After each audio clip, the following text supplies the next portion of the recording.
Good afternoon, rollers, and welcome to our monthly game of Pathfinder, the Vault of Galudrahl.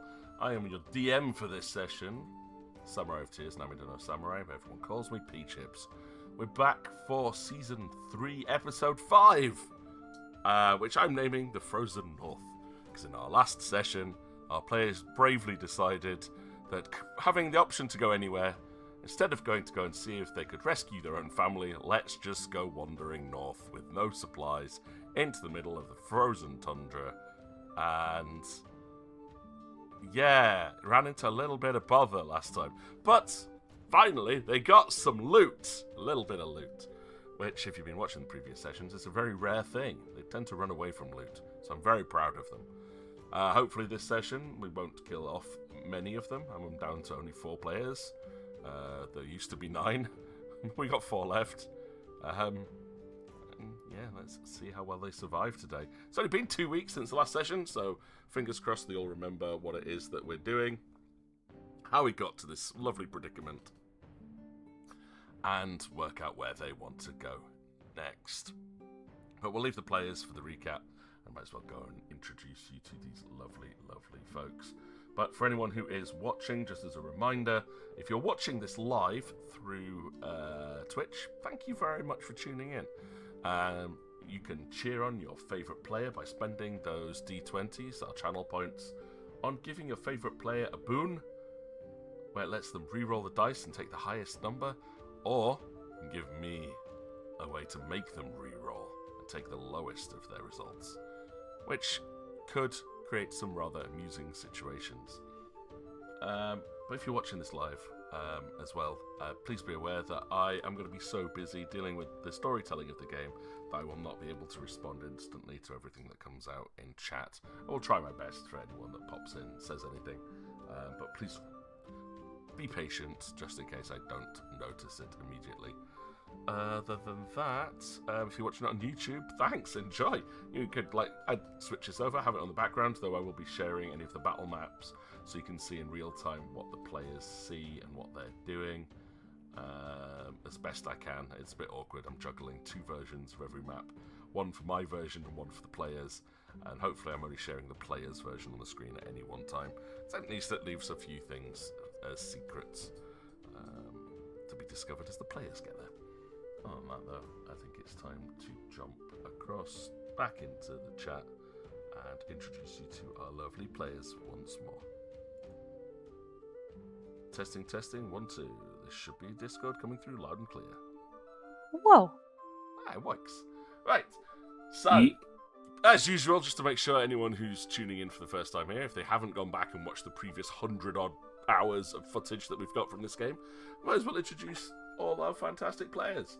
So I'm going to start off with Nebulous, who'd like you just to introduce a quick thing about your character and who you're playing in this session. Then we'll do a recap once we've done everyone. Right, welcome. Yes, my name is Nebulous, and I play the human rogue Johan.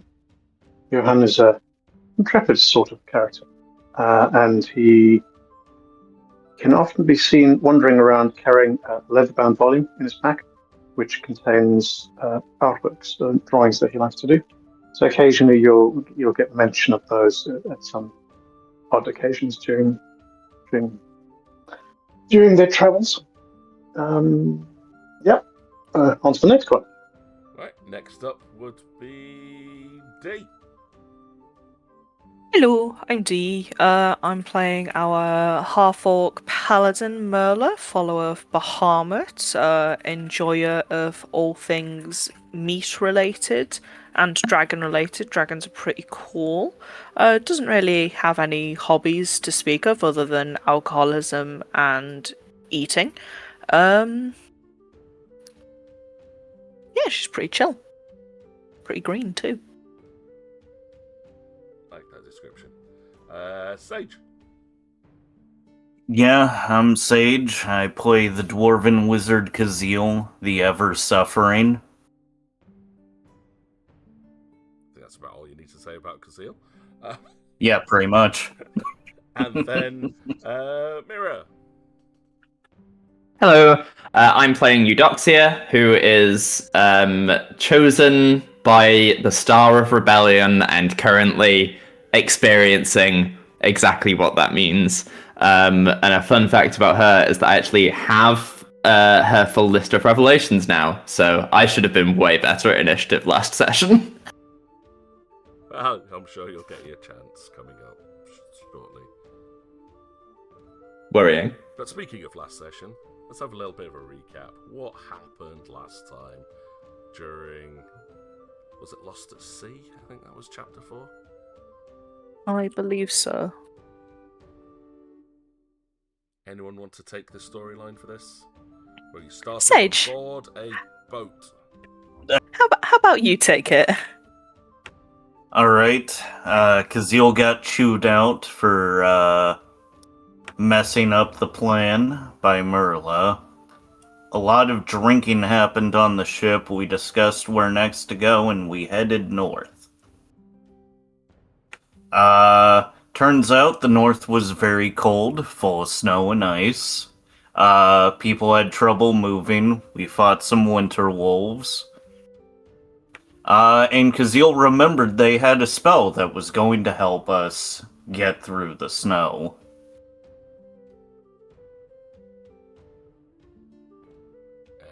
Anything else? Or anything else anyone else would like to add to the recap? Yeah, definitely. I didn't hear The details, one maybe. mention of the word rat, right? There's no Yeah. mention of the word rat. Ratlings, our favourite friendly species that rescued us and brought us onto the boat. I mean, Yeah, Knockrat That's rescued you with his family of rats that run the rat float. And he provided us with magic items and terrible, awful, questionable food. Yes, the food was quite horrible. They enjoy it. I mean, the alcohol wasn't much better. It's just It fermented wasn't. versions of the rat food. Oh, yeah, and Kazeel is slowly dying and turning to stone. Cool. Anything else? We fought some wolves, and now we're fighting, well, probably going to be fighting some statues? Maybe. Hopefully not. Depend if they get tentacled on. Oh yeah, and we tried to cross a river. But it was too steep. That is true. I could have made it. Yeah, one Yeah. person had the ability to get across. The others, not so certainly. So he decided to go and traverse the banks of the gorge to see if there was a way to cross. And so you headed east along the banks of the river, where you'd been ambushed by the winter wolves. And you found the corpse of somebody who'd been fleeing from something, but had been pounced upon possibly by these winter wolves. So you've taken revenge for him and stolen all of his loot. Yep. First lot of loot I think you've had in a long, long, long time. We don't talk about that. But you earned this one. It wasn't just a free hand me down from someone who felt sorry for you. You're really buttering that up, I think. I really, really am, yes. But, you know, you earned it. So, yeah, when Kazeel eventually remembered he could summon horses, people got on horses. And you also had Eudoxia decided to drink an oil of surfing, something like that. And I decided to surf on the snow instead because it was more fun. In her defense, usually she'd have attendants that would advise her not to, and so she's she's unsupervised because I do not consider you folks supervision. Oh The no, first we are time, not adults maybe in ever. any sense of, responsibility. Yeah, sure. Oh, it was the oil of Slipstream. There we go. That's what it was. I think the Uranus attendants are quite used to trying to keep people in line, I feel. But without it, Eudoxia's now learning what the world means. Yeah, and I'm sure she'll find it oh so kind and inviting. Oh yeah. It's a very, very warm world, except where you are, which is very much ice. So, having ridden a little bit further along the banks of the river gorge, came underneath the shadow of a gigantic tree. Behind it, you saw the walls, what appears to be some kind of ancient structure. But you stopped as at the very reaches of your vision, Merla saw something, humanoid figure, looming past the stone wall in front of you. And that is where we pick up today. For that, push a little bit so we can see a bit better. There we go. So your party has gathered before venturing forth. Should probably tell the others about the weird Iceman that I can see.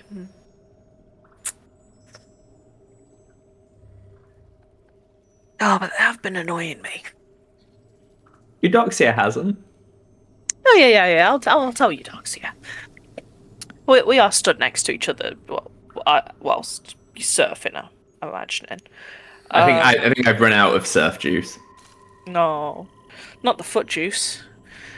Can Kazil see it? I believe it's at the very edges of his vision. Cool. Stopped at just the right spot. Oh no, I didn't get a good perception check on that. It was No, but you still Yo. could see it. It's like as Oh. you're coming within vision, this thing is very. Oh, It is gotcha. not hiding, and it stands out because it's like a humanoid structure made very much out of ice, rather than the cold stone or snow from the surrounding environment. I'm just gonna point at it and go, big ice bloke. Is there knowledge I could roll for this? Yeah, I believe it's Arcana.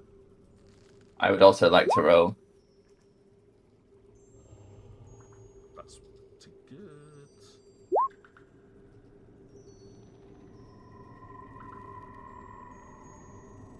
Just double checking it is Arcana. I think it is. Arcana. Yeah, it definitely is. Okay. Well, at the moment, it looks like an ice statue. It is perfectly still. And unless you get closer to it, there's no discernible marks upon it to identify there could be anything else.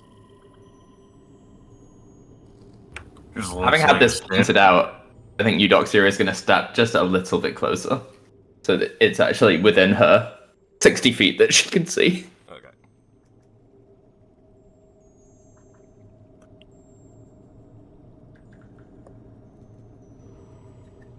It looks quite big. I'm not sure we want to tangle with it.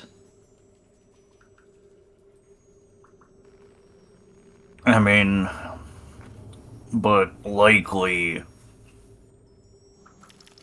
it could be a bridge or something. I mean, we've only seen a wall. Oh no, I'm talking about the giant ice statue. Well, yeah, but I'm saying that might be a way across, so we might have to deal with it.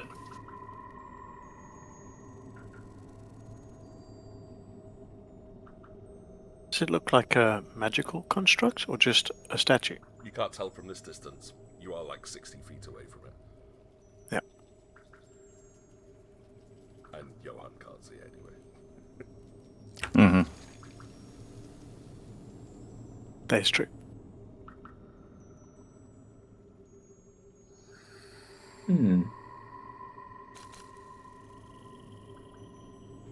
Kazil, if you touch this one, it might turn you to ice this time. Funny. I know. I think it would be quite helpful if we had someone that was on fire. That would be quite helpful, wouldn't it? So I moved a little bit closer. Can I see it a little bit better? No. You are still a long distance away. 50 feet is quite a distance. I say at the moment, it just looks like a ice statue of a humanoid. Quite crude. Okay. But it is not. Alright. Therefore, there is no indication it's anything other than a statue.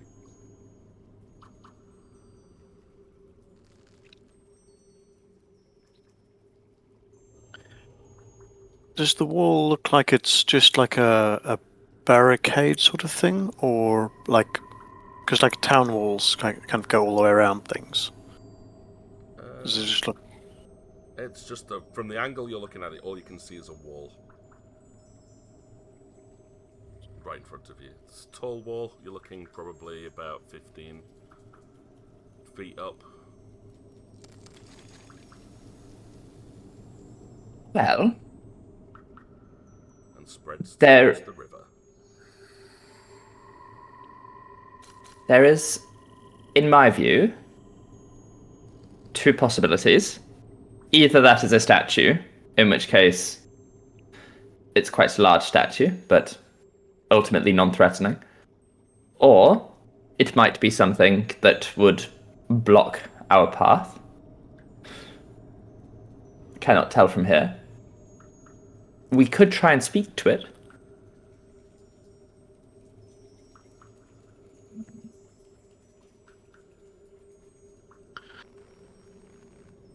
Do you speak statue? I speak Atlantean, and if it is a creature of magical might, one would presume that it would also speak Atlantean.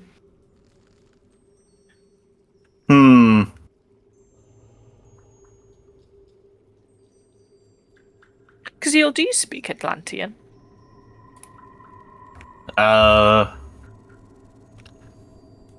Sylvan was Atlantean, correct? Yes. Or was that different? Okay. Right. Yeah, I Sylvan do. is the modern development of the Atlantean language.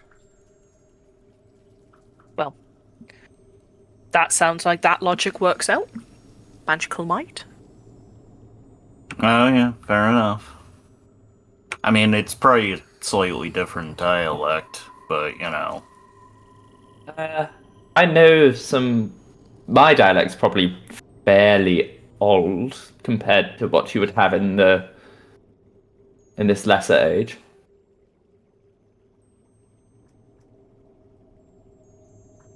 I say we take the path of diplomacy, and if that doesn't work out, then we will deal with that when it comes to it. We have a noble cause and a fair amount of authority at our fingertips. So, and it might just be a statue. In which case, I think talking to it is embarrassing but ultimately harmless. I mean, it's worth a try. The only thing is that likely, if it is a hostile statue, weapons are going to be a little bit weird against it. Well, we'll just talk to it and keep our distance. Right?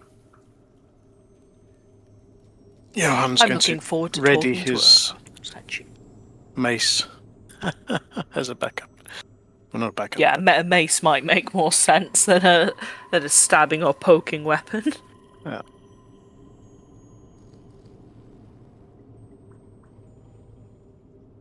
But he's not going to approach in a threatening manner. Just be carrying it like it's normal part of walking along. Right. Casil, No. I will say, let me take the lead on this. Your affable demeanor might come off as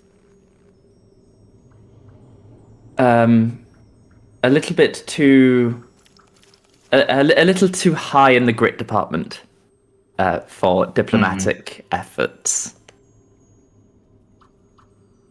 Oh, and if you get nervous, don't just throw tentacles at things this time. Yes, please refrain on the tentacles. Unless it's A tentacle appropriate. situation. If it's a tentacle situation, then tentacles are called for. But most situations I have found in my life would benefit from fewer tentacles. I can't What a I can't cast it again today anyway. And we've got nothing to worry about. Stride forwards. That's going in the book. I'm assuming you're not attempting to be stealthy in this approach. No, I'm holding my arms kind of out as a show of I don't have any weapons on me. Okay. Obi following pretty close just for support. But I am gonna cast detect magic. To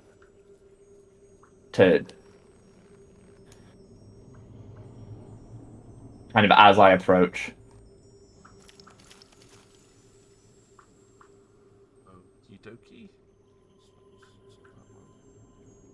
Just to get a vibe check.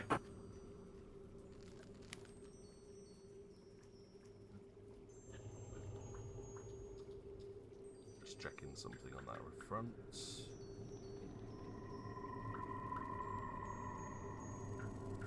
I don't believe it will detect as magic.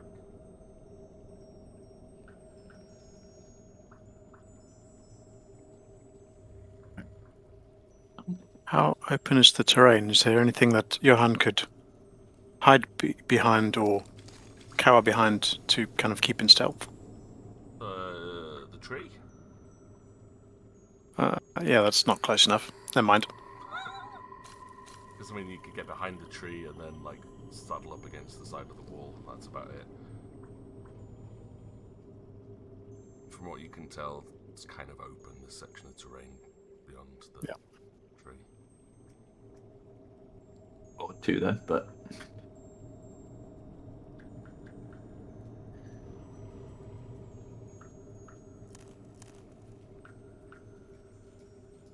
Okay.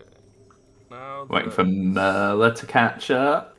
Doxy's a little bit closer, you will see a similarity in the design of these statues to the Guardians that you had back on Atlantis.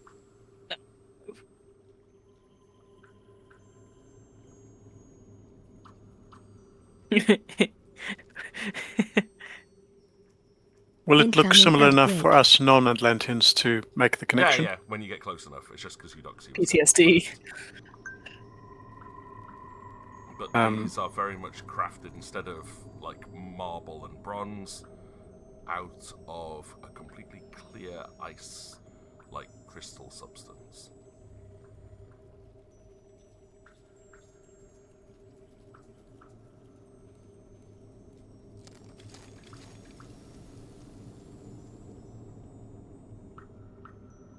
When I'm... What's that? 20 feet away? 20 feet away, I'm just gonna speak in Atlantean and just say, hail and well met. My name is Eudoxia. I am the Oracle of Uranus. I can see from your design that you are Atlantean in nature. So I was wondering if you would grant us passage to quite a lovely bridge by the looks of things. very well maintained and all. Roll initiative. Yeah, okay. So, remember, click on your tokens, and before you roll initiative from the character sheet, as Eudoxia starts Fucking funny. speaking, the statue will start to move, almost instinctively, drawn to life, with one single phrase that you can recognize in Sylvan if you speak it. Silver Knight. Oh no, they're anti-Sylvans. Okay, so I roll my initiative twice, and I can take either result. Okay. So,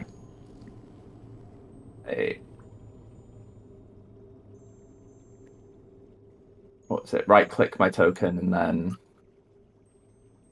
add turn. No, you just left click Oh. on your token and then roll. It will automatically add you a turn, and then you can just roll it twice. And if it'll automatically add your turn onto the tracker, but you can overwrite it.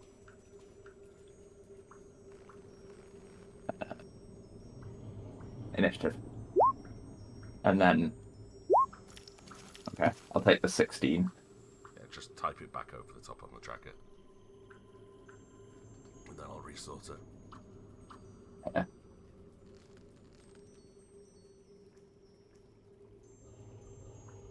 That work? There we go. Yep. So sort that one descending. As we move into combat, Merla, you have the initiative. For those Arcana rolls that were made earlier, as it starts to move, you will recognize this as a fairly common build for an ice golem. Not like that. Nothing too much that you know about them, other than it is incredibly resistant to physical damage and magic.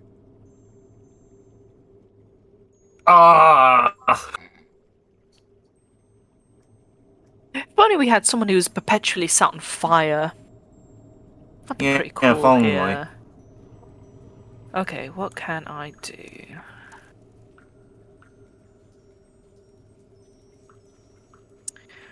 Are these golems evil in any way, shape, or form?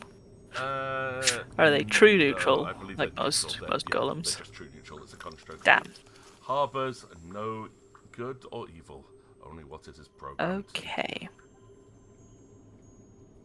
Hmm.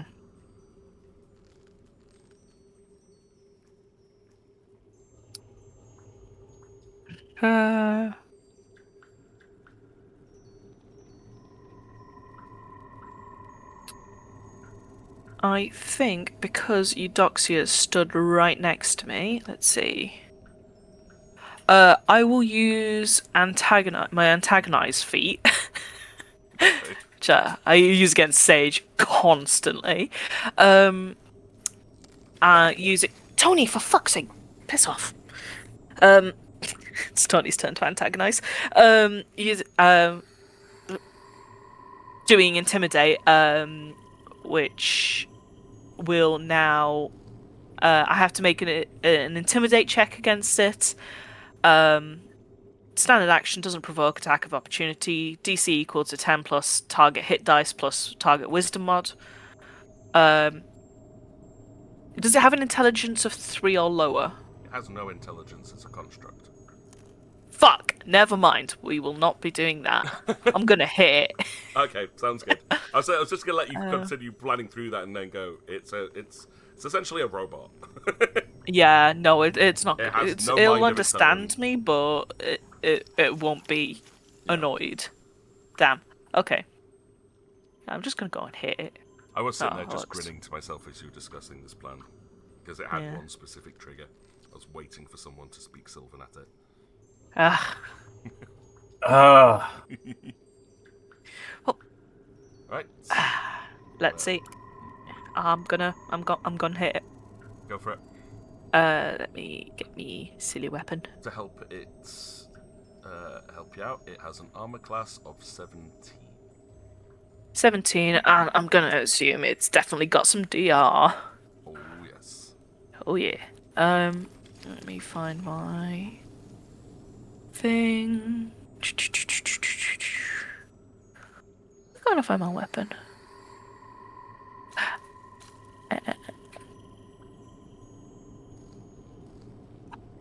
Can't find it.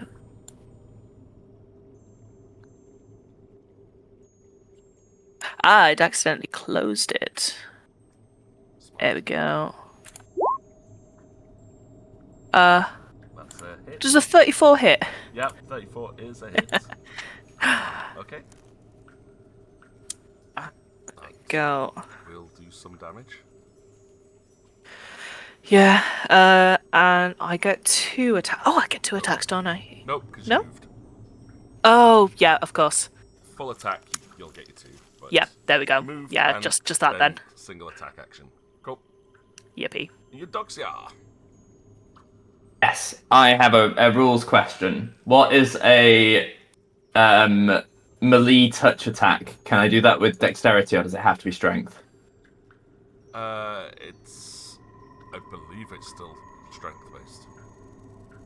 Because it's a ranged touch attack you would do with dex. Yeah. Usually you need a feat or something to convert strength to another skill. That might be something I want to look into. I'm gonna try this anyway. Eudoxia is just gonna be like, well, I suppose time for plan B. Well, if it helps, its touch armor class is 9. Okay, so I'm gonna run up to it. So that is 20 feet. Yep. And I am going to use... I'm going all in on the revelations today. I'm going to use the Erase from Time revelation, which is, as a melee touch attack, I can temporarily remove a creature from time altogether. The target creature must make a Fortitude save, and I've looked up what the DC of that save will be. It's dependent on my Oracle level and my Charisma mod. Or be removed from time for a number of turns equal to half my Oracle level. No magic or divination can detect the creature during this time, as it exists outside of time and space. It ceases to exist for the duration of the ability. At the end of the duration, it appears unharmed in the space it last occupied. Okay. Because I don't necessarily know if we want to actually be fighting this thing. It seems kind of scary. So... a melee touch attack. Most useless critical hit in the game. Not useless. I mean, 25 is a hit. It is a hit. And now it has to make a Fortitude save against, I believe, 10 plus... What level are we? I'll save you some effort. Oh, you're level 8. Level 8. So 14, so DC 19 Fortitude save. No, it doesn't. It doesn't pass, or it doesn't... Doesn't need to make a save. Oh, what? Your hand Is it not is a creature very or something? cold. No, it's not a creature. It's a construct. I... It's immune to any magical effect that would require it to make a Fortitude save. It's cold. Eudoxia gets very confused. This should have worked. Why didn't it work? Yeah. I didn't even know this counted as a magical effect, I'll be real. This is this is player confusion. I don't know the mechanics of Pathfinder First Edition. No, I think it's like, if I would have potentially explained it, but it's funnier because it's Eudoxia like discovering how the world works. It's like, wait, what? Yeah, it's a supernatural effect, and it specifically says within the construct rules, immunity to any effect that requires a Fortitude save. Just point blank. So, Johan. Johan is going to trot in to stand next to where Merler is and try and strike it with his that mace that he readied earlier. Okay. With Eudoxia being there, does this count as a flank attack? It's sort of hard to say which way it's facing, I guess. I don't know. It would, position-wise, you're at opposite sides. I'm just going to double check.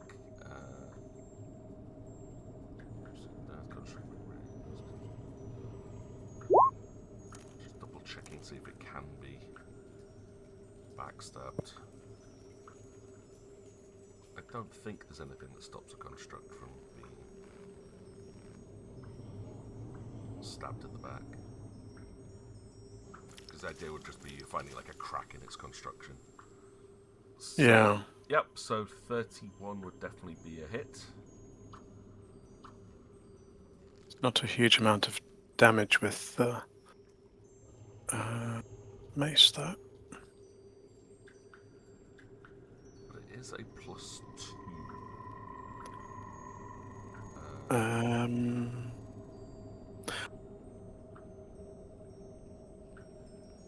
So does... No, that don't overcome the damage reduction. It has to be +4.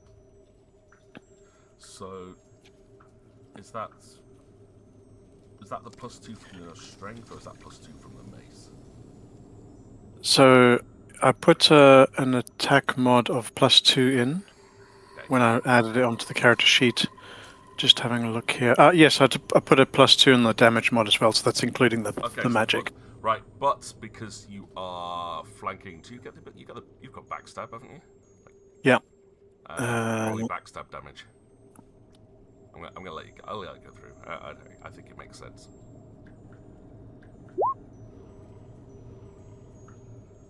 That was a good roll. That's a great roll. Nice. So that'll be 20. Okay. Yep. So while Eudoxia is looking very confused and the golem turns to pay attention to her, it's just following Eudoxia at this point. Johan uses the opportunity to dash in, finds a kink, like a small crack in the ice, and smashes this magical mace into it, which takes out huge shards of it, of the thing's torso, and part of its leg crumples in response. It's still standing, but that did a major amount of damage. Kazil. Alright. Well, I can't move terribly far. I am a dwarf with my short legs. Well, thankfully, though, the bit of terrain that you're on at the moment is not difficult terrain. You're on a grassy, rocky outcrop at the moment, so you get your full movement. Yeah.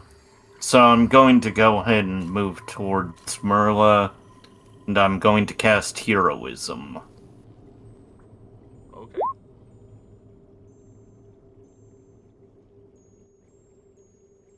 So Merla gains a +2 morale bonus on attack rolls, saves, and skill checks. Oh, thank you. Also Welcome known to as the something I should have done ____ before cat. we started this. Oh, apparently I am very quiet on the stream again. Alright, thanks, Kata, for letting me know. It's going to be Windows settings again. Possibly. Let me just fix this. Am I coming through okay on Discord? Yeah, it's fine. Yeah. Yeah, it's fine. What the hell's going on? Oh, you seem to be fine on my end of the stream as well. Okay. Like Kata says, I'm very quiet on the stream. I've got the volume turned up to maximum. Everything's on maximum on Windows.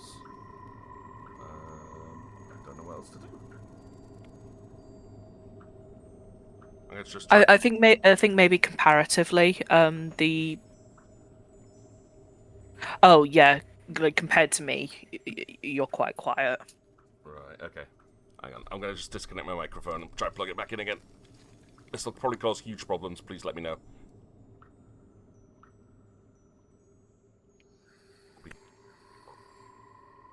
Ding, ding. Right. Does that make it any better? Let's see. Or maybe I have to kind of crank down your volumes a little bit. No, it seems to be about the same. doesn't But help. like on my end, you're not quiet. It's just everything else is louder. Yeah, we're all louder than you, I think. Cool, right, I'm pulling you guys right down then to what I usually have the volume of for my streams. Fair enough. I usually crank you up to not higher up because I want, obviously, the voices to come through clearer. But if it's not balancing properly, then, yeah. I mean, it is, I can definitely tell, like, my microphone is not picking up properly today. This is really weird and really awkward. Like, normally, like, OBS would be showing me going up into at least the yellow section, and it's barely touching the top of green. That one, does that do any better? No. I don't know what I can do about it. So weird and really annoying. Thanks, Windows. Everything was doing okay yesterday. And now it's not. Oh wait, no, I found it. Once again, it's Windows that not only has shrunk down my the microphone in general, has shrunk down this one specifically. I'm about to crank it up a bit. So maybe this will put it back up. Yeah, there we go. Oh yeah, That back up to normal volume. It wasn't doing this yesterday. What the hell? Like, it was working fine yesterday, and then suddenly I've got the volume is on 100, but the separate volume was then dropped down to 75%. Oy vey. Right, I've put other players back up because I want to be able to hear everybody. Thanks for letting us know, Kata. That's really, really weird, really annoying. But, okay, yeah, so heroism has been cast. That was your action, yeah? Sage? Yeah, heroism has been cast, and that is my turn. Okie dokie. On to the golem. Right. It is going to take a 5-foot step back here. Mm. And no. It will... No. Oh, yeah. You're the one who spoke Sylvan at it. You're probably the only target. I will also point out, just because I need to have rolled this, Eudoxia. You know when I said it was cold to touch? Am I stuck to it? No, you're just taking 2 points of cold damage. That's fine. And the other fun thing is that it is going to use its breath weapon on the party. 20-foot cold of cold. Damn it. Are you sure I'm in the cone for that? Yes. Oh, very much so. I don't know. I think you need to check again. Yeah. Like the storm thing, right? With cone of cold. I'll just make sure everybody's in it. Yes, they are. It's not about you being in it. You are definitely always going to be in it. But 6. There's a reflex save that goes with it. Oh, I love reflex saves. So. Oh, I don't. Yo! Oh! Whoa! Hey! Whoa. Everyone passes the reflex save. You all take 6 points of cold damage. Oh. Is that 20 a success? Yeah, they're all successes. It's not a hard one to avoid. This thing is very slow, very cumbersome. You can see it coming as the cold air around it starts to like cloud up around where you assume its mouth would be. And it reels back, breathes out a huge gust as the air crystallizes in a huge cone in front of it, each dropping to the floor just as it kind of brushes over the top of you, but you can feel the shards of ice digging into you. But most of you avoid. And is that the Johan takes nothing? I think that's the one you've got, isn't it? Yes, it is. Save for none. Cool. Oh, there's another one. This is my second crit of of the session. Yeah, this is continuing on as it did last time. But yes, along down the bridge, you will hear the clumping of feet as another golem appears, launching down the lane. The bridge that you now can see that you are stood at the entrance to. There's a large series of steps leading up to a stone arch which crosses the entire gorge. And we cycle back round to Merla. Okay. First, I need to preface this with Eudoxia, do you consent? To what? I would like to friendly switch Yeah, go for it. I'll do a 5-foot step into your space, displacing you into my space, so you are no longer right there. But you must consent. I consent to Okay. not being next to this big ice statue. In which case, Switch places. yeah, I- I'll move above so you can move your token, and I'll move back in. There we go. And that does not count towards my movement, Nope. nor your movement. So It's a maneuver. I'm gonna twat the thing twice this time. Okay. So I get bonus from Sage. It was to hit, Plus wasn't 2. it? Plus Yeah. 2 to Whatever hit. you roll, Yeah, we'll plus just add 2. 2 to it. Yeah, it works. It's much easier than faffing around with changing rolls. Yeah. So that's first one. Attack, definitely a hit. Let me just work out the damage on that. Okay. And second one. Oh, I got plus Unfortunately, I 27. miss. What have I done? I've done something to me. Something's gone wrong though, because that is a huge bonus. Yeah, 27 bonus. How's that happened? One sec. You What could have go I and done? fix your character sheet, but the first one was a good enough roll anyway. Like, whatever your bonus Yeah. is was a hit, 'cause it's only 17, it was plus 2. 15 plus 2, 17, you hit. So, fix it. Your second one's a miss anyway. So, Yeah. Merla switches places with Eudoxia, grabs her, pulls her back, moves in with a gigantic swing of it. Was it your battle axe? Yeah, it's a two-handed Yeah. battle axe. Cleaves in through the shoulder, hacking more sections of the ice crystal off. But as she tries to swing back round, loses her footing slightly on the ice, and the swing goes wild. To Eudoxia. To be here. What's my movement? Oh. Every time I go into this character sheet, I'm like, this is a lot of numbers. I think my movement is affected by my armor as well. Speed. Aha, 30. And then, does my armor reduce that? What type of armor did you pick up? It's scale mail. Medium. Scale mail has, speed's at 20 feet if you're wearing scale mail. Okay. So I will move. I'll move 20 feet away. Run away. 1, 2, 3, 4. Yeah. And then I will cast a spell. Probably, I'm thinking prayer. I'm thinking prayer is quite nice at this juncture. Everyone in a 40-foot radius of me, which I think is everyone. Yeah, easily. Yeah. It gets a +1 luck bonus on attack rolls, weapon damage rolls, saves and skill checks, and all of my foes take a -1 penalty on such rolls. That's cool, I won't have to worry about that one. So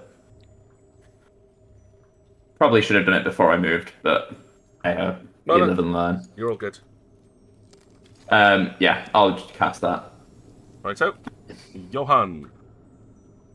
Johan's going to 5-foot step in and use his full attack this time. Righto. Again, still using the mace. You don't get a sneak attack on this one as you are not flanking. Yep. But 2 attacks. Each one. Nice. Yep, first one is a definite hit.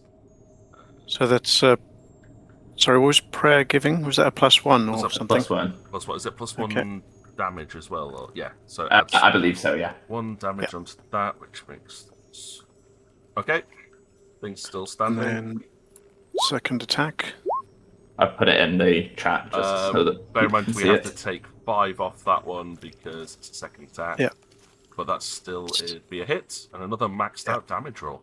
Very nice. The thing Unusual. will. Yes, a combat roll. Johan, what are you doing?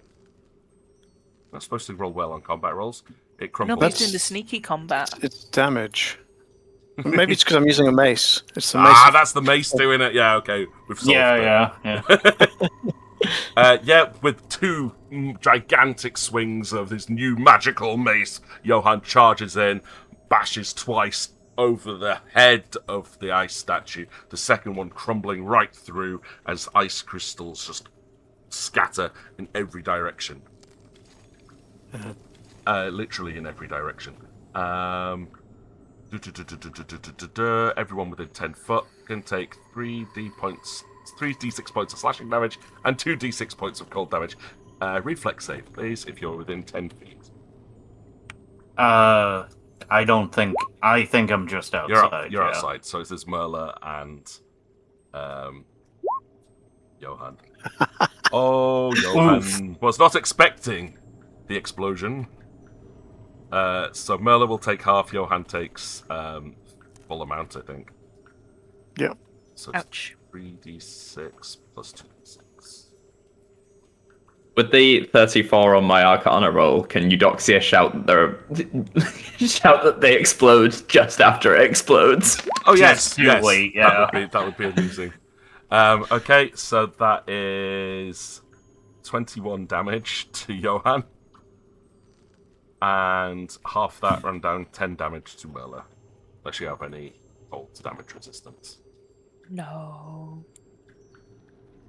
Bone shatters into shards of ice, which, like shrapnel, fly out in all directions. Gaziel is shielded by Merla and Johann's bodies, but they are not so fortunate as the gigantic ice shards start digging into their flesh, slicing through any exposed areas of skin, burrowing into their armor. Gaziel, it is your turn. It is my turn. And I feel like because I have it memorized, I will move forward and also give Johann heroism. Okay. Johann is heroesed. That it's gonna be my turn because I don't think I have anything that. That's a move. It's a minor action that I can do. Oh, real quick. Move as well. Are these guys subject to my prayer? Nope. Or did they immune to it? They're immune to it. Okay. Anything that has spell resistance does not affect constructs. And regardless, there's a range to that. Oh, they were within range. Well, the first one was in range. Yeah. I was just thinking because it would have reduced the damage as well. Yeah, which is something that I need to memorize as well. Yarp. But right, oh yeah, I took the off the bracket. The initiative was really slow anyway. It was 6, I think. Right, so on the Golem initiative.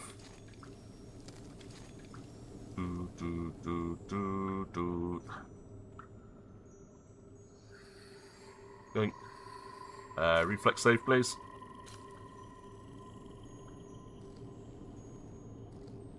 But everyone apart from Eudoxia. Love to see it. Incoming advert. Oh, this is what I'm meant for. Saves. Yeah. Doesn't everyone get a bonus to their saves just by being next to you because of your aura? Have you not got that yet? It is a courage one. Let me double check. You all get It doesn't matter, I mean, 'cause everyone passed, so Johann's safe, and Kazil and Merla will both take 6 points of cold damage as it breathes a cold of cone over you. It is just a courage bonus, a morale bonus against fear effects. It got looks like. Cool. Maybe it's later on. Well, The one that gives saving throw bonuses, which is really, really silly. It's really silly. Alright, we're back round to Merla. Plunk, plunk, plunk. There is another one I coming down the fixed bridge. it. Oh, you did. So we're no longer doing plus Yeah. 27. Yeah, no, I still had my burning blood stuff activated. I hadn't turned it off. Fair enough, yeah. Right. Yeah. I'll take a 5-foot step and do some more Should work out. punchy buggers. Because, let's be honest, kind of have to. And fingers crossed this should Turns. shield. I'll swing twice again. That's looking a bit First one more. with the bonuses from heroism and prayer will definitely hit. Okay. Is it +1? Does prayer add? Prayer adds 1 damage, doesn't it? Heroism Yeah, prayer doesn't. adds 1. Okay, so that's 16. Right, and then a second attack for 14. Okay. 2 good solid hits on the upcoming golem. Yeah. Eudoxia. I will move. Back on the screen there. She ran away. Move 20 feet. And cast. I can cast touch along diagonals, right? Yeah, absolutely. You're within 5 feet. I'm just gonna do a cheeky cure moderate wounds. So that is. I've put damage in that. I don't know why that's got damage, but it is 2d8 plus my caster level. Right, so 8. So 13 hit points back to Johan. Thank you. that's nice. Speaking of Johan,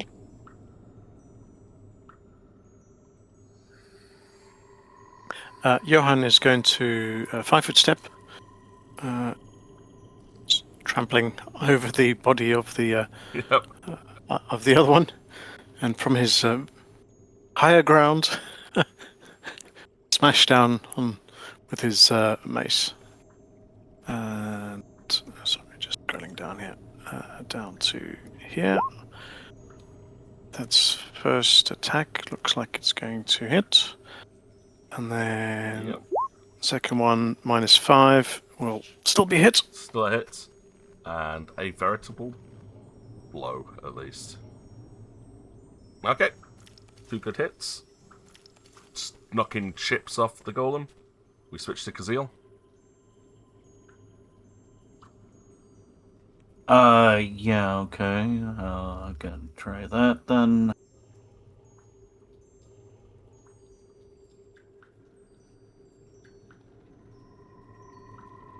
So I'm gonna telekinetic fist the the golem. Okay.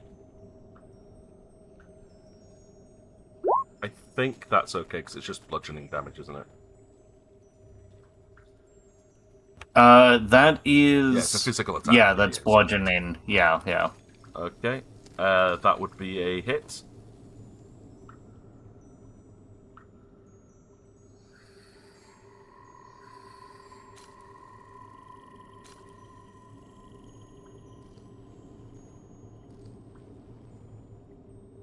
That's 1 plus 4. Yeah, I was trying to type that all out. No, My it's just- brain wasn't computing. It's all good. Okay, yep. Your telekinetic fist will slam into it. Crunch. Now, golem turn.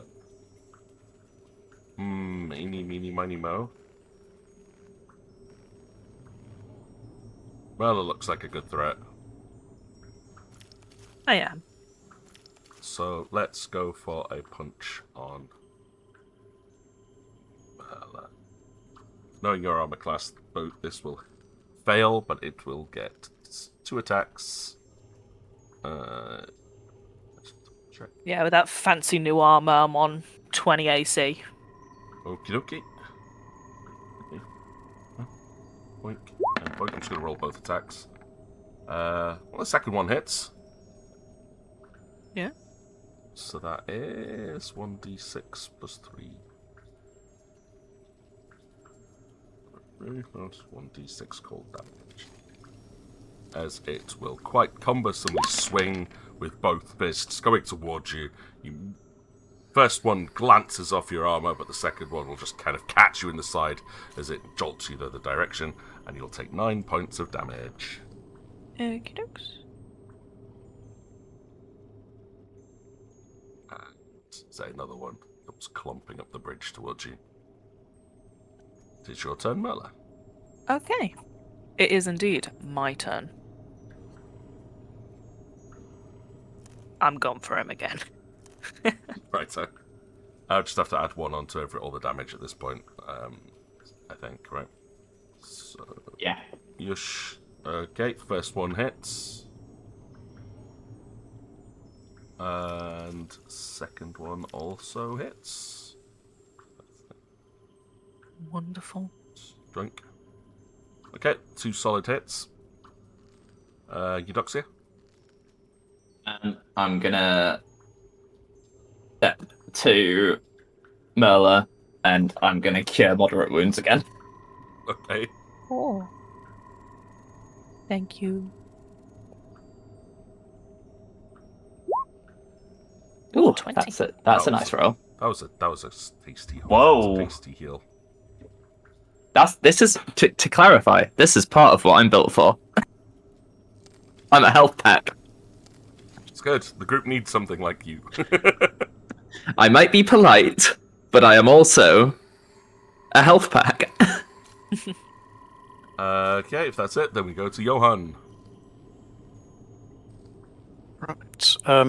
Johan is going to tumble past the golem to behind it. Okay. So using Acrobatics. isn't it? acrobatics over there, I believe that's good enough. just to this position there, and from there he's going to strike it, hopefully at a nice Yep. exposed point of view. Yep, I will allow you to get your backstab damage on that one.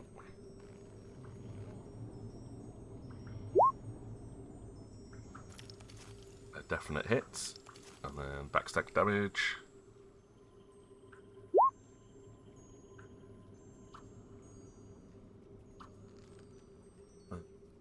Plus 12 is just enough to crumple it.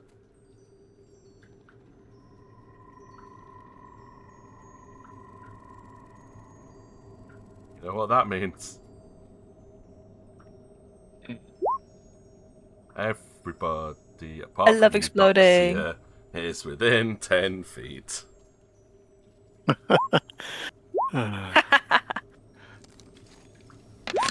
That's less funny on Eudoxia there. No, Eudoxia, yeah. She's fine. It's an Nope. 8. She's within It's 10 an feet. 8. So, No. so Eudoxia's got hit. Johann's fine. Merla and Kazeel are both fine, as they both, they knew this was coming. Eudoxia got caught up in the moment of healing and forgot these things explode, I think, and takes the full 24 damage. Merla will take 12. Kazeel will take 12. Johann definitely avoids and takes nothing. How much damage was that? 24. 24. Oh.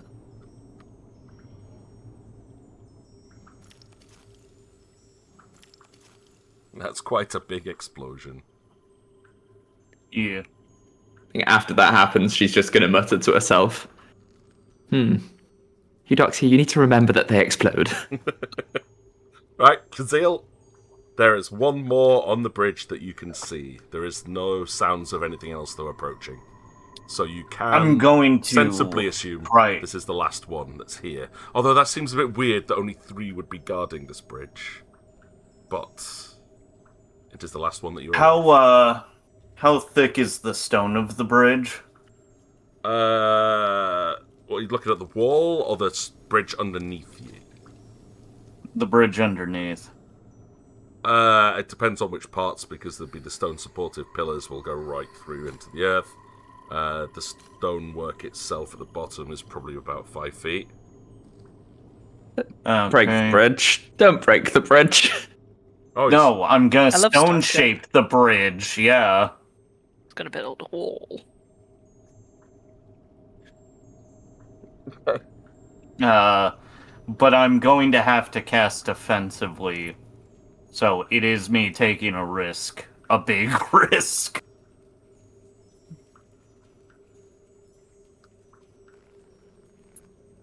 because I have to be right up on it. So, try and do this. Okay, this is going to be interesting. Rolling the concentration. Okey-doke. Didn't make it. Which means the spell fizzles, right? Yeah. Even with your prayer buff, what's the DC?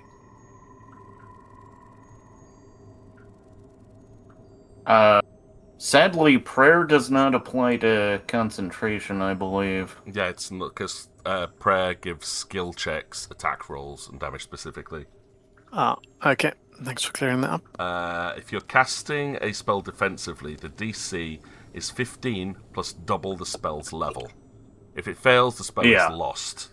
But what it does mean, But though, I is that don't you get attacked. Yeah, you don't provoke an attack of opportunity. If you hadn't done that, you could have just cast the spell, but you would have taken a hit at the same time. Yeah. But it was a risk, and it was worth trying. It does, unfortunately, though, Sage, leave Kazil right next to the golem.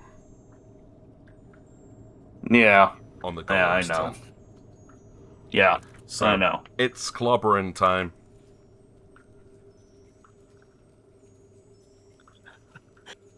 So what's Kazil's armor class at the moment? Zeal's armor class is 18. That's 2 hits.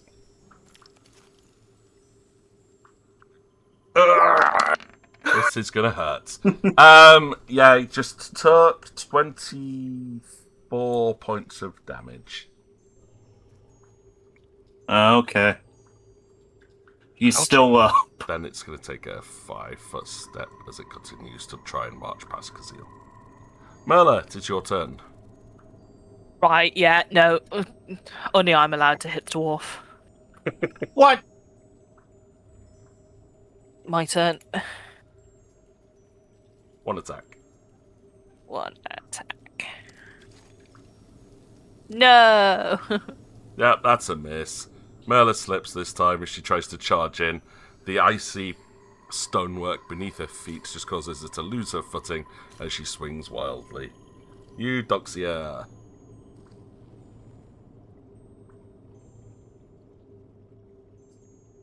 How's Kazil looking to me? He's had better days. He's hanging in After all there, this. but another blow like that will probably take him out. He will crumple, yeah, if he takes another blow like that. Okay. I'm gonna cure moderate wounds on Kazil rather than myself then, because he's ill, and I don't want to see what happens when someone who has that kind of illness gets beaten to a pulp. So that is another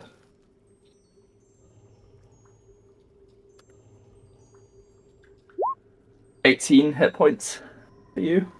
Alright, thank you. That's nice. Johan. Johan's going to skip around between Eudoxia and hang a curve around Kazil and come in from behind to attack the ice golem from the side. I will allow that to count as flanking. Is a hit.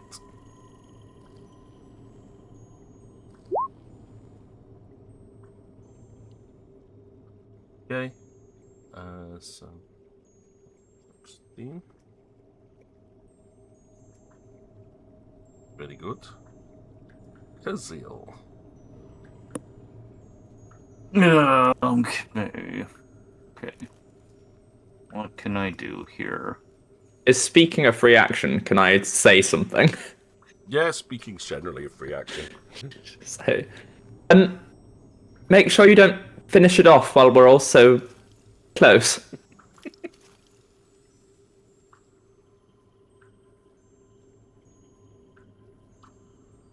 I'm going to go ahead 5 foot away, if I can.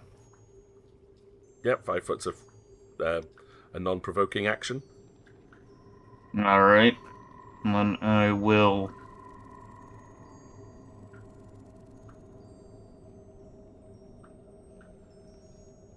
Then I realized something I could have done from the beginning, of course. Oh well. The best of us. I'm gonna telekinetic fist it again. Okay.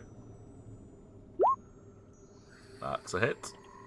Let's touch You're on my enjoying glasses. fisting 9. these golems. I was trying not to say anything. I hate it. I'll hate say it what we're all here. thinking. Nobody's thinking that. That was only you. No, I might have been no. thinking it as well. Yeah. I hate it. I did have that thought. Ah! Okay. Oof. Doesn't seem to impact the golem at all. Oh yeah, Kato's also thinking it, so you're screwed, Sage. Never mind then. I'm surrounded, I Well, guess. I was too polite to say anything about it. Yeah. Right. Golem's turn. Oh wait, the Atlantean spoke. Fucking common. What's your armor class, Eudoxia? Do I, when I'm healing, do I have to have my shield away? No. Okay, then it'll be 20, I think.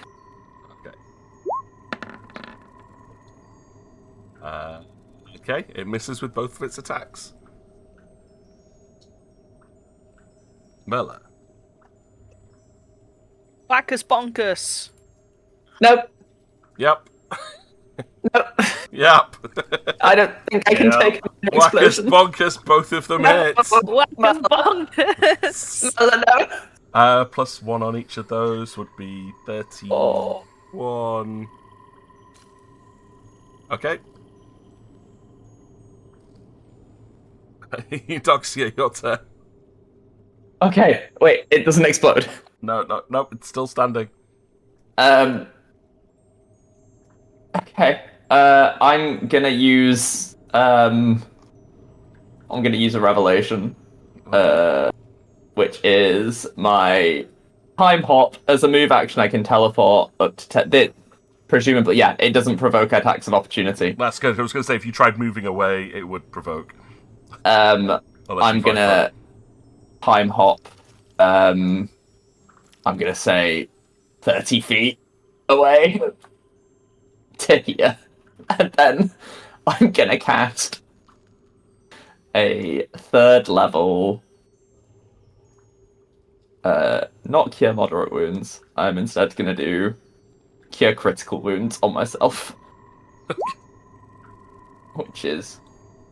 Oh, sorry, not cure critical wounds, cure serious wounds. I want the 3rd level one, which is 3d8. Yeah.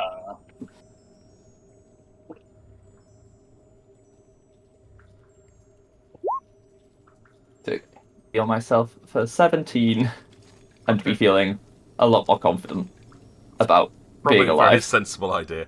Right, we switch to Johan, who so far killed 2 out of 3 things. Can he make it a hat trick? He's certainly going to try, having positioned himself already. So we've got the first one, and... Second one misses. Okay. But the first one, backstab damage. Right, so that'll be 21. Take a 16. It is just enough. 3 for 3. Johan is on an absolute rampage. And yeah, Sage has predicted it. Reflex save, please, for the 3 players stood next to the exploding golem. That's that one. Player. I love exploding things. I do as well. They're like one of my favoritist things now.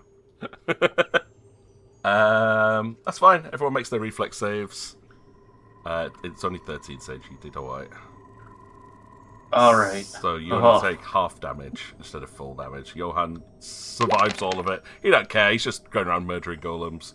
So 12 damage. That would be 6 damage to Merla and Kazil, as the last ice golem explodes into a shard of icy crystals. Johan fully matrixes himself out of the way, like dodging deftly between all of the exploding crystals. Comes out unscathed, and we drop out of combat. Johan Golembane.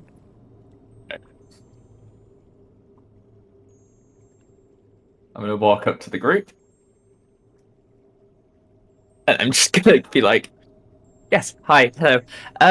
Just out of pure self-preservation, if I am tending to your wound and there is a chance at an explosion occurring, maybe wait until I'm outside of the kind of radial effect of such an event. Please. Duly noted. Apologies. And I give Eudoxia a pat on the head and cast lay on use a lay on hands on her. Just to top off. I'm not used to this being done to me. How much healing is that? 4d6. 18. That puts me to full. Nobody else gets it. Just Eudoxia. I'm joking. I'm joking. Does anyone else need? Yeah. How badly off are other people? I need to stop bleeding as well. I mean, Johan's showing signs of wear and tear, but having been already healed by Eudoxia earlier is not far off full. I'll do a first level. You've still got some injuries, right, Mela? Oh, I can. If you want, you can save your energy. I can top us up because I can do a big channeled. Right. Okay. Channel positive energy. And if I burn some stuff, I can probably heal us all to full. Let's see. Did that. Use that. Bomb.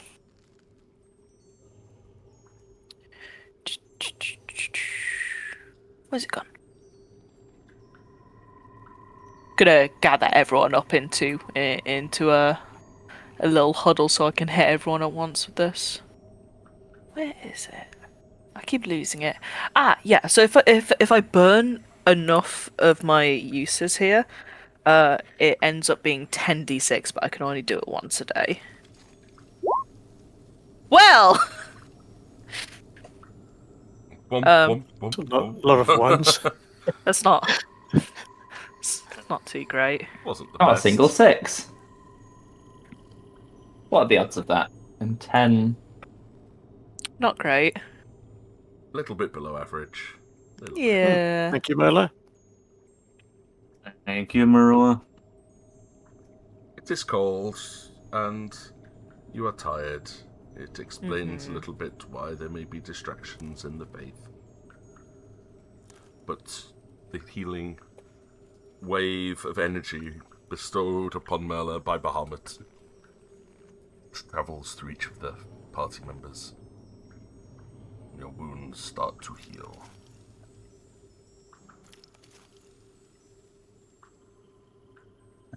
I'll top Kazil up a little bit more as well. I'll see what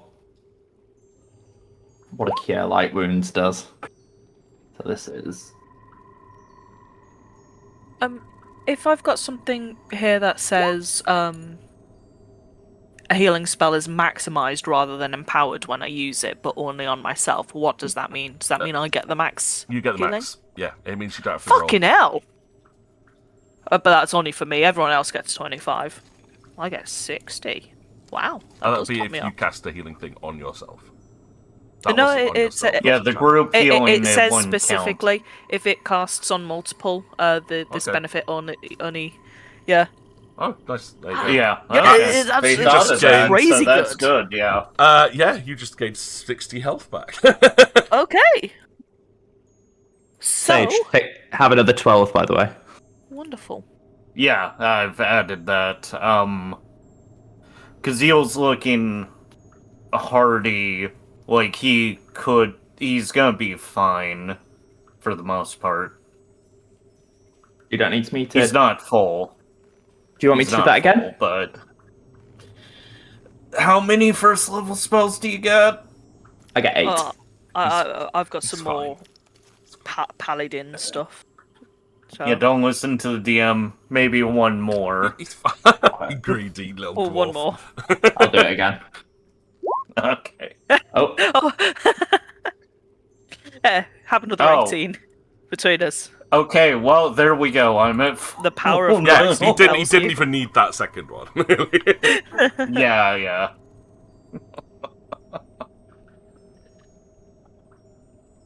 Okay, but apart from Well, there we go. mentally spent, you're feeling a lot physically healthier after that little excursion. But you're now stood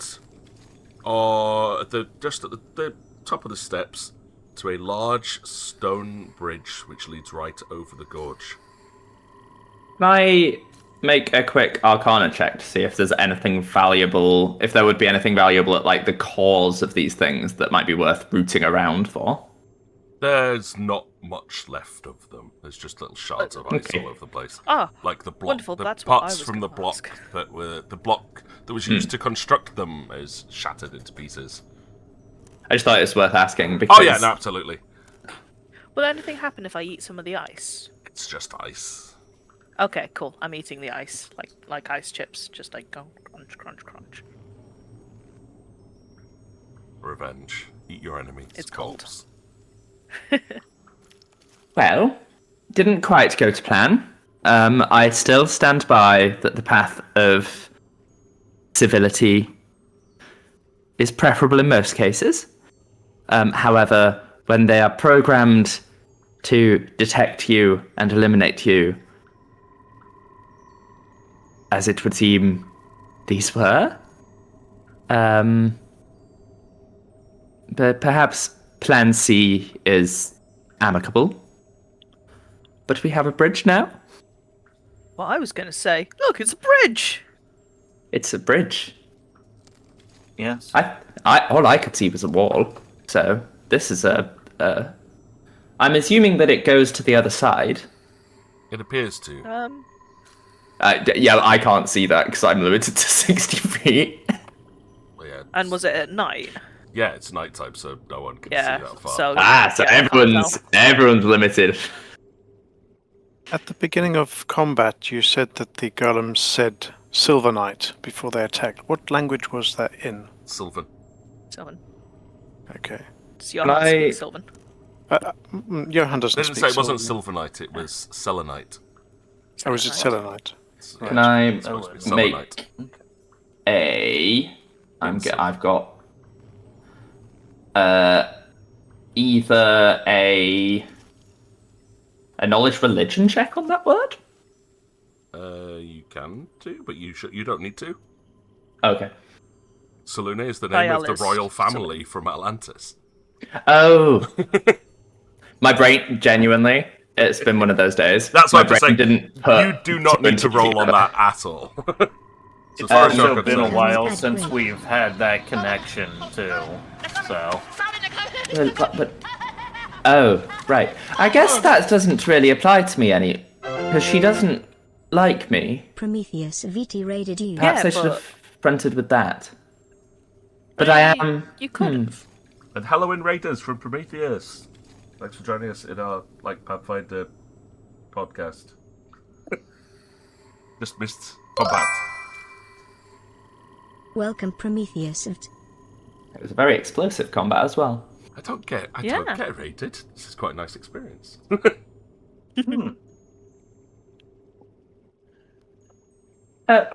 Shall we make our way across the bridge? Bridging does sound like a good choice right now. I guess since they Yeah. didn't like the Selenites, we need to perhaps keep that aspect of our party under wraps? I mean, I will be honest with you. I think the ley lines may be a giveaway. From what I understand, it doesn't seem typical around these parts. And by these parts, I mean not floating in the sky. Are they a natural part of you, or do you add them yourselves like tattoos? GM, are they a natural part of me, or do I add them myself like tattoos? They are a complete natural part of everyone from Atlantis. Okay. You are born with them, as it shows your natural, innate, like magical channels that run through your body. Oh, we're born with them. Everyone from Atlantis is. It shows the kind of magical innate channels. Very enlightening. As you guys are walking down the bridge, can I get a perception check, please? Is this one I can make? Yeah, well, yes, yeah. But yes, welcome in, Raiders. You're in a bit of a podcast here, so I'm paying more attention to the game that's going on.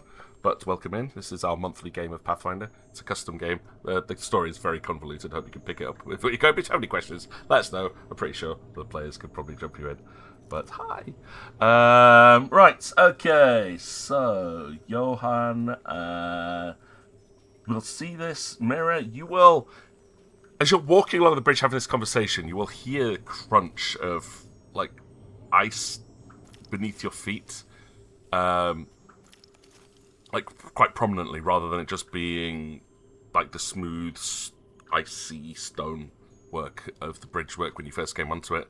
The others are too busy kind of, like, navigating forwards, talking to each other. But Johan, you'll look down and you will see the same shards that had exploded from the golem seem to be embedded in the walls all the way up this bridge. There are sometimes, like, holes which look like they match the same kind of things, but there's no ice embedded into them. So there's definite signs that there was more of these golems on this bridge at some point. But most of them have been destroyed in some format or another. Yeah. Johan will point this out. Hey, look! More golem... Oh, well, remains, at least. Golem bits. Golem bits. If there were golems left over, that implies that this was the result of a lengthy battle in which the golems ultimately came out on top, or that golems have been being created since then. So keep an eye out for more...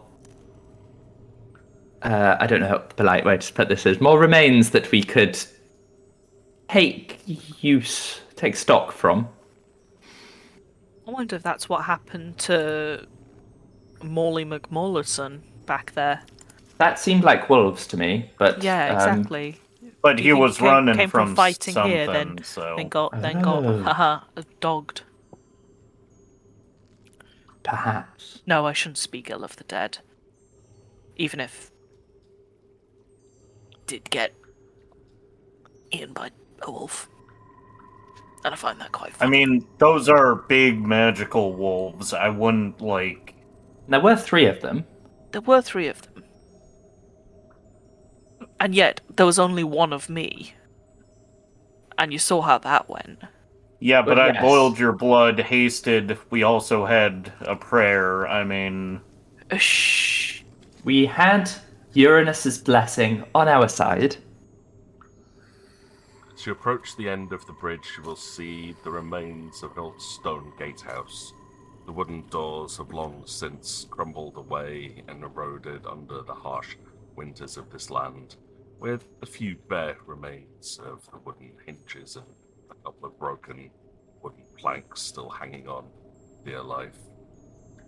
Beyond the gateway, as you approach Merla, you will see a snowy embankment on the opposite side of where the river was, and down beyond it, icy lake, which seems to have frozen completely over, shimmering and just about catching the moonlight.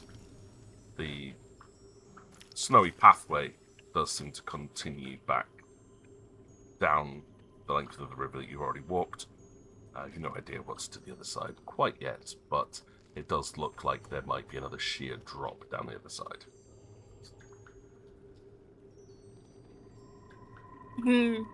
Well, there's a lake coming up, guys. I recommend that I especially do not stand on it because I can't swim very good in armor, and also it's gonna be fucking cold. Oh, it is frozen though, but I'm big and heavy. Yes, I think maybe to avoid.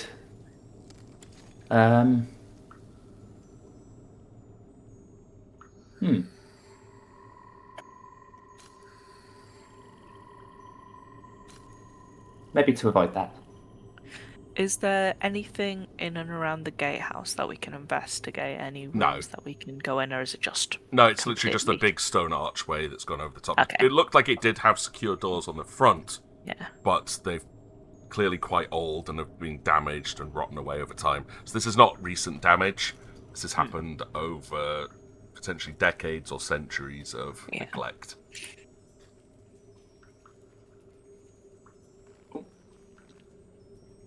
It's always a shame when you see beautiful buildings just decay and crumble.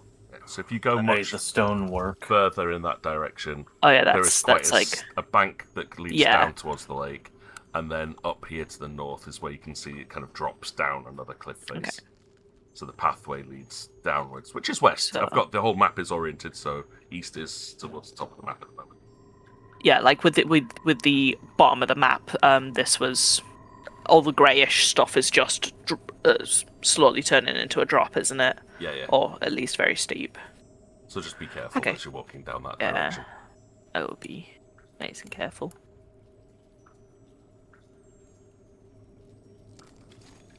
Don't just. I love this, just watching the little tokens creep their way down the map. Because the little shit in me really wants to just push Kazeel down into the Why? snow. But, What the? I healed you. Your life is technically mine right now. but knowing me, I'll do it ever so slightly too hard. He would roll all the way down, end up on the, like, down here, and, like, awake an ice worm or something. I would never do that. No. I might have once killed players with an ice worm. As Eudoxia is walking with Johan, I think she's just going to be like, so, Johan, I know that obviously part of the reason that I'm with you as a group and you've all agreed to stand by kind of the pro surface dwellers living cause, is it all supposed to be like this? Because this is kind of dour.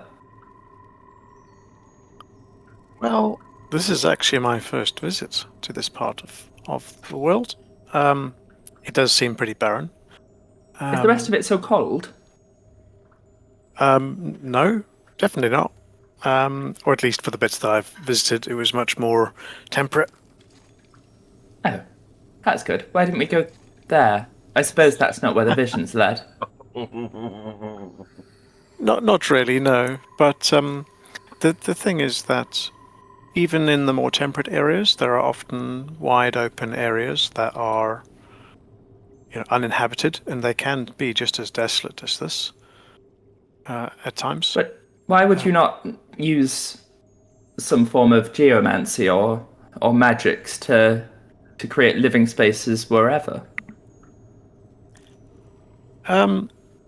That sounds like a very Atlantean thing to say. Can I get a perception check while you're having this conversation, please? From myself and Sage too? Everybody, Or... yeah. Sound-based. Yeah. Okay. Ah. Didn't mean to. Did I double click that? Or was You that did. an old one? Actually, that Okay. was the old one, so it's a new one for me. 15. No. Right. Yeah. Eudoxia and Merla. Considering how still the night is, while, Eudoxia and Johan are having this conversation, walking down this snowy bankment between the gorge and the lake, You can hear a soft grumbling coming from the distance. Okay. Stop. I can hear a soft grumbling from the distance. So you can hear a soft grumbling from the distance. It sounds soft and grumbly.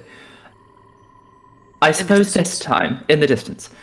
I suppose... In the distance. And it's soft. And grumbling. Is it grumbly? Yes, but it's soft grumbling. One of my favourite bits to do is to ask the GM for, like... And then repeat it back to the players. repeat it word in character. I love it. Shows you paying attention. Old. If it gets old, I'm sorry. No, it never will for me. I have the opposite of commitment issues, specifically for the bit. I suppose we might want to front the fact that we're acting in opposition to my god.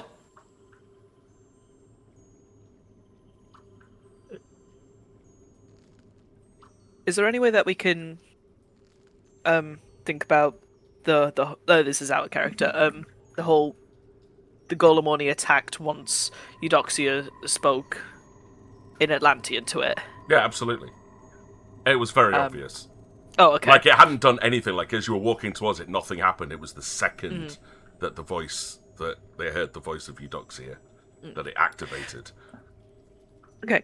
Well, what I'm going to suggest is maybe we don't speak the language of the Skyfuckers. That is, I would say, Present company excluded, of course. an uncharitable Yeah, I was about to term, say there, Merla, probably that's a little... fair, given that the actions that have been taken recently. So I'm going to try very hard not to take offense. Okay, I will debase myself. I mean, I will...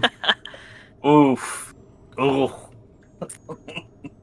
Apologize? That it is called common for a reason. Yes. I can also speak Oran. I don't even know what language that is. Neither do I. I don't have it, so... Oh, that should be fun. Let's see what are the languages what is Oran? I speak. Why do I know this? It's I a can speak in language. Celestial. This is the fun part, considering Merla's problems. Oran's the official language of dragons. It's not draconic. It's a dragon It's the high language. It's the dragon high language. Yeah. It's mostly spoken by sky dragons, silver dragons. Well, wait, Bahamut's a silver. He's a platinum Oh. dragon. Well, he's a metallic. Yeah, I mean, he's yeah. black. Yeah, he's a metallic dragon. So yeah. I'll say something in Oran. I'll just be like, I can also speak this, but I will speak common. It's that Does it background have static. any like resonance with draconic? Similar lineage in linguistic tones, but that's about it. It sounds like that background static you've heard your whole life. Yeah. And Kazeel just talks in Draconic because he knows it. It's the she'll equivalent say of being like an English very speaker. broken draconic. Merla, orc, Pladin, pudding, Pudding, yes. Pudding. library. Is this a similar experience to an English speaker trying to read Dutch? Probably. Or listening to my mother speaking Welsh. I She thought you always just tried meant really listening hard. to your mother speaking. Oh, that's just cruel. I'm not going to be that mean. No, she tried to speak Welsh. It always sounded Klingon, which was hilarious. It's a big long joke in my family. I'm trying my best to learn Irish. That's Oh, that's no. my claim to fame. It I've is a fun over a language. 400 Duolingo streak. The only thing I can say in Be very careful, Our you guys are Gaelic is, approaching the drop down edge. into the canyon there. So I'm just going to shift Johan and Eudoxia across a little bit so you don't fall down. I can only say Schliamach, which is the exit. However, the direction you guys are walking in The growling is getting louder, more prominent. Somewhere towards the northwest. This direction. Well, I no. will be walking as politely as possible. It's got some absolutely paranoid about whatever could be a bear. Can I roll being a polite young woman? I have a plus 30 bonus to being a polite young woman. We can be diplomatic with the snow. That was Alikara. That is true. Sounds like Alikara, based on my what I've learned, was hostile to the snow. She was hostile to everything. To everything, but Everything, kind of liked literally. the snow.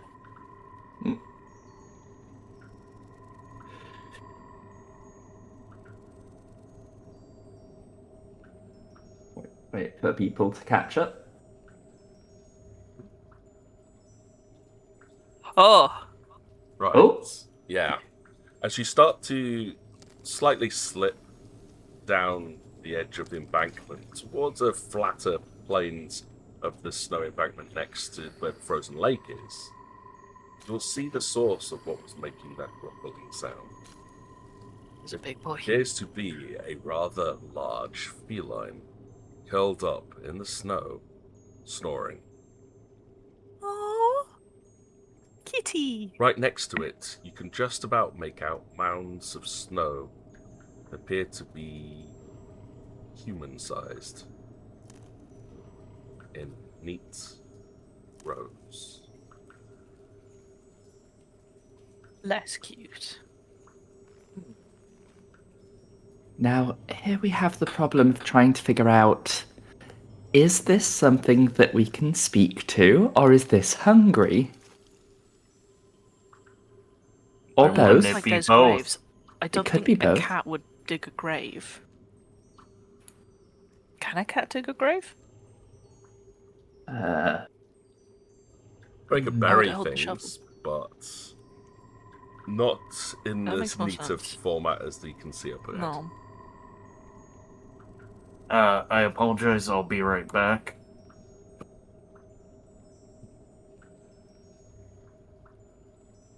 That's a very big cat, though. There's A rather very large- big cat. Do we have cats in Atlantis? No, you haven't seen. It's like animals are ground creatures. I think, Yes. did we establish that she's familiar with dogs? Like, she knows of dogs? You might have heard of them. You may have heard I of think- cats, but you've never actually met one before. Well, based on her previous experience of things like of that nature, It's being obviously those another wolves, right? she's gonna be like, I can't tell if it's a rat or a wolf. Well, ships would traditionally have cats on them to prevent rat infestations in the cargo. But I suppose if you've got giant laser beam golems, that kind of reduces the need for that. It's just a rat and just got like smoking mess. Okay. Do we want to So walk by the cat or? we could try sneaking past it.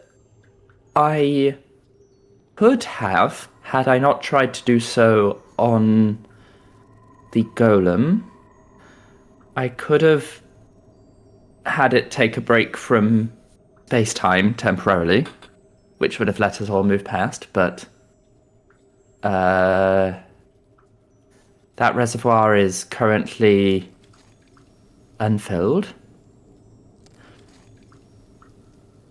I'm not very sneaky.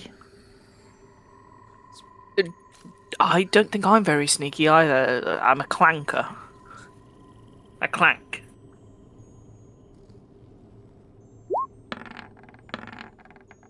I've never heard Johann make a noise whilst moving. And Kazil's about up to his, I don't know, his chest in snow, so I don't think he'll be very sneaky either. Smell the dwarf a mile away. He swims through her. Mhm. He can Maybe- see the stink lines coming off him. Maybe we try and talk to it? Do you speak cat? I speak common. Maybe Cats the don't speak common, cat. typically. What's a cat? That thing. I thought that was a dog. They come in many sizes. The difference between a cat and a dog is a dog looks up to humanoids, right?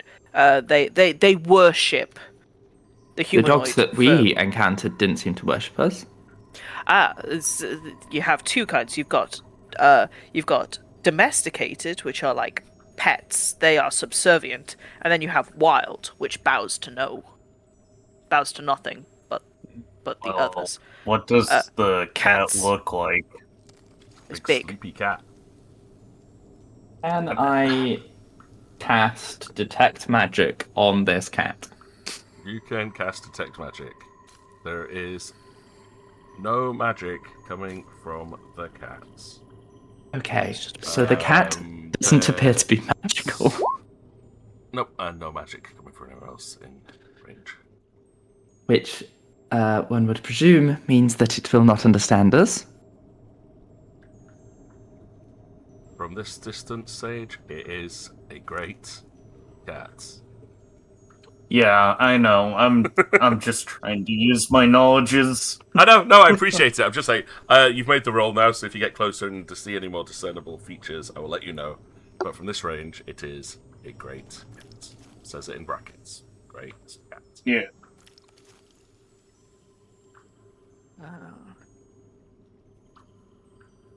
Well, I'm gonna need a closer look to see what this thing is. Okay, are you sneaky? Wait, no, I remember the boat. No.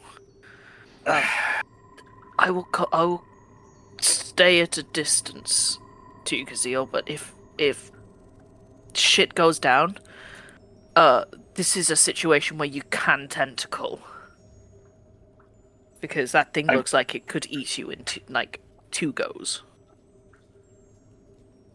I did say before the bridge incident that I don't have another one memorized. I had already used it on the wolves.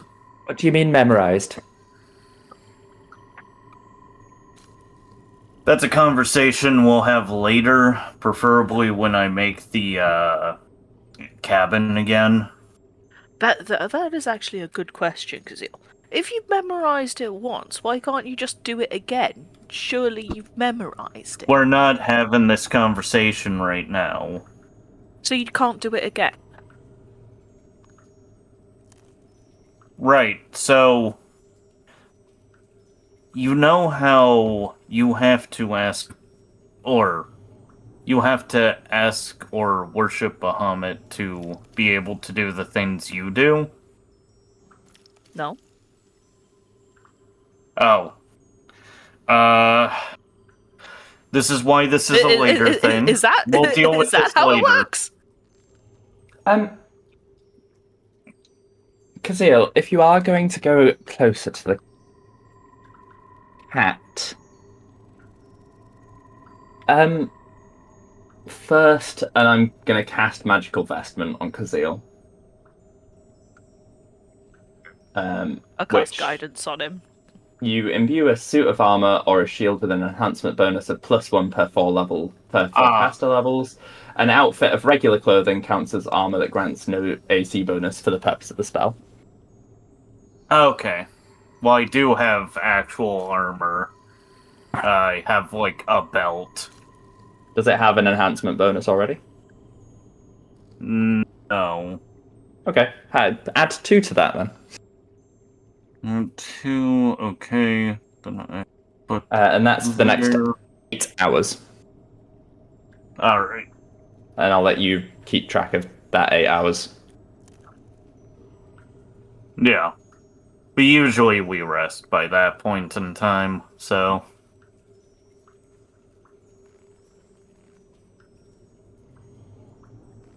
And you mentioned guidance, I believe, yes? Yeah, I'll Merla. do guidance on you. Just because, I'm gonna be shit at stealth, so I'm not gonna try and throw off your rolls. Stay at a reasonable distance because it's snow as well. I can only go like 10 foot. All right. Well, time to try the stealth. It's Preferably only get as close as you can actually manage. Oh, for fuck's sake. well, I'm just trying to get close enough to see the thing, and I have good sight in the dark. Oh, yeah. That's with my guidance bonus, right? Right? Right, Yes. Cool. Make your approach, Sage. In this episode, we watch Sage get mauled by a giant. I'm not gonna spider. get mauled. I'm just getting Sage. close enough that I can see the outline of it. Like, why didn't you send in Johan first as the stealthy He's the guy? fucking stealthy one. Okay, it's fine. Just need to see enough of the outline. Because I have dark vision. Yeah, but So dark do vision I. doesn't mean that you've got binoculars. How far out is it then? Go get Still Vol. like nearly 60 feet away at the moment.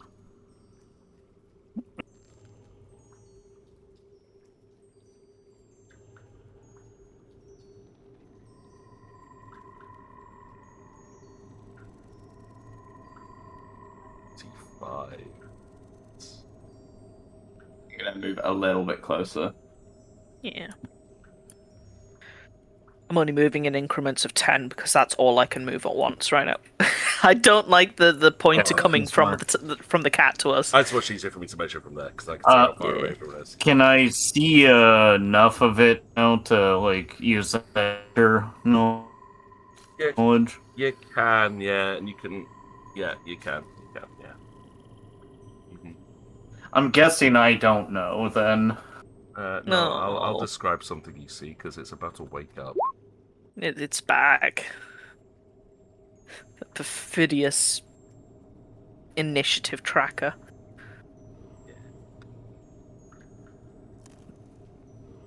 I think it's probably a good idea for everyone to add their initiatives on at this point. This was avoidable. It's fine. I planned for it, though. I'm fine. I just need to work out what initiative is. That's like, right, maybe we'll get one combat session. No, we've got two. Right, initiative. What's your initiative? That's Feline Sun. Your initiative is going to be 24. Ooh.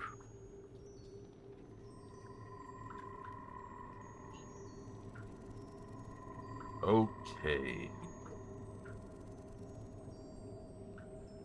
So, this is the order of events. As you slowly are working your way forwards up onto the sleeping feline, you slide carefully down the snowy bank, down to the flat plains, and we'll just about start to make up what appears to be some kind of building behind that. Some kind of shelter from the storm. The large cat stops snoring. With its eyes still closed, it raises its head up from Incoming beneath ad its break. paws. And Sage, will I be able to identify two large fangs coming down either side of its muzzle? This is a dire tiger.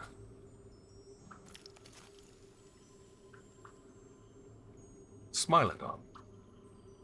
Snow-based, Yeah. large cat. Generally tends to be quite stealthy, likes to hide itself inside, hide itself while stalking its prey. You were lucky to have come across it while it was sleeping.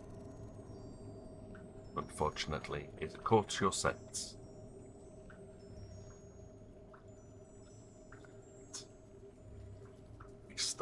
But as, unfortunately, it pounces. This is how cats hunt. Yep. What if I So fall in? I am going to What? take an immediate action. You don't. It saw you coming. So what do you mean by an immediate action? Combat has started and it beat you on So initiative. His I immediate have action is him shitting himself. No, I was going to windy escape Like, and become briefly becoming- insubstantial. Okay. Ooh, lucky. Okay. Vaporous and substantial. I attack to pass harmlessly through you. Very good idea as this gigantic cat leaps forwards from its crouched position, and two gigantic claws, the two paws come out, claws raking out to where you were, pass through you as you turn into a form of mist. Oof. So it looks like I still will take damage, weirdly, because of how it's worded. It says allowing the attack to pass harmlessly through you. It says you gain damage DR10. reduction against this attack and are immune to any poison, sneak attacks, or critical hits. So the attack will still hit, but it'll do much less damage. Yeah. Okay, so this is likely to hit. I don't think it can miss unless I roll a 1. That's scary. I think my AC went up, but that's still 20, so... Oh, very Plus badly. 18? But yeah. Oh. So that's 2d4 plus.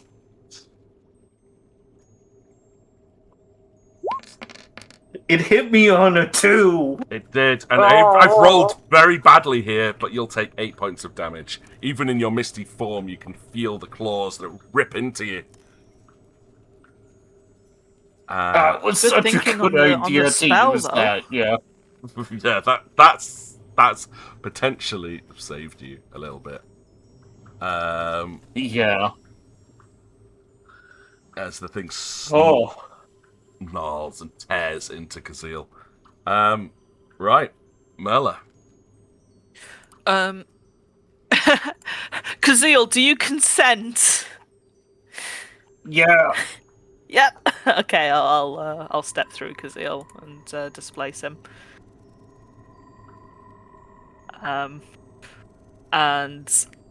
Shit. This thing's gonna be fast, isn't it? Mm-hmm. Okay. Sorry, I just heard the dog smash something downstairs, but that's not my problem. I have to think about a cat right now. Let's see. What you have? That's what Ewan's for. That is what Ewan's for. He's got to go sort it out. Nice. Okay, so I feel like I'm gonna have to do that for to hit.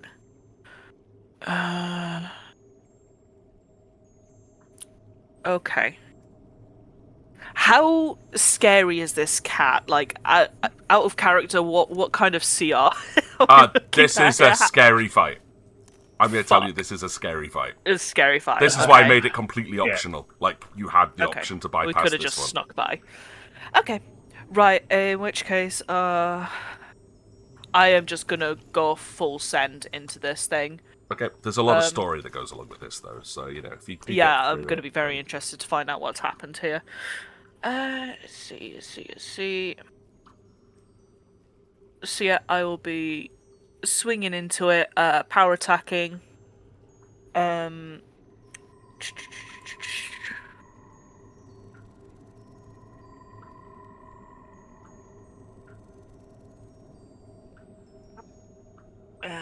Go. Okay, so -2 to hit, +4 to damage. Okay, its That's armor initiative, class let's is not- 17. Oh, that shouldn't be too bad. Yeah. Right, attacking twice. Okay.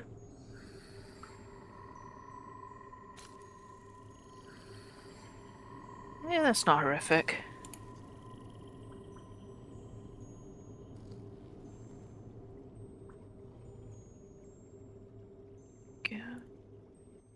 Stop opening snipping tool. I don't need that.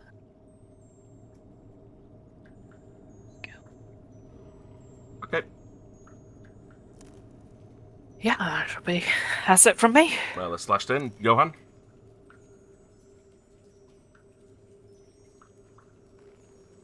Bear in mind also you are back on difficult terrain, Yes.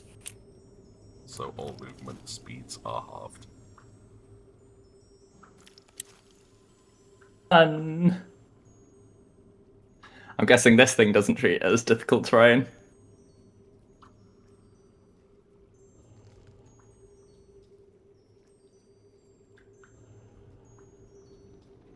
More likely than not, yes.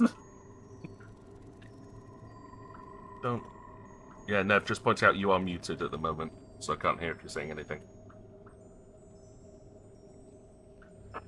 Sorry about that. I had a visitation of some princesses asking me things, so Fair dues. Please say hi and pass on my love. will do. Yeah, so Johann's moving around to stand next to. It was 15 was the movement rate, right? Yeah. Half of 30. Yeah. Okay. And yeah, so he's still carrying his mace, so he's going to be attacking with that. Okay. It's a miss. So Johan runs along the bank, skidding down next to Merla, but loses his footing slightly, and instead of being able to swing, loses his attack to regain his footing. Eudoxia. I'm going to cast Blessing of Fervor. Very good plan.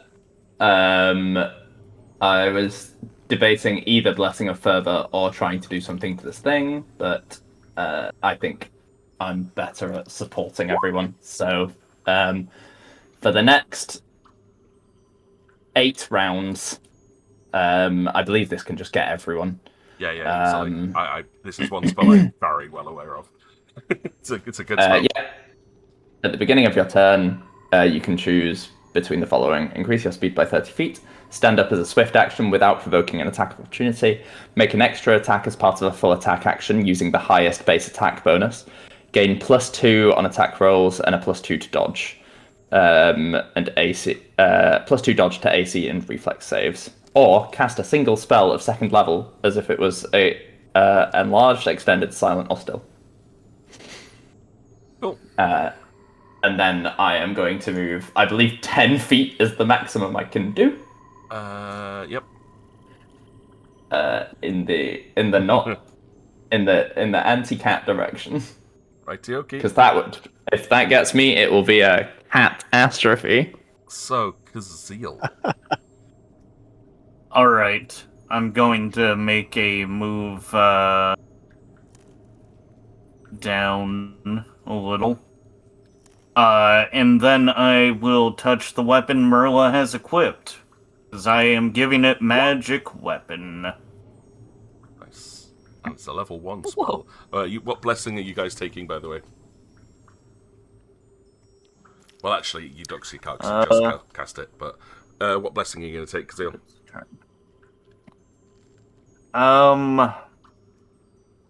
I will take the bonus to AC. Okie dokie. And reflex and technically attack, but that's not what I'm using it for. Yeah, no, that's cool. It's the +2 to AC and reflex saves.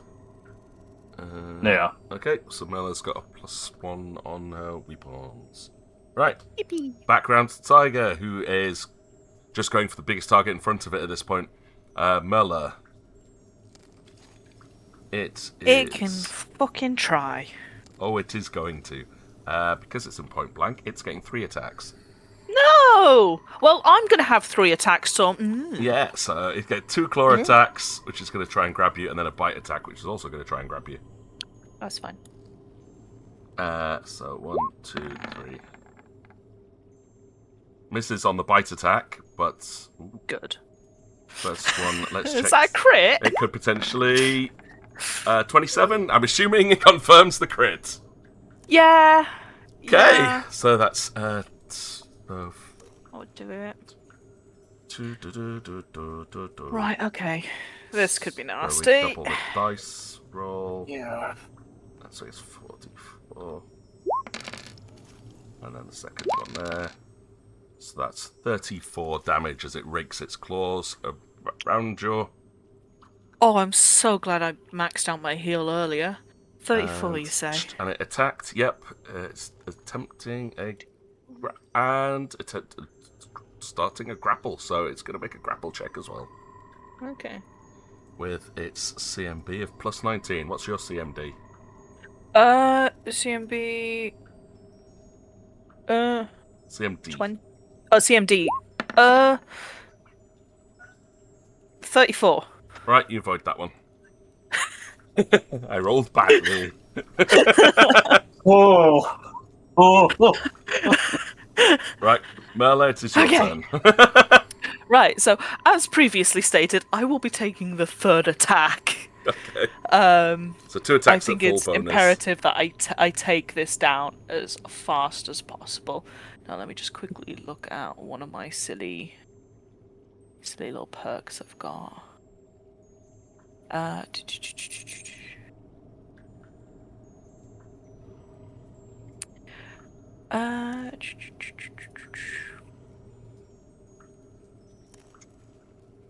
Saying it's just, I think it was a shame you guys don't have a bard for you for this entire section. Yeah. Not a bard, like a druid. When I was Okay, trying it so- out, I thought druid would have been so useful.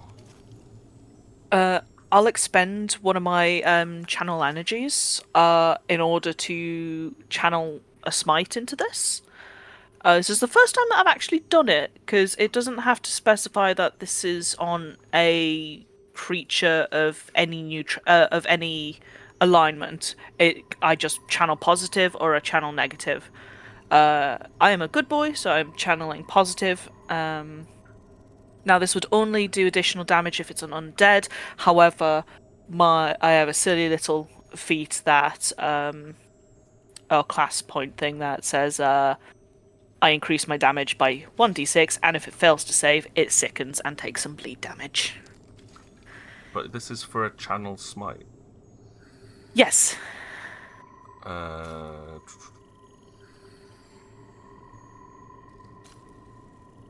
Yes, it is. Just double checking that that's how this works. I'll send you it. At least that's how I understand. Because the paladin This- smite is specifically smite evil. Okay. Is the cat evil? Is the cat What- evil? No, the cat What's is its neutral. political It's very neutral. alignment? Neutrally we're aligned. not. It is not aligned with any political party. No political parties. don't What's waste- its, don't what's waste its your- opinion on vegetables? You're a 'Cause if vegetable. it likes broccoli, it could be evil. It could be. It's not evil. Oh, don't waste your channel It's not point. as politically well. aligned. Why did I see it by the I shall book not yesterday? waste me bollocks on that. I guess this is a spoiling the ballot type Smilodon. Yeah, I'll just swing for it 3 times then. Yes. It's annoyed 3 me. hits. I mean, you could potentially take it out in 3 good solid hits, seeing as how you've Let's rolled see, previously. will we get 3 good solid hits on it? I've lost my attack again. There we go. 1, 2, 3. Oh.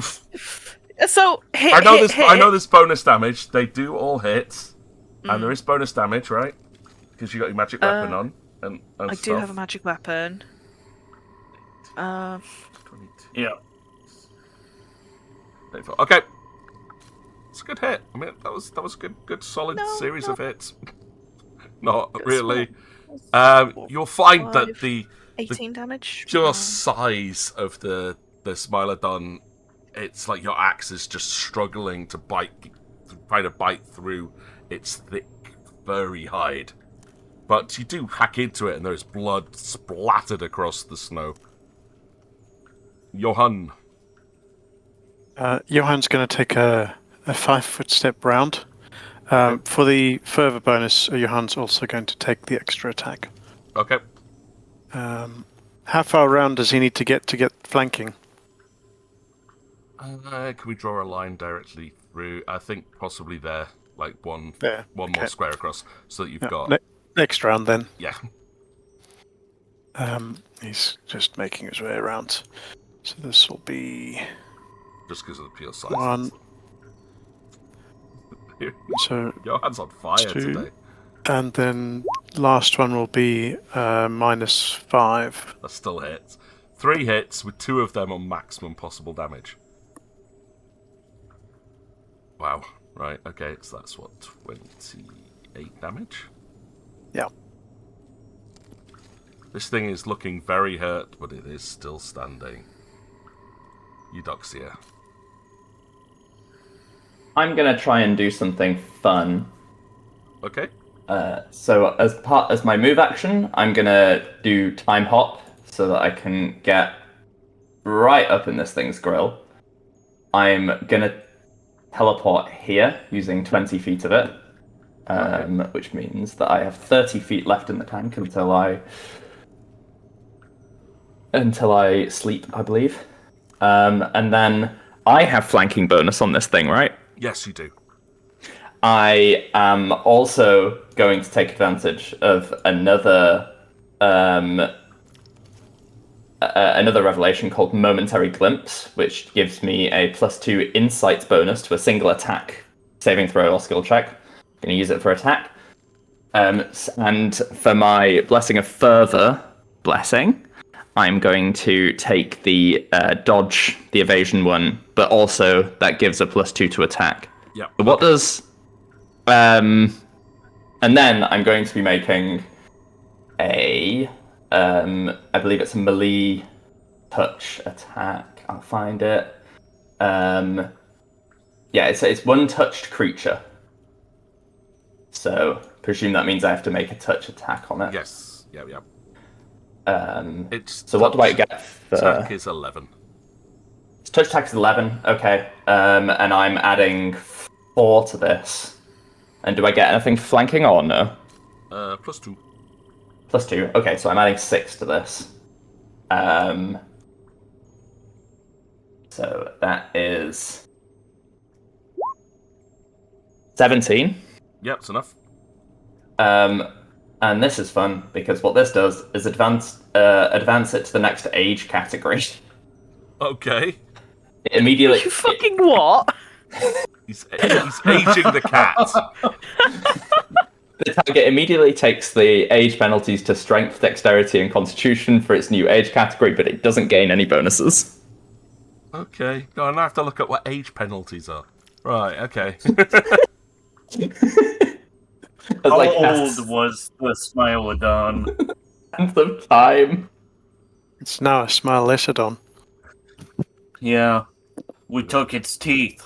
I'll put the spell in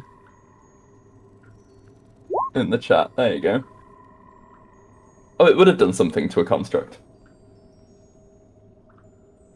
Right, okay. Oh yeah, because it would have been object. Yeah, it would have done stuff to constructs. Righto, okay. I'll just give it a -1 to everything it's doing. And okay, It looks and a bit- its max health will drop because of that, which puts it down to... Okay, cool. Right. Makes I'm your cat Trixie. crusty. Oh, sorry, that was Sage. It What? upped back. There we go. So it's Sage's turn. It looks. I'm gonna try considerably something weaker. also a bit silly. I'm going to use the... What was that called? Dang it, brain. Oh yeah, I'm gonna whip out the Staff of Authority, and I'm going to cast Oppressive Boredom on it. What? I regret ever giving you that, but it's still kind of fun. I just sat It forward needs in to my make chair. a will save. Okay, it needs to make a will save. Okay.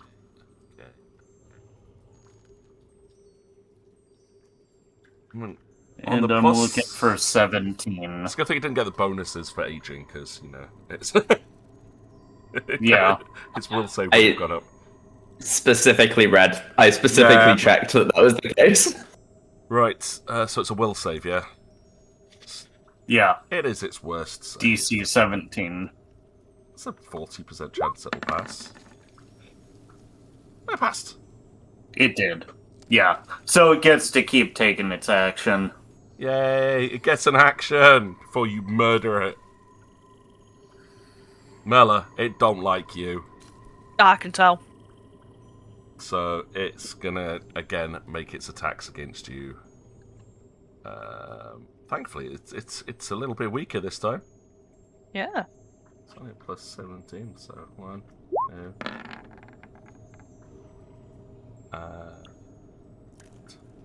It's bite attack. It's 24 hit. Yeah. Cool.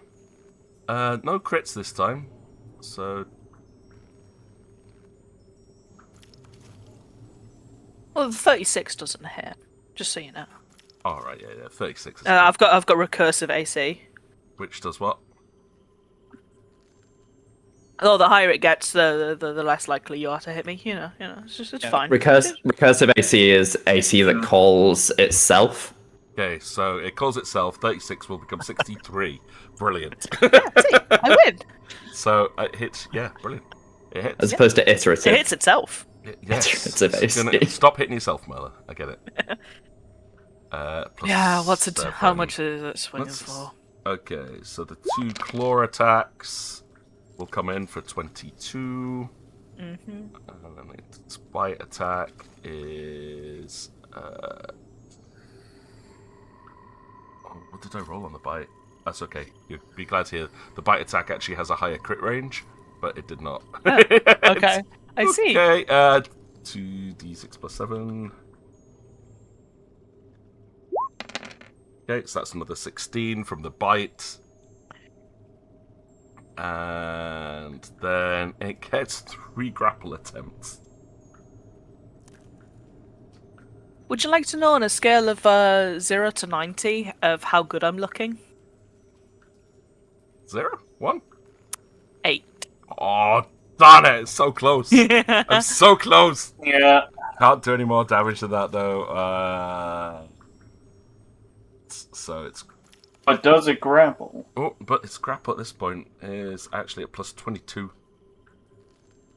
Huh. So probably it's got 3 attempts. Yes, it does. Yeah, that's That crit grapple. I don't think I can. It's with its teeth escape buried that. into you. It's like buried down and wrapping its body around Merla. You're grappled. But it's slightly older. Yeah. It's is it a contested strength? I Breaking out of always grapple. hate. Yeah. So on your initiative, you could just attempt to try and stab it while grappled. Yeah, I think that's gonna be what I have to do because otherwise I'll fall unconscious at the end of my turn if I'm not careful. I mean, famously, every tabletop role-playing system has really nice and kind of like streamlined grapple mechanics. Really Oh, hate yeah, Pathfinder's always. grapple mechanics. Right. Let's see how it goes. I mean, you have got the grapple status on you. So I can ignore all of the instructions on the grappled condition. Both creatures have the grappled condition, so it's considered grappled as well. Although he has the option to release the grapple, remove the condition for whether you do not resist. You've resisted it. Blah blah blah blah blah. It gets bonuses. If you are grappled, right, you can attempt to break the grapple as a standard action by making a combat maneuver equal to your opponent's CMD, which does not provoke an attack of opportunity. Alternative, if you succeed, you can break the grapple, or if you succeed, you become the grappler, meaning you can then start to attack back. So, that's... Flip it and reverse it. Yeah, it's Uno reverse card on the I'm grapple. gonna assume that CMD is pretty high. Yeah, I'll give you that in a So- moment. It says, instead of attempting to break or reverse the grapple, you can take any action that doesn't require 2 hands. So I've been wielding my axe one-handed. Isn't it a 2-handed great axe you're using, though? It is a versatile weapon. Okay, so you could... I can, yeah. Yes, I The whole wanted to reason it was point that out picked for you. so I can use it with the shield. So yeah, I'm gonna just. You're not pinned What? yet, so if you were pinned, you couldn't do Yeah. so much. But because I'm What just blessing gonna are you taking, by the flail way? around and try and whack it with the axe. okay, Because even if I hit it and do any kind of damage, I'm sure that'll yeah, I'm do it. pretty sure. What blessing are you taking on this turn? Out of interest. For the blessing of fervor. Just blessing of fervor. It's let's CMD, see. but it's 31, by the way. Even if I really, really, really wanted to, I probably couldn't do that. Yeah. I'm very sad I didn't get to maul Kazeel on that first round. No, he was prepared. I'm very glad I was like, I'm going to save that spell for a moment. I was trying to drain you of as much magic as I could before this, just in case. I'll take the +2 bonus to attack rolls. Just for funsies there. Is it just a standard attack? I believe so. It's a 21 and a 10 hit and kill. It's enough for Nick to kill it. Yeah, it was nearly dead. So, with the cat latched around Merla, she takes her axe with one hand and buries it into its stomach. With an absolute pitiful yowl, the cat perishes and slumps on top of her, pinning you to the snow under its heavy, wet, bleeding mass of corpse. Yeah, critical wounds on Merla. It's okay. I've stopped the bleeding. I cast Cure Critical Wounds on Merla.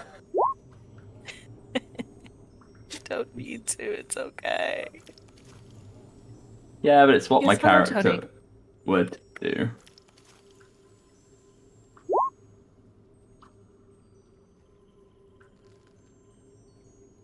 I'd gone down to 3 health. Yeah, well, go up by 28. It was Yeah, down it's to only on it was 31. down to 4 after the de-aging, because its maximum health dropped with the drop in Constitution. I'm so glad that worked. That's such a funny spell.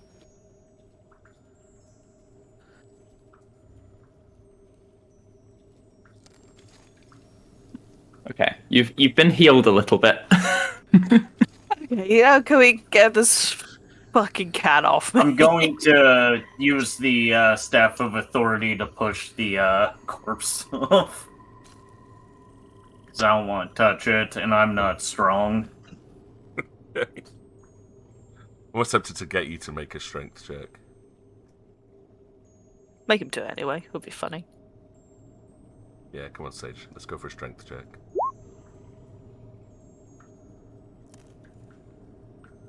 Let's see how heavy this thing is. 14. Do we have any It's stats a on dire tiger. it? Is it crushing me? No, it's just it's really heavy. If you don't get it off you, potentially could be crushed into the snow, but... yeah, I'm going to say 14's probably okay for you to at least lever it enough so that Merla can wriggle out. And the dire tiger's corpse just slumps into the snow. The snow around it pooling in a crimson wave from a multitude of Watch wounds. we find out this is Alikara's pet or something. Incoming ad break. Let's say we are out of combat. Alikara's what?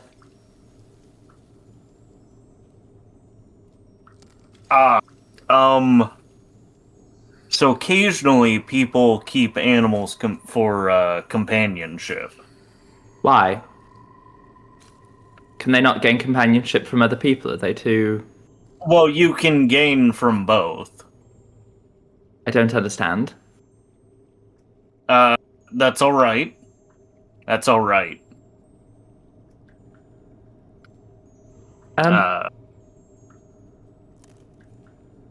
Johan, do you want to try and do the thing that you were doing with the dogs? Perhaps gain something from this material? Ah, yes. survival check. That's right. A bit of tanning. Just scroll up. I'll cast quickly. guidance on you. Okie dokie. Not my strongest skill. Yeah, you won't be able to salvage anything. Once again, this thing is quite damaged. And also aged quite poorly. It'll stop being aged in about I know. 79 minutes. That's a long time. Gee. Yeah, don't get on Eudoxia's bad side if you don't want to experience back pain. We see. She's polite. She's nice. She will give you sciatica issues. I'll heal myself for another 21. Okie doke. Do you need more? No, I'll be okay. Doing Okay. it again. Oh! Another 21. Okay, I'm good. Well, if you're healing yourself, is it not maximum? Only when I do the big one. Mm. Is it?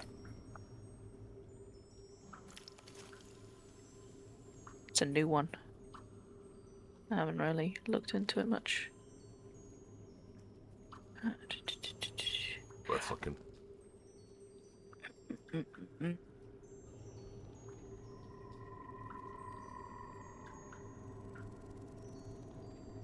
No, I do not believe so.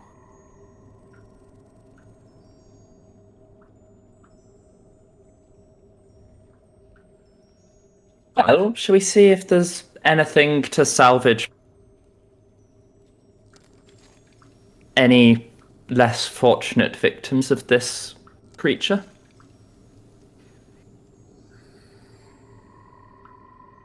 Oh, there's at least a shelter here as well, so... Yes, I can't want to tell. take Was one of it? its teeth as a trophy. Okay. Was it guarding something?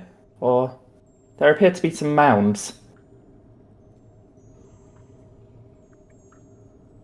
Possible that it was, guarding.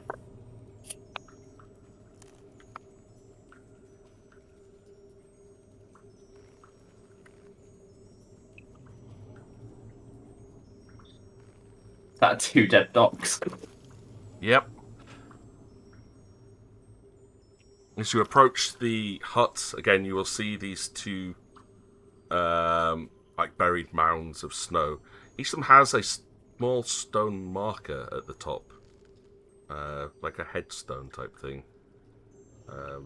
There's a snow-covered shovel, as you can make out roughly on the map, quite hurriedly dropped next to where the tiger was sleeping.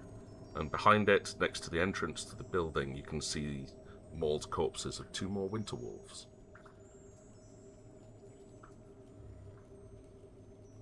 Can I cast Detect Magic on the graves?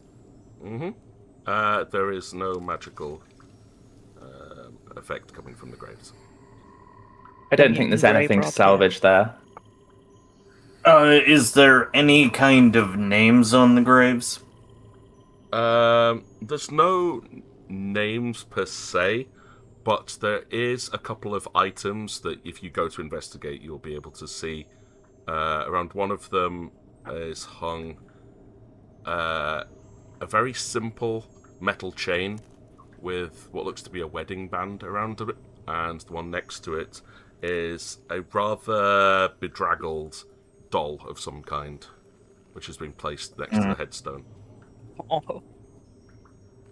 Could I do a religion roll of some kind to say just a prayer for them? Absolutely.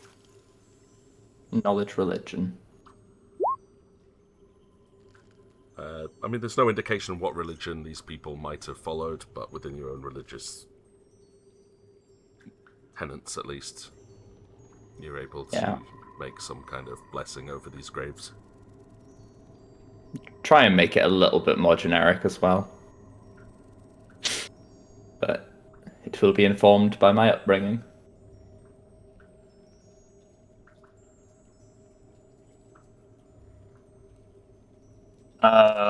Is there anything on the ring that, like, any kind of markings?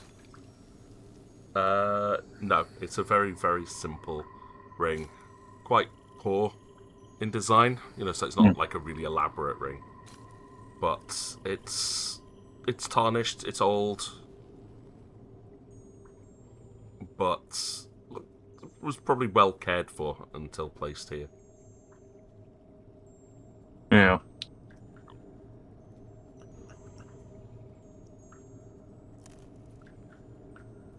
I see no reason to poke at the mounds, really, so... I agree.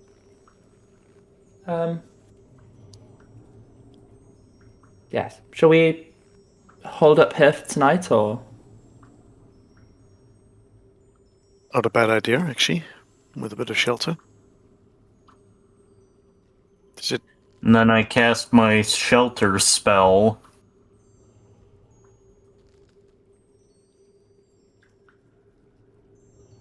Okay. I mean, there's a perfectly serviceable building right in front of you. Your choice. I'd like to investigate the building. Yeah, I'm gonna go to the building. I mean, I still say investigating the building's good. It's just that one has a guaranteed fireplace if I cast my shelter. You can cast shelter after we've investigated. Alright. Did the graves look like they Fine. were recently put up, or have they been here for a while? Fairly recent.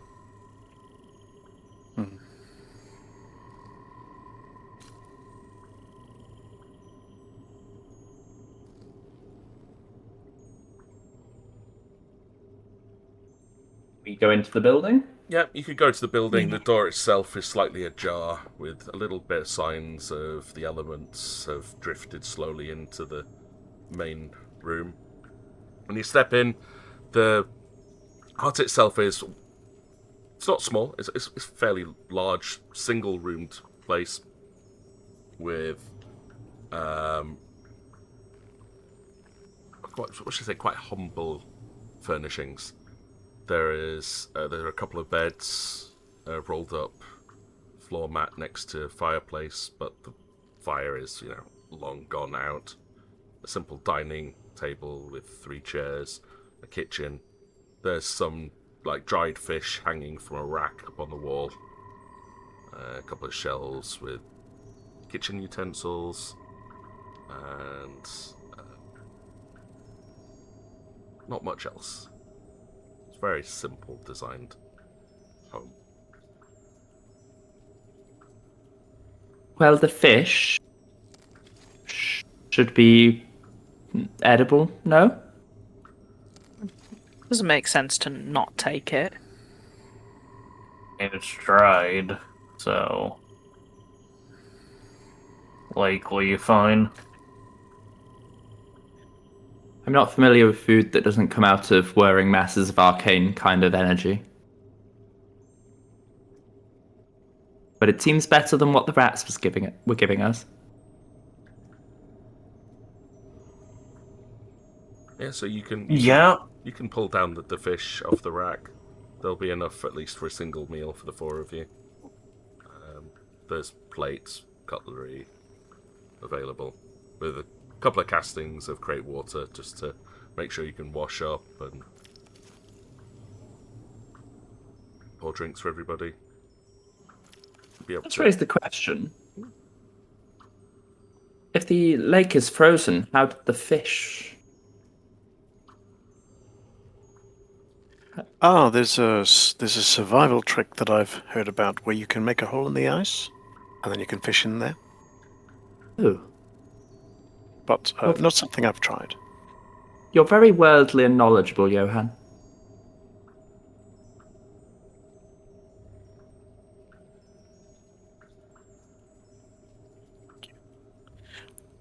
It's stories that I grew up with. My ma used to tell me about all sorts of things. Does seem like more effort than just asking for food from the food vortex. Still can't get over the food vortex.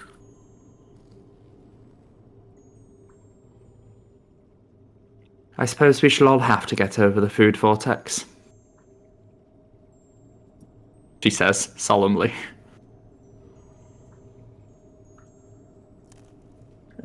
Is this a good place for us to try and like hold up, or is Sage's It's really accommodation going to be better? Is that all we can see in this building? Just can we could- do some checks? You go digging around if Have you an want. investigate. Yeah, I would like to. Yeah. No, I want to know like who's buried their partner and child here. Are we doing a perception check then? Yes. As there is no search or anything. Zeal has no idea. Giving myself guidance, just to help on the Guidance. perception I check. should have guidance myself. Yeah, 20, a dirty 20. Okay. 3 of you that will find some things lying around. We'll start with Eudoxia. Eudoxia, because of your sight problems, will obviously find it a little bit harder to go looking for things which are too well hidden. So you start to look through there's like a small shelf with papers and small books on there. While a couple of them one of them seems to be like a storybook that's being handwritten.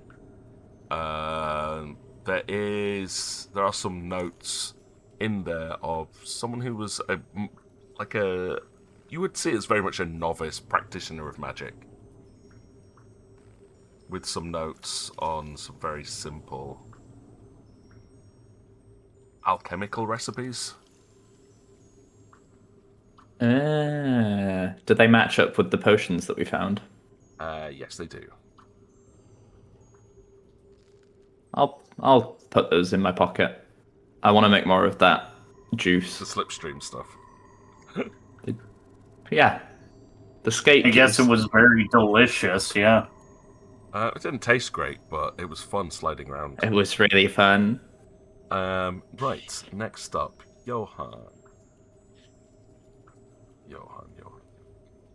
We have you fine.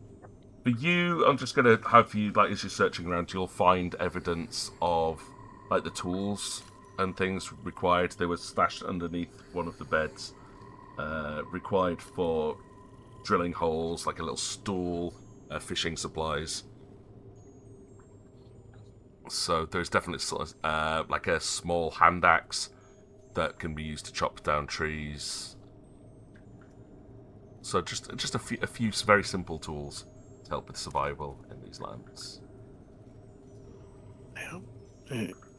Johan's going to take the hand axe in case we need to gather wood. Okay, so we can add that to your inventory. It's not like a weapon size, it's just a very small tool for chopping wood. And for Merla,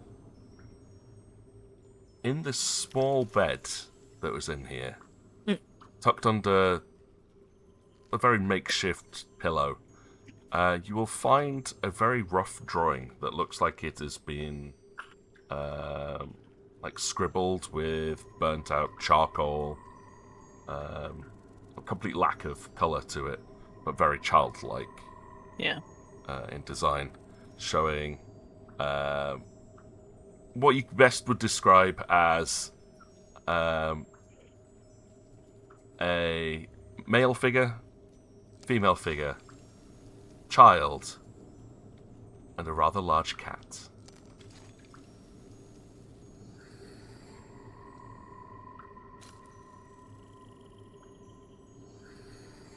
Oh. That's made me really sad.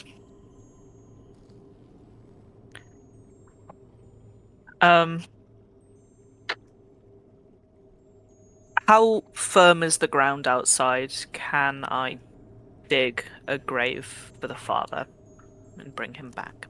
Very much so. So he's with his I family. said there's a shovel outside as well. Yeah, okay. That's what Merla will be spending the evening doing. Going across to the other side of the river, getting the dad's corpse, bringing it back to bury it with his wife and daughter. I assume daughter. Okay. Do you say what you're doing? I don't think she will. Well, I feel like Eudoxia is imprinted on you enough. Can I make a sense motive to vibe check? Go for it. 15. Is Merla hiding anything? She's not hiding anything, she just doesn't want to talk about it. Okay. In that case, like 15 will be enough to see that Merla's kind of boisterous attitude from outside has definitely sombered down massively after what she found in the child's bed. Well, Eudoxia is not very strong, but she will fall in lockstep and try and help where she can.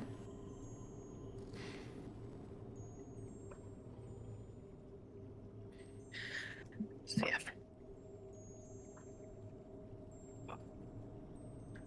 So, if she does end up wanting to follow, then she's not going to be turned away. But it's just, this is something that needs doing. Yeah, we don't need to talk about it. We just need we know what needs doing. I think Kazeel, who didn't see anything. Where are you going? I mean, yeah, He will be set up completely the ignored. shelter. Oh, huh? Like not in a be like the holding up the hand up. Not now. Okay. Was Like the we'll talk. She just can't put into words right now what she's doing, how she's feeling. Something needs to be done, and she's gonna go do it. was the picture put back down in No, theory? Merla The is picture taking that it with her. Like she's going to have folded it Okay. up and tucked it away. She's probably gonna keep that on her until they're all buried. I think Eudoxia will try and depending on how does she sense that Merla has any sort of regard for the cat in light of this? I think that up to date. She's looking at the tooth that she's taking as a trophy and is you're not quite Disgusted. sure. It could just be like her glassy eyes, but you can probably see that there's something of tears pricking up and starting to swell there. Okay. Hands shaking a little bit. I think Eudoxia will try and start digging a grave for the Smilodon too. Yeah. Okay. Yeah, that's the goal. They're all gonna get buried together. Merla wants to bring the cat with them as well, but I'm not sure if she'll be able to. I'm sure she'll eventually be able to move it. Well, if 9 strength can help, I'm sure the two of us will do great. Yeah, between the I two. can guidance you as well.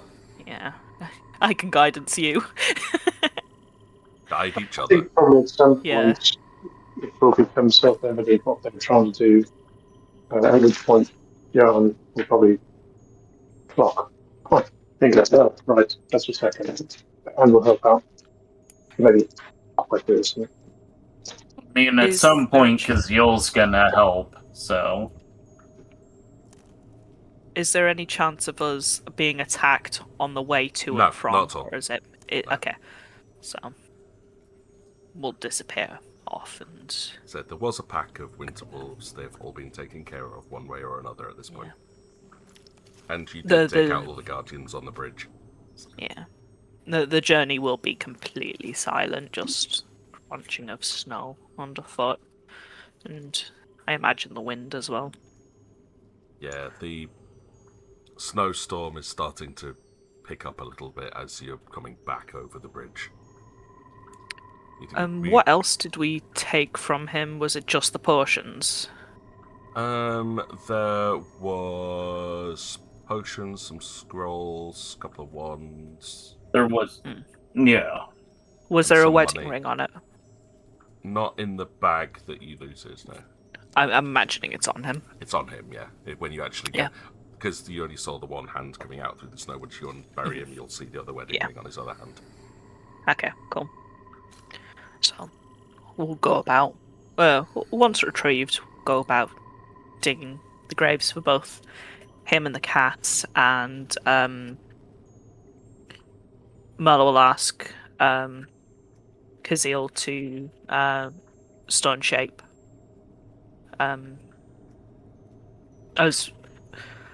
She doesn't know what religion they follow, so something simple would have to do, but something that would protect all four of them.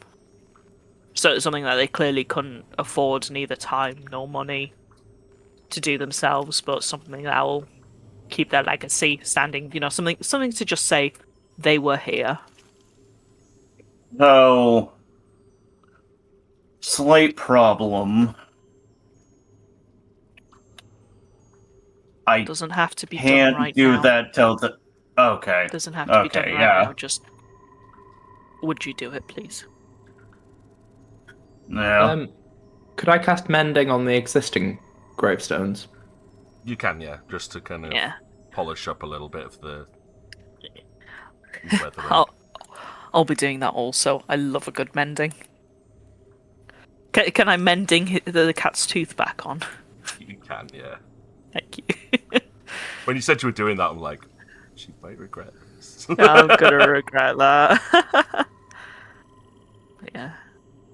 Other than that, once it's all done, Merla's just going to be completely silent for the rest of the night, not speaking unless directly spoken to, and she will offer a prayer for them to Bahamut. I don't know if she would hide it, but she would be doing it in Draconic. Okay. But I think she would try and hide away whilst she's doing that. I don't think she would actively know she's speaking in Draconic at this stage.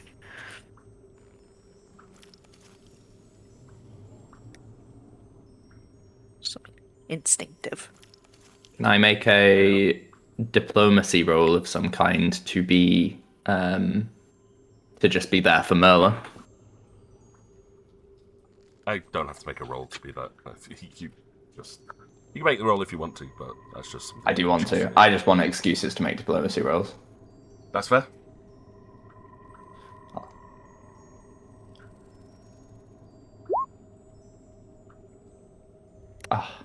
A 3 on the die. So I've just been handed a huge bowl of Chinese food. Yeah, not the best roll, but enough to show sensitivity.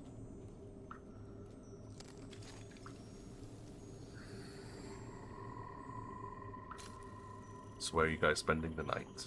For it is late and the snowstorm is building up. Myrna refuses to stay in their house. They're interlopers. So, it's my cabin, it is. Okie dokie. Zeal can head outside and create his magical shelter.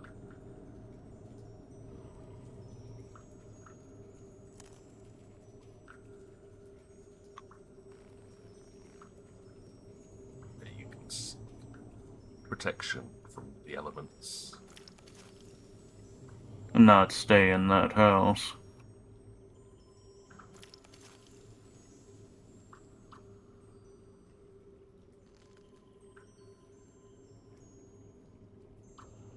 Really up to you. I mean, if anything else that you want to do, otherwise, night will pass, dawn will come, spells can be prepared, stomachs will grumble. I'll take more damage, I believe. Yep.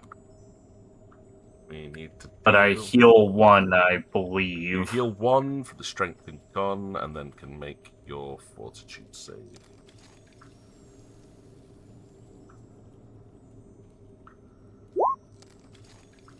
Not enough. So first is strength. It's 5 points of strength gone, and only 1 point of con. Okay. When the morning comes, I'll do my daily 2 lesser restorations.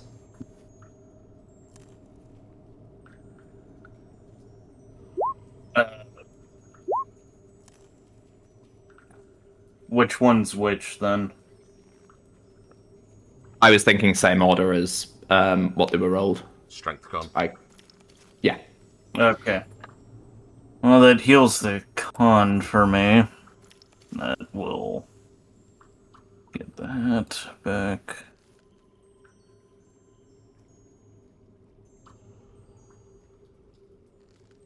Okay.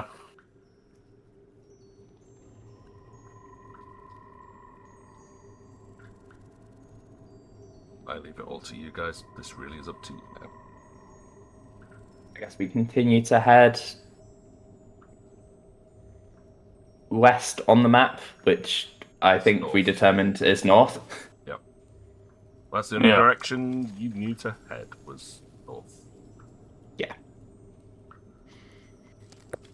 That's where I'll go. Are you planning to avail yourself of the fishing supplies here to get some food for the journey? Yes. Bearing in mind that will probably take several hours out of the day, Oh. but you might be able to at least gather enough to last you a couple of days worth of food. So, very much Probably your choice. sensible. It does sound pretty sensible. I do stone shape the graves as I was asked, by the way. Merla is very appreciative. She'll make sure that the wedding bands are on the same chain and almost like she'll direct Kazil in the way that he's sculpting and make it so that both of the rings are embedded into the stone and that the picture of them all together is visible and hopefully protected by the elements, but Incoming they ad break. can all be seen. And now Kazil also understands, because he's seen the picture, what was going on. I cast mending on the wedding bands. Can do. I mean, they weren't like They're really just damaged, they tarnished. were just tarnished. It's just wear and tear. Yeah, but So if you had prestidigitation, you could polish them up. But other than that,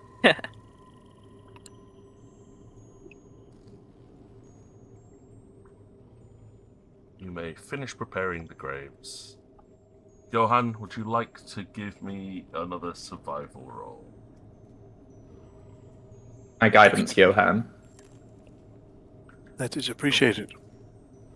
Since it's a skill that needs work. Yeah, nicely Oh, done. nice. Nicely done. So, with access to the tools and with Johann's knowledge of how they work, very carefully is going to head out into the lake. And you will find a spot that has already been prepared for this. Like there's a hole already cut into the ice where you can set up a little stool, put the fishing rod down, and you leave that for a few hours while all the graves are being prepared in the morning. Rituals, and can head back just after noon, and will be able to retrieve quite a good. It's not a huge haul, but it's a quite large-sized fish that you're able to pull out from frozen lake. Enough to feed you for today. so you at least have a source of protein. And for that roll, I'll give you 2 more days worth. If you want to try taking them with you, there's still some salt in the hut as well. If you want to take that for like mild preserving over the next couple of days to make sure they don't start rotting in your bag. Yeah. We'll take that. And you just like bind them up inside some loose sheets of paper. So that'll give you guys 2 days worth of protein at least. You may still need to forage for other food sources on the way. For that roughage. Your Roughage. Yes.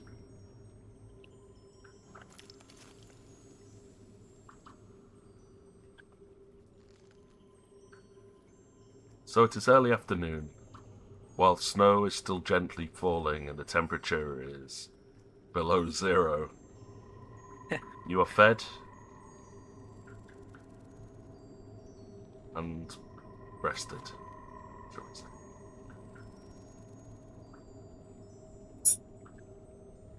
Yeah. Nice. You mentioned it was snowing. Does that mean our visibility is It's limited? very gently. I say it was getting towards that way, like late at night. But the heavy, like the blizzard has passed. It is just gentle snowflakes falling at the moment. So your vision is not too impaired.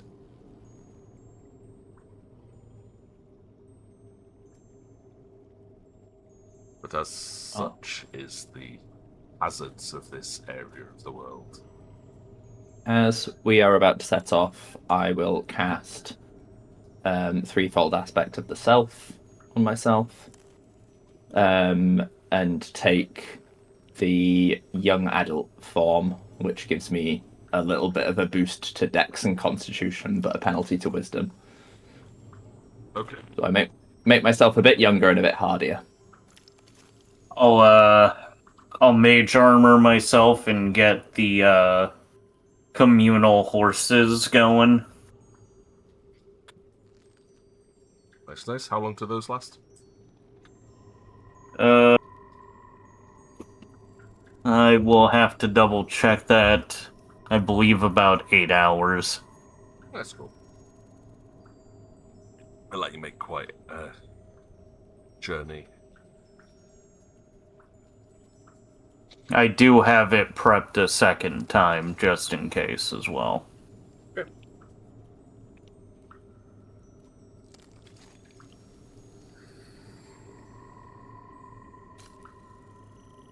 And then I guess Ooh, the party... That raises my maximum HP. Oh yeah, will do if you put your con up. But yeah, I'm guessing you're gathering the party and venturing forth. Yes. Okie dokie. With the magical horses guiding you forth. 4 people leave the abandoned hut behind and head further north. You follow the edge of the lake for a good portion of the next day, with the sunlight creeping through the heavy set clouds above. You can make out that beyond the lake, much further to the north, possibly a full day's ride, so you could potentially use both castings of your communal horses to get you as far as possible. But bear in mind that can lead to fatigue, even on horseback. The solid mountain range that was your initial destination. You'd remember... You're not entirely sure where about, but you do remember Alikara talking about, the frozen mountain ridges that traverse the horizon of the world, as she liked to call it. Which is just... This matches the description she gave, but it's at least a good full day's ride past this gigantic frozen lake. Outwards towards the west, more snow plains, out as far as the eyes can see, as the river that you've crossed now spans far to the south behind you, cutting across and heading towards the well, eventually would circle back down and round past the Borin, where you can only assume that the mountain range will also cut round and join in with the Dwarven mountain range. But that is far beyond where you can see at this point. Question. Fire. Obviously, I can only see 60 feet from myself. Yep. But can I just be keeping an eye out for kind of geographical similarities to what I saw in the vision? Like, does the snow seem, the depth of the snow, Sure. anything that I could see around, that kind of thing? I will point anything out that seems familiar to you. At the moment, Thank you. Nothing seems familiar to what you've seen. Except the concept of snow. Except the concept of snow, yes. And it is white. The colour of snow is also appropriate.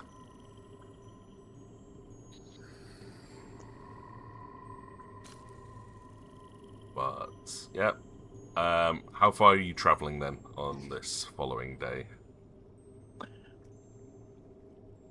My opinion is that we shouldn't overexert ourselves, seeing as Kazil is beplagued. I wouldn't really worry about that. The only problem would be the things sapping with strength.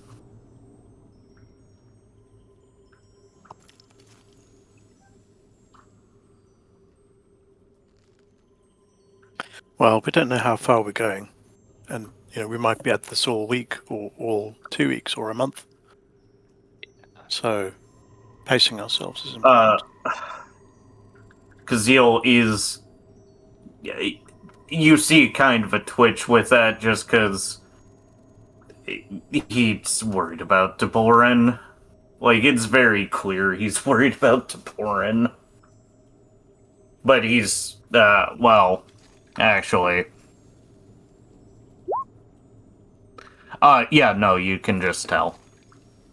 Not being subtle about it. Yeah, he's not being... He was trying, but he's not.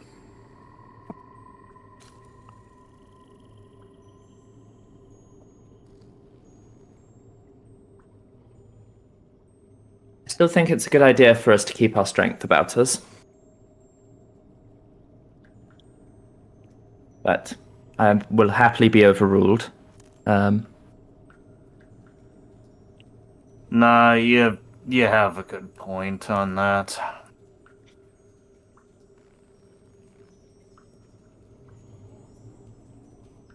As we're traveling, we should keep foraging at bits when we come across things that, Yeah. if we find things. Well, I will need to get 2 Yeah. dice rolls from everybody.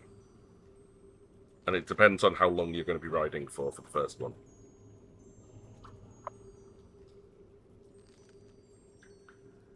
So you're doing 8 hours Well, the or mount's 16 only- hours? She said you could cast it twice. Are you going for a full day Yeah. or a single day? Like single casting day or a double cast during the day?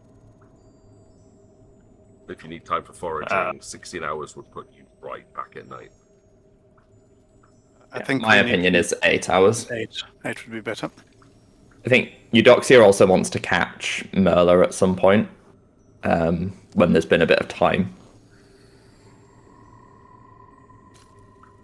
You have plenty of time. You've got like a good 8 hours. Yeah, but like, Thing, right? when we're not, if like we're both riding on horses and the other two have gone off for a bit, she wants to catch Merla for a more private conversation. Yeah, Steve.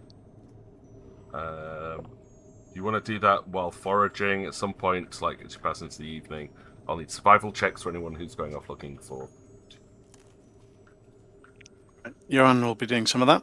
And I will also, like I said, I will need a ride check from everybody. Ride check. Right.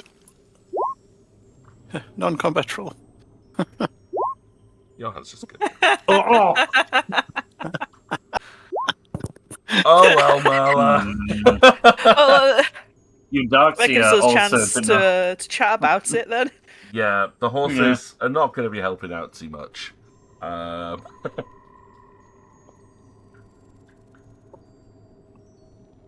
Yeah. Let's just think we might need to. If you want to stay on the horseback, I think we might need a fortitude save a little bit. But I know Merla's probably okay, but I don't think you're actually going to be able to stay in the saddle at that point. Not with that roll.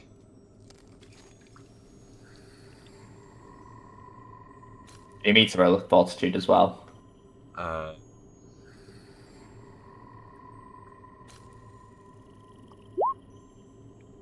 Okay, so stamina-wise is fine, but your speed is going to be very much restricted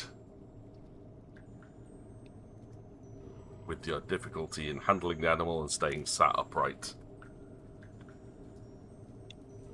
On the plus side, snow is quite good at cushioning your fall. Yes, you won't get taken injured, but it will slow your progress a little bit. So, while you might have been, say it's would we say like a full day's journey away from you, you probably make about a third of that in one day. Yep. The survival checks wise, yeah, Johan, not so lucky this time. Kazeel, Kazeel did. yeah, Kazeel roll there. Kazeel will be able to pull out a little bit of roughage, some roots from a dying tree that, while not entirely tasty, at least is something that you could, like, chew on. Get you that roughage you talked about earlier. But you'll be able to use them to skewer the fish onto, at least, and use them for a little, like, make a small cooking fire over your campfire inside your shelter. So there's that at least, but no real sign of edible fruits or root vegetables at this point. You're theorizing possibly you'd have to travel further away from the lake to be able to do that, but that would make your journey even longer.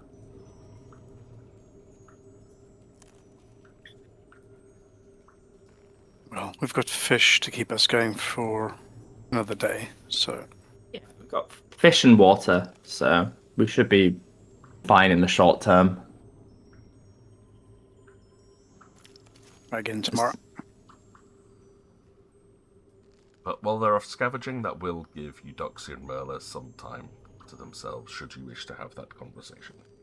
Yeah, I think Eudoxia is going to walk up to Merla after it feels like it's been, a bit of time.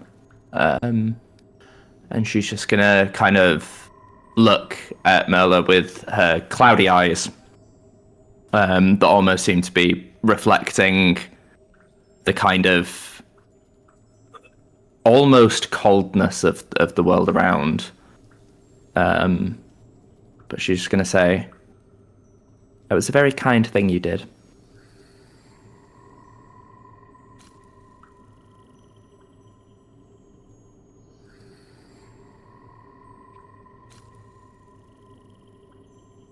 It wasn't kind, it was the least any of us could do. Making sure that they get a proper burial and that they're together. I think you seem a woman of honor and righteousness, which is, the qualities I seek in my own religious experience. As an oracle of Uranus, I'm an oracle of retribution, of rebellion, of standing up for what's right.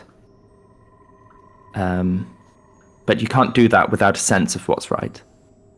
And I just wanted to say that I appreciate that you stand up for what's right, and I also appreciate your definition of right. I think we're aligned in that. I think that your Uranus and my Bahamut would very much get along. I'd hope so.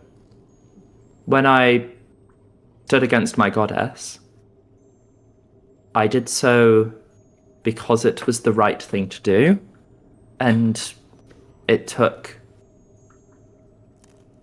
a lot for me to live by my ideals. But ultimately, you don't do that kind of thing for its own sake. I'll refer to my previous words. I think the root of why we do the right thing is that we're doing it for kindness. And I think you are a kind person.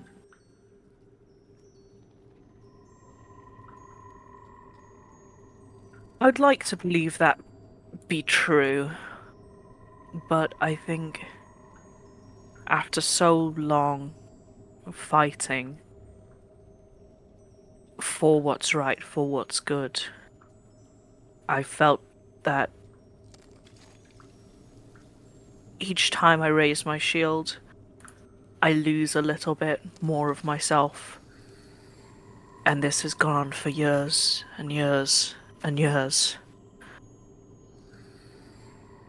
And I think it feels like the weight of everyone I have known, everyone I have ever known, could have known, may have known, even those that I haven't, those that I would never know, because they're long gone, or, well, circumstances couldn't meet, that they are all counting on us to set things right. I don't know how much you know. I don't know how much they know. I don't know how much anyone knows. But the mission we have here is far more important than any of us realize. And has ramifications for not just us, not just this country and the ones around it, but for the very gods themselves. And I don't mean that in a blasphemous way, I mean that in a literal way. But there it is again. What I was talking about. That kindness. Because you say this is taking everything from you. You say that you are losing yourself to it. This is my sacred charge. And I think your sacred charge is a kind one. Your shield has been fending off attacks for a long time, it seems. Longer It's than been you'd think. holding up what feels like the weight of the world. And maybe more than one world. I know there's strange time shenanigans going on with you. But I want you to know that Yeah. she laughs and she pulls out a flask and just takes a really long drag off it and offers it to Eudoxia and goes, "Ain't that the fucking truth?" oh, this is the friend. Yes, And she'll it's the take friend thing. this. Only if you want to. She's already taken a sip. I wanted you to know that you don't have to hold up your shield alone. I also carry a shield. I also do things out of a sacred charge. I look forward to the day when shields are no longer needed. But I also fear the time where my shield will not be enough. And If your shield is not I'll have enough, to cast it aside to ensure that our charges is seen to completion. well, But I know that we cannot fail. Not again. seeing things to completion is both probably my greatest weakness and my greatest strength. But if your shield is not enough, maybe the both of ours will be. I'm And very glad to have met you. She'll go in for a hug. Oh yeah. Big bear hug. I think with you on our side, it's different, it's changed. I think this time we might have a shot. Yeah. I look don't know forward why to I've told you all seeing- this. I look forward to seeing that future together. Me too. This could be a good Me too. time for Kazil and Johan to come back. What as the two divine casters are in the middle of a bear hug? Yeah. And drinking. What's the check for drinking alcohol? Fortitude. And Merla's flask explicitly contains dragon spirit, Yeah. which is like a that's, really high proof whiskey. that's immediately gone to Eudoxia's head, but not in an uncontrollable way. You didn't have that much. It's specifically designed to feel warming, like you're breathing fire, but you can feel it all through your chest. This one tastes different to the other. That's because I've got the good stuff. 39. This is the good stuff. This is the good stuff. Oh! Is this why your friend was on fire? No, that's unrelated, but it is dragon related. But not dragon from a bottle. Dragon from a mountain. I don't understand. Dragons are weird. I thought they were little. Oh, so they are like people in that they start off very small and then can get big. Like people. But unlike people, they can get bigger. My Bahamut is a dragon. They say that he is as big as a mountain. A mountain? Or as small as a cat. But not that cat. Smaller. Huh. Those Speaking things can of surprise cats, you. This is not the world that I know. It is not. It's not the world Speaking Merlin of knows cats, either. Yep. No, it is not. Kazil, are you going to get as big as a mountain? I could, through magic, yes, but, Is that what the Don't. dragons did? In a way. kind of. Are you a dragon, Kazil? I just give a slight glare to Merla, just like, It wasn't me! It wasn't me! you got her started on this, or you got him started on this. I didn't say shit! She's perked up a little bit now. I think I need to lie down. I think Just you lies do down too. on the floor. Oh, yeah, it'll do. Snow angel No. time. Yeah, no, she's literally just making snow angels.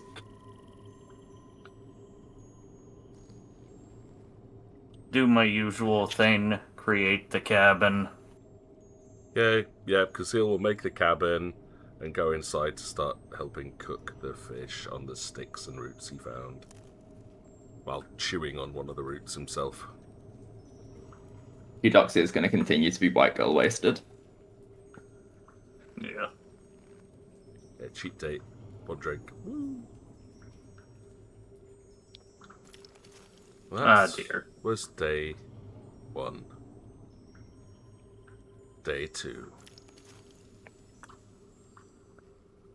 Make your On to thoughts, second day. Sage. Well, first I healed the 1 strength damage. Yep. You pass that one. That might be a pass. It is not a pass.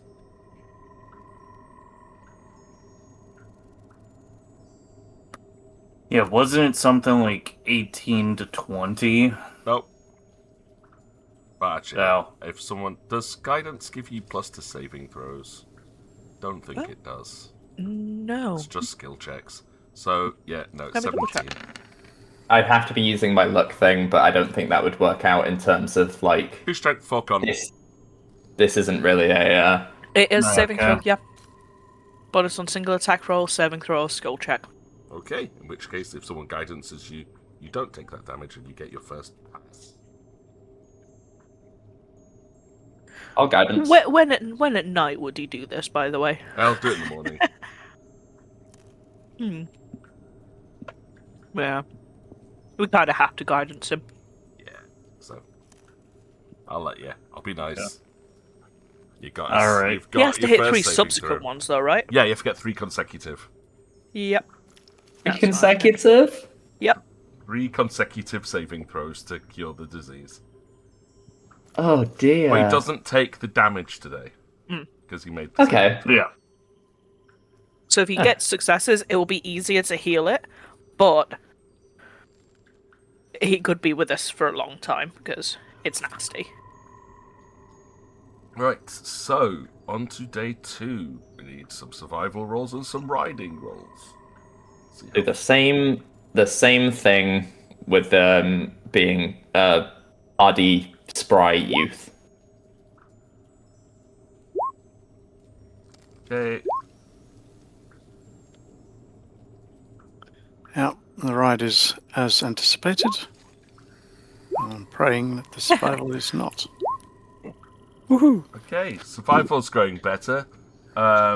So you ride out for, again, the journey's a little bit slow. This time Kazeel seems to be struggling. He's a little bit achy after, being in the saddle for all day yesterday.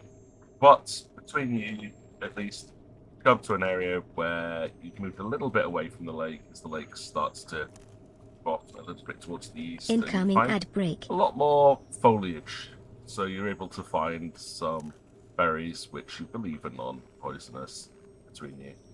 And, Detect poison. yeah, not poisonous.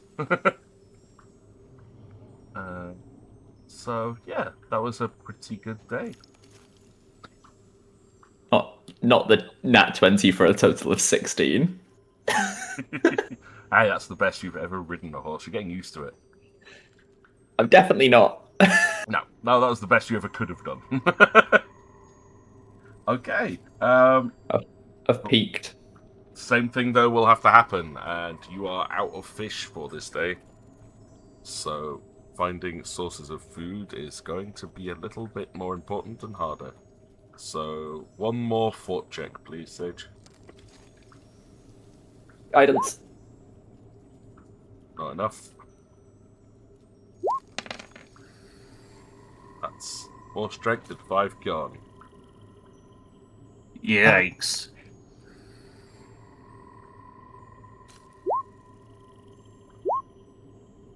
And 3 back of each. Alright.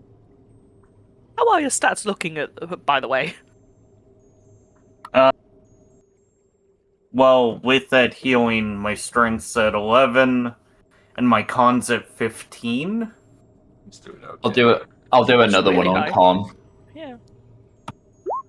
It's fine. It's absolutely fine. Yeah.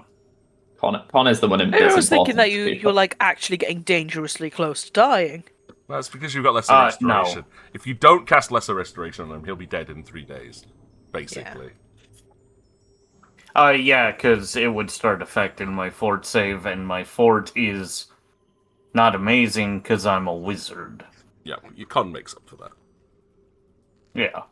Okay, so on to the third day for you approaching the base line of the mountain range. As you're getting closer to this, you can start to see that there's also the mountain range itself seems to line the entire north end of this frozen lake. This lake is massive, and it's a big dividing feature between geographical regions in this land. Towards the more western end of the mountain, the bit you are approaching seems to also be as the roughage is building up and you're riding your horses in, you start to see a quite solid tree line up ahead, leading to a large forest. Kata also says you should expect from Muscle Wizard. It seems like a skill issue. Actually, I Muscle could have Wizards. very much, because I'm a transmuter wizard. I could spec for Muscle Wizard. Muscle Wizard. But yeah, so third part of the journey, you're starting to get past the lake and heading towards this forest land. But so the choice of yours is, do you want to journey a little bit into the forest area, or do you want to camp before it, so at least you're travelling through the forest during daylight hours? Traveling through the forest at night always sounds like a bad idea. Yeah, I think I'm pro forest in the day. Especially because one of our party members, one doesn't have night vision and the other one can't see. Yeah, you'd have to abandon the horses no matter what, because there's not enough room for them to go through the tree line properly. I will say, I can't see past 60 feet, but I have perfect night vision within that 60 feet. If we're staying for presumably part of a day near the lake, then Johan would like to go and dig a hole in the ice, or try and dig a hole in the ice to You do want to some do some fishing. more fishing? You can do. Before you head off, because you'd have to travel a little bit past the lake. But it's a good idea, because you say, yeah, you'll make it towards the forest line within half a day. So yeah, Take a guidance. go for your survival check. Take a guidance. That's good. Did you bring the tools needed to be able to dig the hole? Yep. Cool.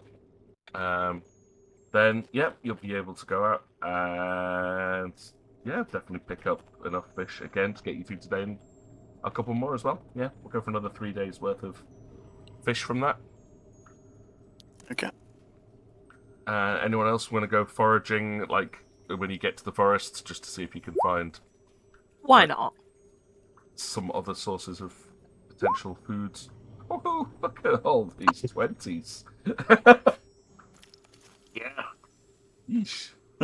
Yeah, fair enough. Yeah, between you, you'll definitely be able to find a good source of,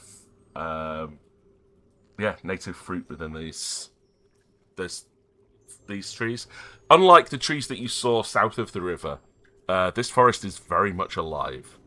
You can hear like sounds of animal life deep within, birds moving, sounds of creatures moving within the undergrowth. And with enough plant life around here and shrubbery, you're able to dig out some, potentially even some root vegetables with that roll from Merla.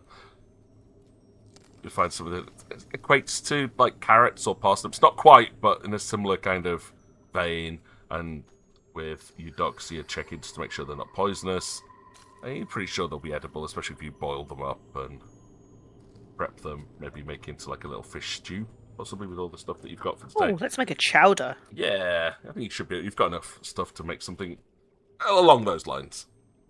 We have trees in Atlantis. Yes, you have trees in Atlantis. But we don't have forests. So I think the moment that the forest gets within like 60 feet, Eudoxia is just going to be like, Whoa, what the hell's this? Battle! Let's go! What? Raise your weapon. what's going on? Why are there so many trees? They're giants. They're what? Oh. Like giant grass. Like giant... No, I know what a tree is. Oh. Why are there so many of them there? Oh, they just do that sometimes.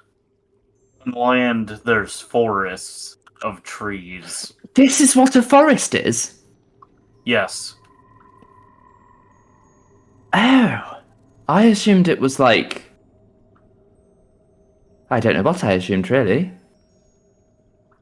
Yeah. I don't know how I feel about this. So many trees being together seems unnatural somehow. It's very natural.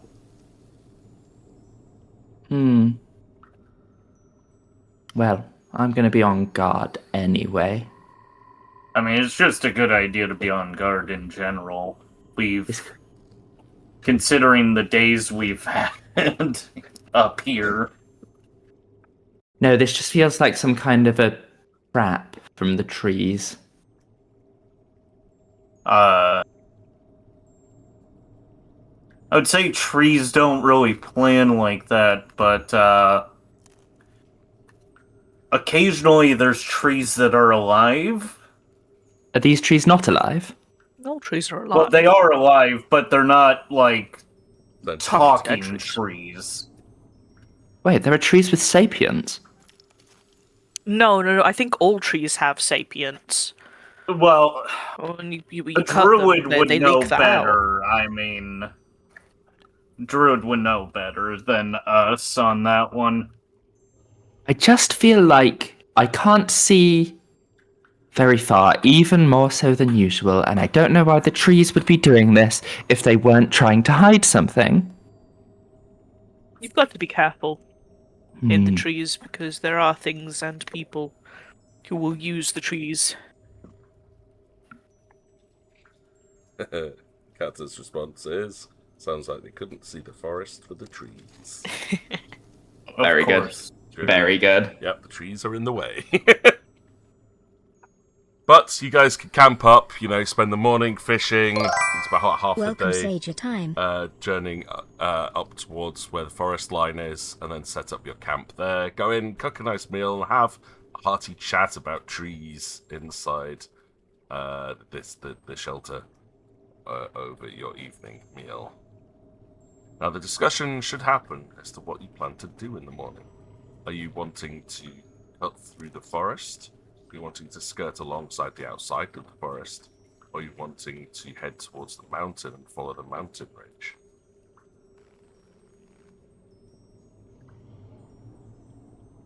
All three are possibilities for you at this stage. Do any of those align more with my vision? You have not a clue. Mm-hmm.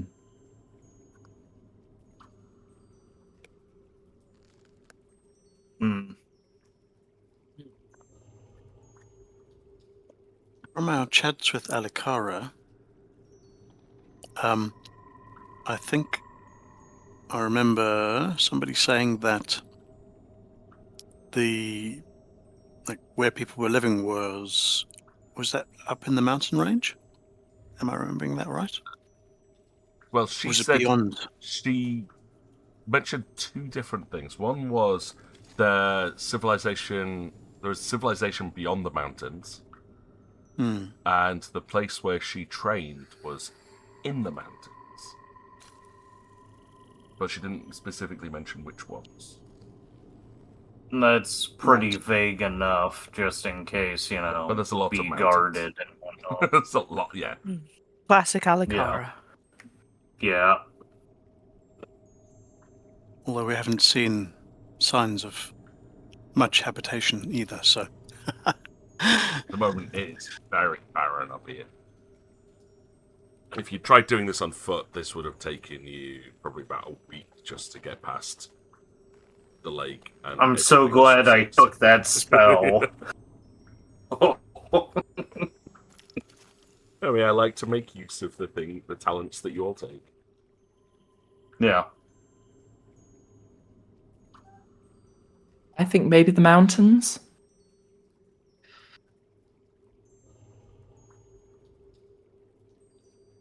I mean, mountains are a good lead, but a forest, in theory, there could be people living in the forest. We may have better luck in the forest for getting food, or finding game, perhaps. It is So we can slightly hunt. more sheltered than being out in the open too. But that does open us up to potential ambushes. If Yeah. you're all set on the forest, I suppose, despite my misgivings, and I still don't trust the trees here. But I am not the leader. So, Do we have a leader? I assumed it was Merla because she's the largest. Oh, I Oh, no. I thought it was a democracy, and I would A not what? accept. Oh, of course, you've lived in a deocracy. Theocracy? What's a Th- what's it called? Theocracy? Theocracy. Well, Well, no, but theocracy- that's not you're actively being led by the god. Yeah. Yeah. You're good 'Cause at the- politic words. think it would be a what do you call deocracy. like a democracy? But it's not a democracy. You're led by a literal deity. It's still theocracy. But if It's you still just theocracy. do what because she it's says, it's stop you. ecclesiocracy if it's by like officials. Oh, like of course, by the clergy. Yeah. But theocracy is a system of God is recognized as a supreme ruler. Okay. So it would be Ah. theocracy. Cool. depending on how much you agree or disagree with what they say, it could also be seen as a tyranny. Well, most hierarchy is. Yeah, we've heard it's theocracy as well, but no, it is theocracy. So yeah, you've been led by a theocracy your entire life. Most other places where such order isn't established, not saying that it's the ultimate order or, implying anything here because each to their own.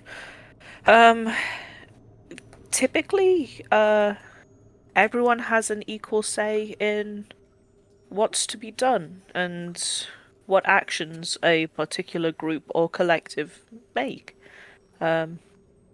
Everyone is equal and their opinions will be heard. Isn't that right, Tony? You want your opinion to be No heard? one listens to Tony. He's not. No one listens to Tony. Because Tony says, Dee, give me your dinner. And no. You're not getting But my I prawn suppose- toast, you fat Well, boy. why not? That's If what. you- Fine. That's a dictatorship. Yeah. If you It have is. no Damn right. single, if you have no single source of authority, how do you adhere to rebellion and stand up for what you believe in?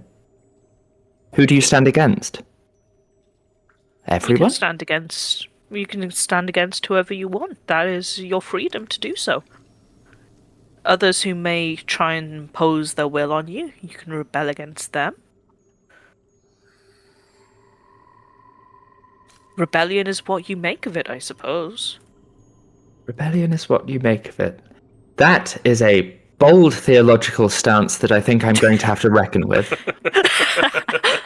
That one. Yeah. So it seems to me the current stance, though, is stick to the forest, but maybe like towards the mountain side of it, rather than just deeper into the forest. Yeah, maybe That- try that could and be best of find both worlds. find civilization if we can. Okay. Yeah. Like follow the mountains, but stick within the forest, for example. Hmm. So you can hunt, Yeah. hide. Yeah, that sounds like a good shout. Okay. Cool. Just wanted to make sure I understood where the discussion was going. Sorry, I haven't got maps for the terrain on this. I couldn't not be bothered making geographical maps for a journey. I'm not gonna worry about that one. Just mainly battle maps is what I've been functioning on today. But okay, cool. So, anything else that you guys are needing to talk about on this night? If not, then night happens. Can I get a perception check See from it. everyone, please? Oh dear. There was far too much joy in your voice when you asked that I question. always love I know, asking right? for a good perception check. Especially if It's you're just almost doing like it for he's no a reason to DM. put us on edge. Yeah. Okay. Alright, cool, thank you. So, morning happens. Everyone prepares their spells and stuff. Let's go for Kazil's disease check. Oh! It's a fail. Oof. Yeah, the guidance isn't gonna do anything. So we go strength and con. That's 6 strength and 4 con. Ooh. 1 strength. The 4 con's back at least. I'll do another on the strength. Okay, you're far too nice to him. What have I done to deserve that? You got infected in the first place. All right. Okay. So It begins with the letter T and ends in Lees. I'll also do my morning tap into my own personal timeline and choose a point in time where I am hardier but less wise. nice, good call. And you step out. You gather all your supplies, etc. Dispel the shelter and head into the forest. I no longer have the horses, though. Yeah, there's no point you casting them. It's too difficult for the horses to terrain to make any movement distance. So your progress is slower for the day, but you are sheltered from the elements here. I will still need everyone to give me a survival check. That's a no from Kazil. But Johann's still pretty good. This place is, say, teeming with life. You'll be able to do a little bit of hunting. Get some meat to go along with the fish that you've caught. The others, though, not quite so lucky. A lot of the root vegetables and stuff you found were near the outside of the forest as you got deeper in. The trees themselves are probably sapping most of the nutrients from the soil here. So a little bit harder to find plant life. But Johann will at least stock you up with some variety for the day. Again, as you're travelling through the forest, you'll occasionally jump at the sound of branches cracking, sound of some kind of animal, wildlife running through the undergrowth, screeches of birds and other creatures in the night as you begin to find shelter. I'm assuming the shelter spell just magically create something. Does it just make space? Yeah, it just magically creates that cabin. I can do that. I just want to make sure it says it's. Now, here's the problem though. This is what I'm going to double check though. Is do you need the space to be able to cast it?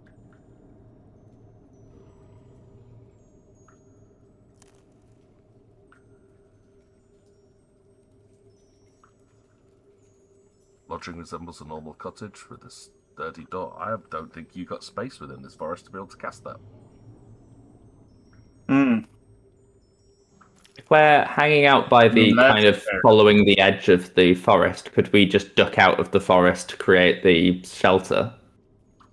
The side of the mountain. No.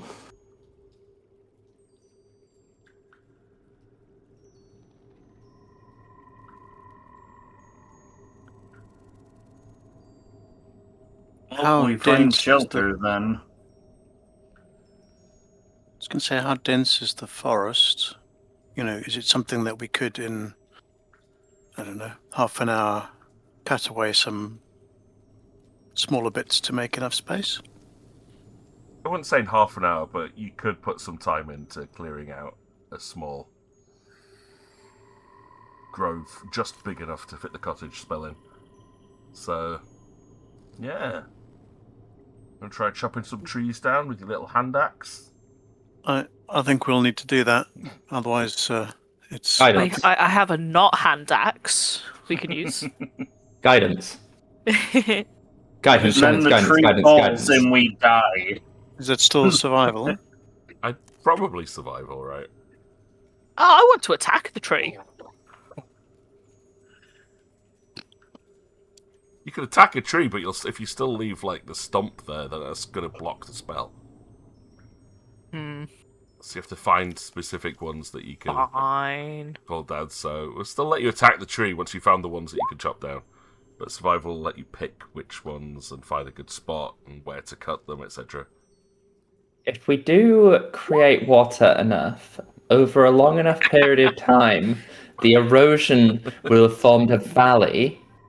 Maybe with the ice all around, we can get some kind of glaciatic movement going on. Over several Sounds thousand delightful. years. But Yeah, Merla just few attacks steps. the closest tree. I think the words you're looking for are over my dead body, literally. There you go. Yeah. Tree gets hacked. Tree gets attacked. Do I do I kill the tree? No, you just damage the tree. It's a hardy tree. Anyone else go for survival checks here? As Merla's going berserk on this tree. Wasting all of her strength and energy to kill a tree. Never killed it yet. less helping out with it from a physical point of view, Yeah, and just more doing more- a survival check from like a general thing. Can I make myself temporarily really old? It's Yep. like, it's like I can You do might that. freeze to death if you're really old. I can do that as an action. And then make himself young again. Yeah. Yeah, and then make a survival check. This should be amusing. No, we're having a tough time in this forest. We're having a very tough time. Well, at least I didn't have a -1.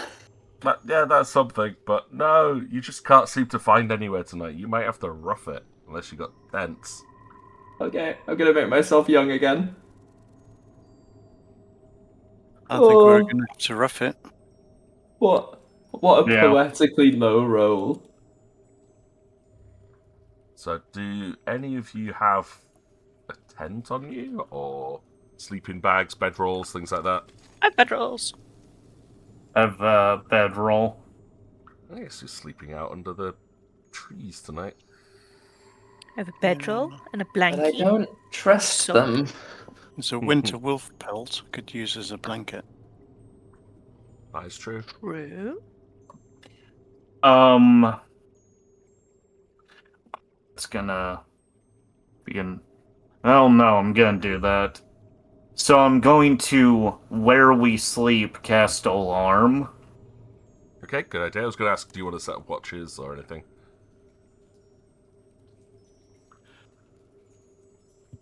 Yeah, I think we should do some watching. Yeah. Alarm's useful, but Yeah, watches are still good.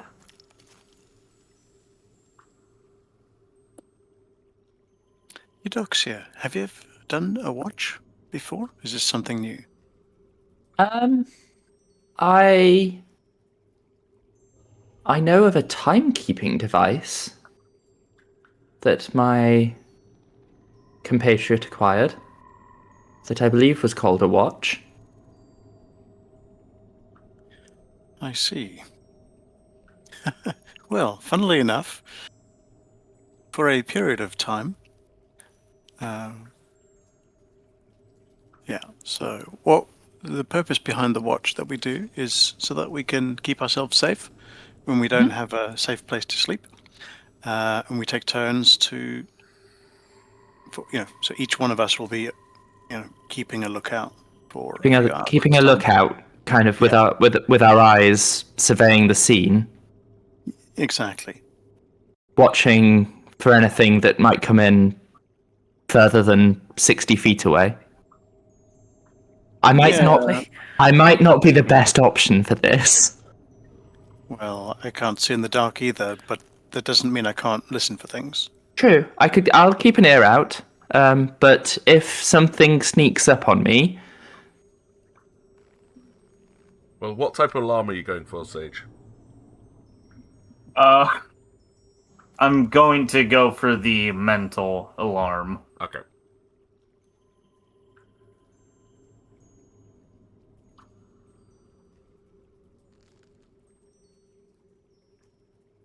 I mean, there's there's 4 of us, so 2 hours each would do it for How many hours of dark are there? It needs 8 hours uninterrupted for a short rest. Oh, long rest, right? You as long as you get 8 hours. Okay. So you can separate it by taking like a 4-hour break in the middle, as long as it's 8 hours in total. So plan your watches, please. I'll happily take first watch. And then be the first to tag out. We'll take last watch. Okay. Then I'll take the mid watch, or one of the mid watches. Okie dokie. Is Eudoxia going to join any of them? I mean, 3 watches is usually enough.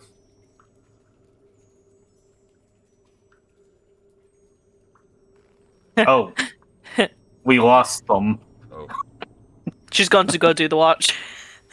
Yeah. Hello? Hello. Hey, what? Did you find the watch? My internet just dropped out and then came back. Welcome back. Yeah, they've worked out watches. I wondered if Eudoxia wants to join in on any of them. Yes, she can join in on watch. She'll probably make herself an old woman so that she is better at listening out for things. Okay, first, second, or third? I think she'll go with whichever one Merla's doing. I think that's the bond. First watch it is, then. Just a couple of besties. Yeah, I think we're besties now. Okay, so first watch, Johan and Jazeel will bundle up for the night.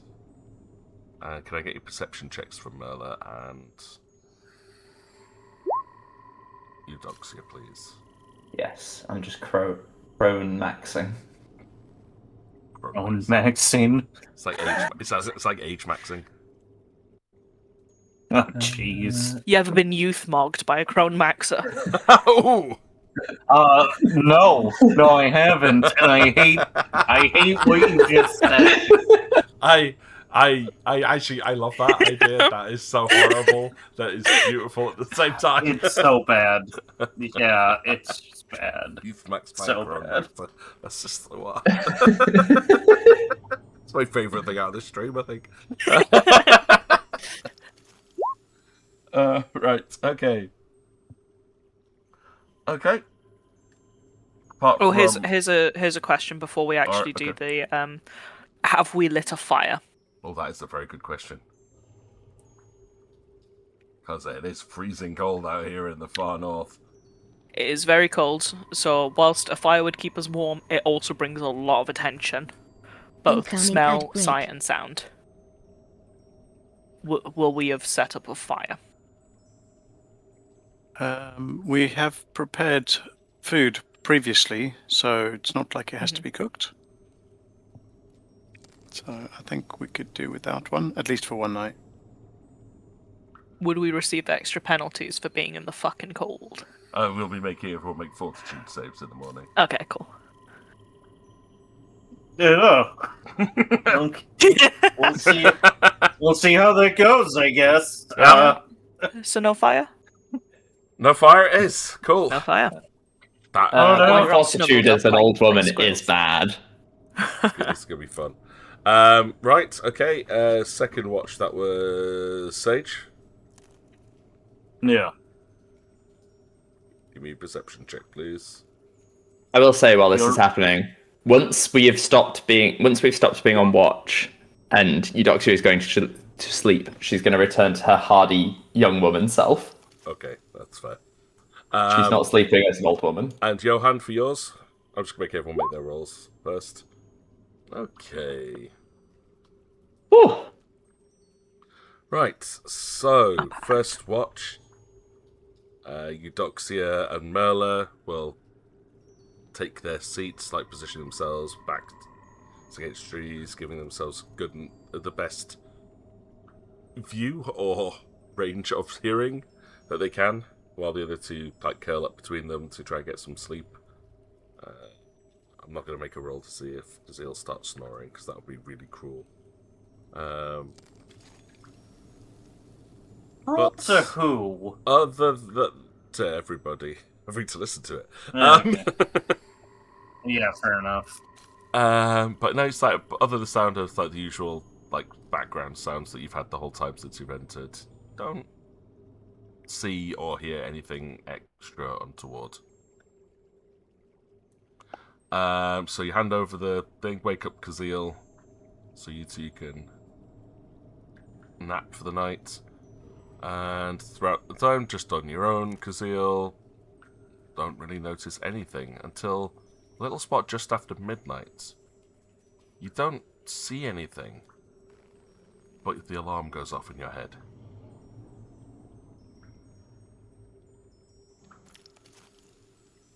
Alright. And then again. Can I make a... Goes off twice. And then again? Yeah. Okay.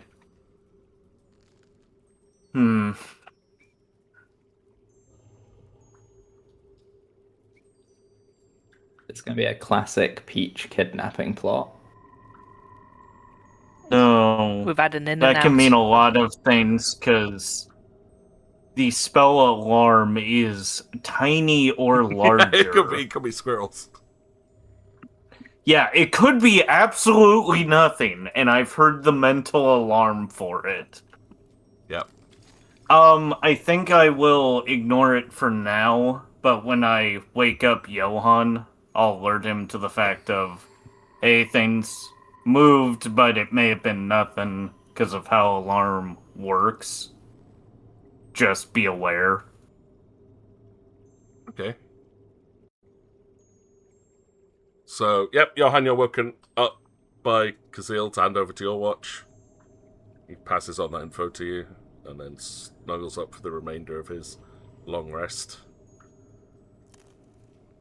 And Johan takes, air quotes, watch. Are you lighting a torch at all for this to give you any light, or are you just going to do it in the dark? Just sit there, huddle up, wrapped in your fur, wolf furs. Yeah, in the dark, listening. Oh yeah, to because you've sound not got movement. dark vision, have you? Nope. Human. Okay. Again, throughout the early hours of the morning, you will hear, again, those typical sounds from the forest. Branches cracking, footsteps of something cutting through the undergrowth, pushing past trees. But nothing out untoward.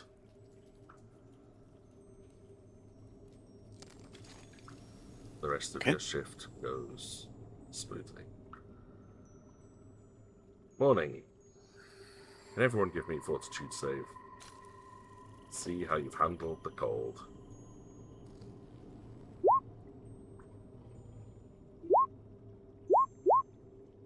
Oh no, Eudoxia. Johan also did not handle it well either. Okay.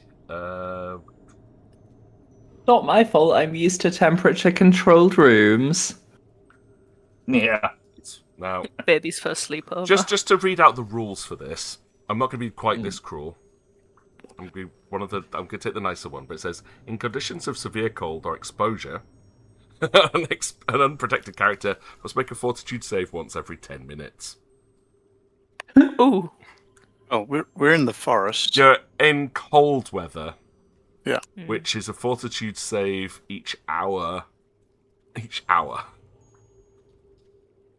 I'll do Oof. it. I'm sure I'll Now, manage. for this, I'm going to say you are only exposed for 4 hours, because while you were sleeping, if you've got bedrolls and things, you're okay.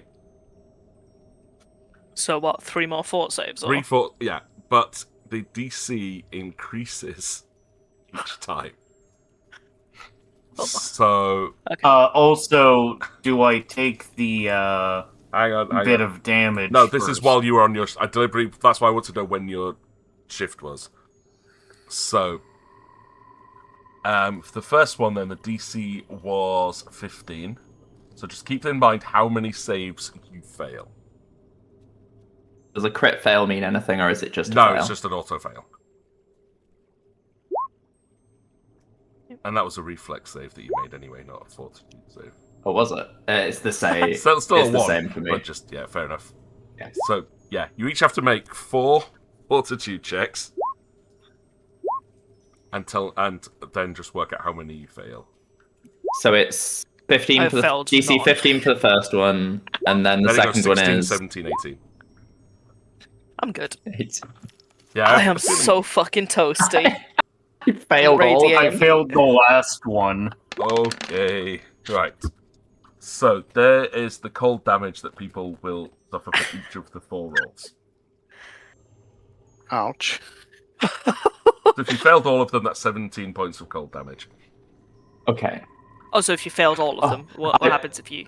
If you Oh, pass as in, any of for them, each one. yeah. Oh no, that's that's the 4 dice. 5, 6, 2, Okay. 4. So put them all there into one single roll. Right, so However, just to make this as all nice and clear, so we know where this is coming from, because if you've never done this before, you could each also make me a survival roll.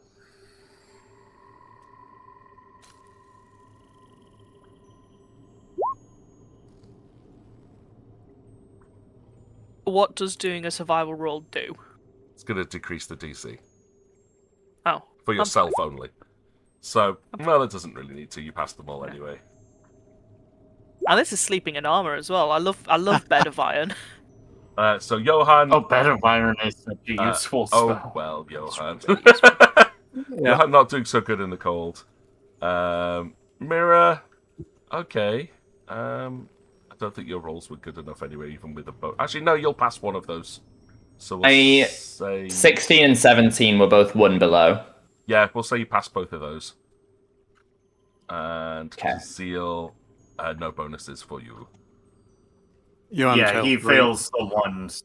Okay, so just using those dice. If you failed the first hour, it's 5 damage. Second hour, 6. 2 for your third hour, 4. Okay. And that's just general exposure damage, since you weren't able to build a shelter. And I'll top then this all up in the morning.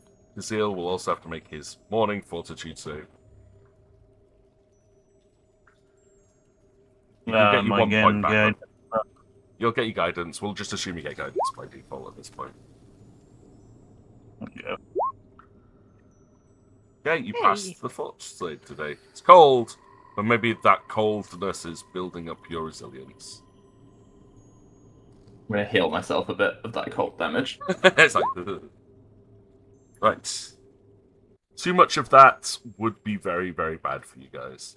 So Yeah. if you were caught outside of the forest in the more exposed areas, it would have been much worse.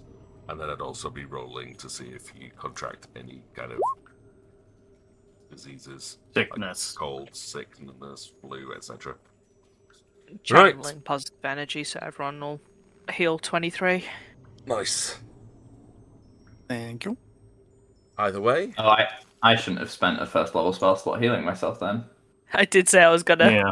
top I us all didn't off. catch it. Oh no. Hopefully- it's a level 1 spell. You'll be fine. Yeah. Okay, so you all kind of like gather up your supplies again, pack up your bags, partake of some morning rations, Make myself young. and set forth on your journey again. I get perception checks from everyone.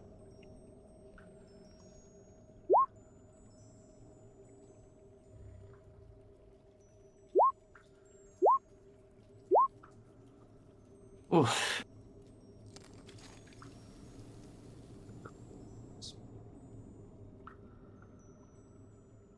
Don't worry, it's a very good roll.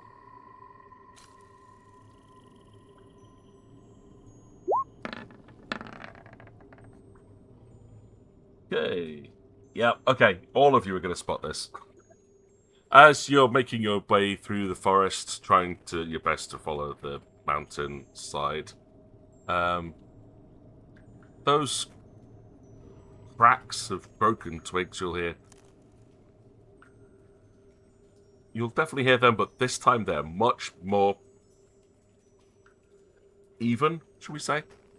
Less of a rampant animal skittering through the forest, but more of regular footsteps. Something heavy.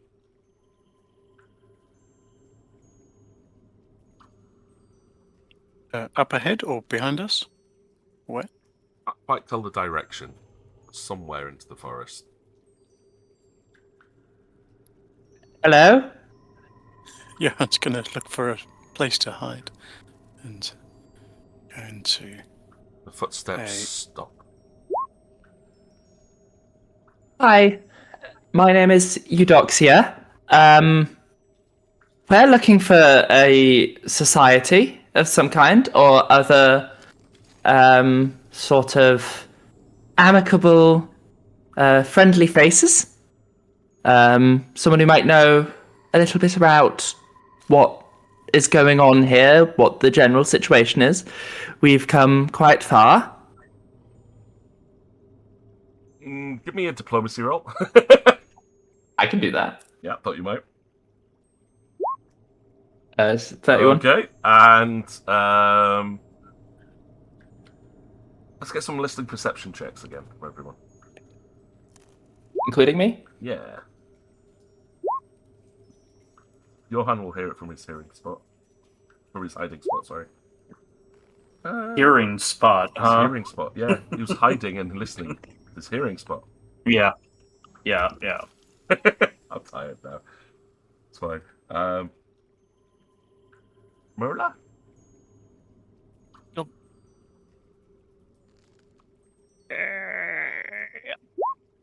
Yeah. Merla will also hear it.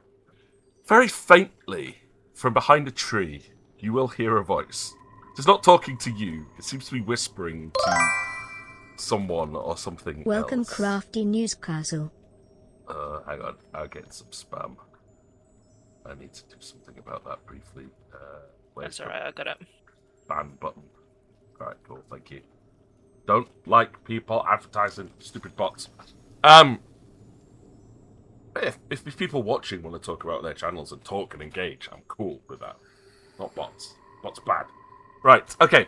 Those that said can hear. So you'll hear this voice whispering. Like it's trying to be quiet. But it appears to be the voice of a young boy. They don't sound like animals. They're using real words. But no one's supposed to be out here, no. No one comes down this far. No, I'm not going to go approach them. I know. It'd be dangerous. They may try to eat us.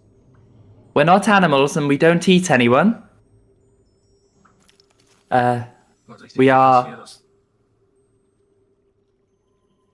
Can hear you. I just thinking it's quite cold and I'm not really built for this weather, so any help would be absolutely lovely. You will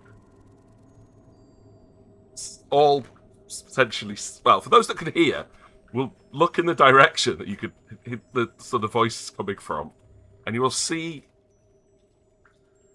a face stick round from behind one of the slightly larger tree. The boy has scruffy brown hair and is wrapped in thick, heavy robes, fur-lined hood covering up over his head, with a very curious look on his face as he looks round. You do know that even bad guys would say they're not here to eat us, right? Well, yes, but do I look like a bad guy?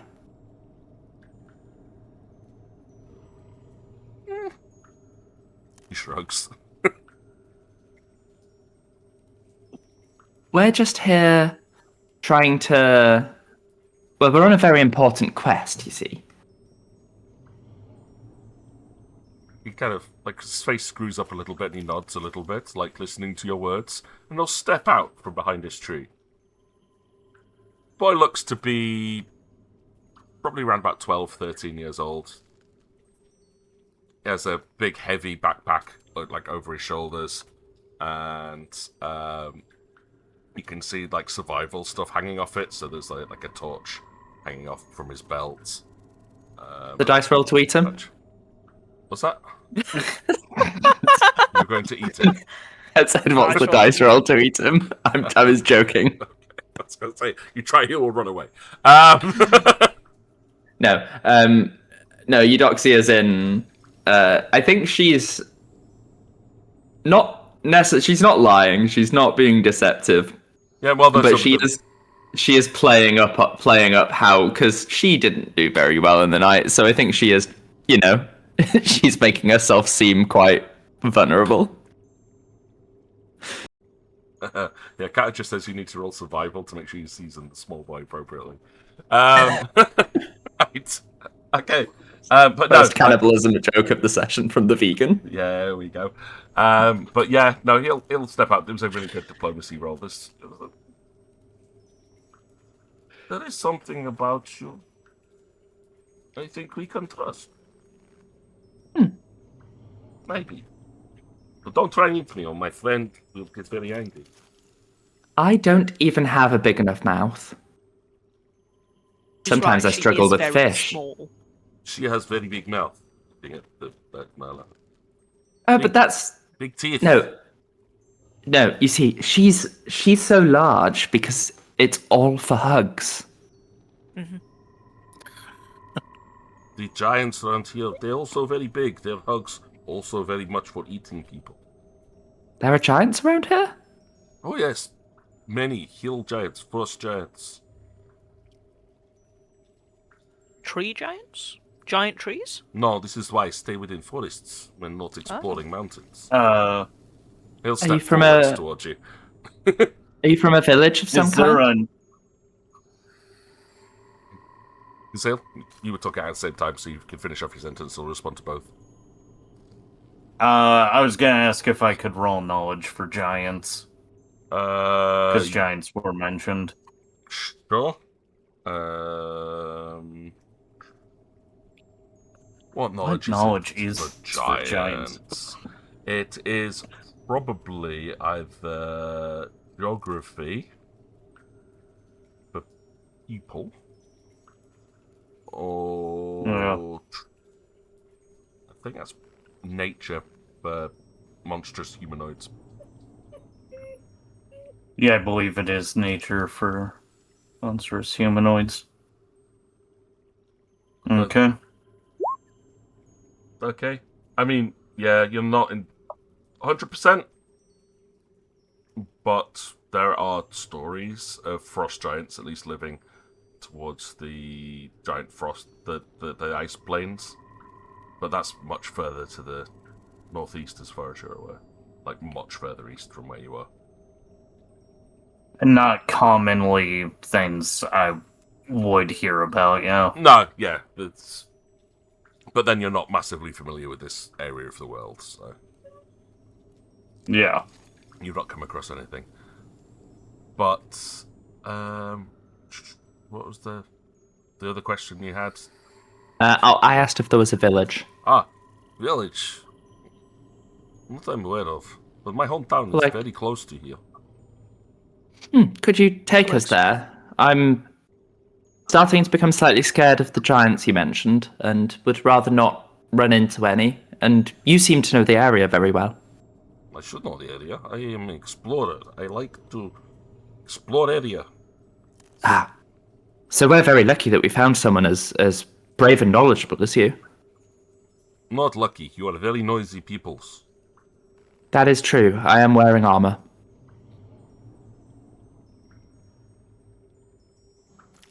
I can never see myself wearing something that heavy and cumbersome. Makes driving through caves very difficult. I don't tend to do that, but I do tend to get bitten by dogs quite a lot as of recent, and armor helps with that. Or wolves, I think they were. Don't think I have ever seen a dog. I hadn't until today, and I honestly would not recommend it. Well, sure. We get visitors to town. We'll show you a way. What's your name, by the way? Oh, my name is Miroslav. Miroslav.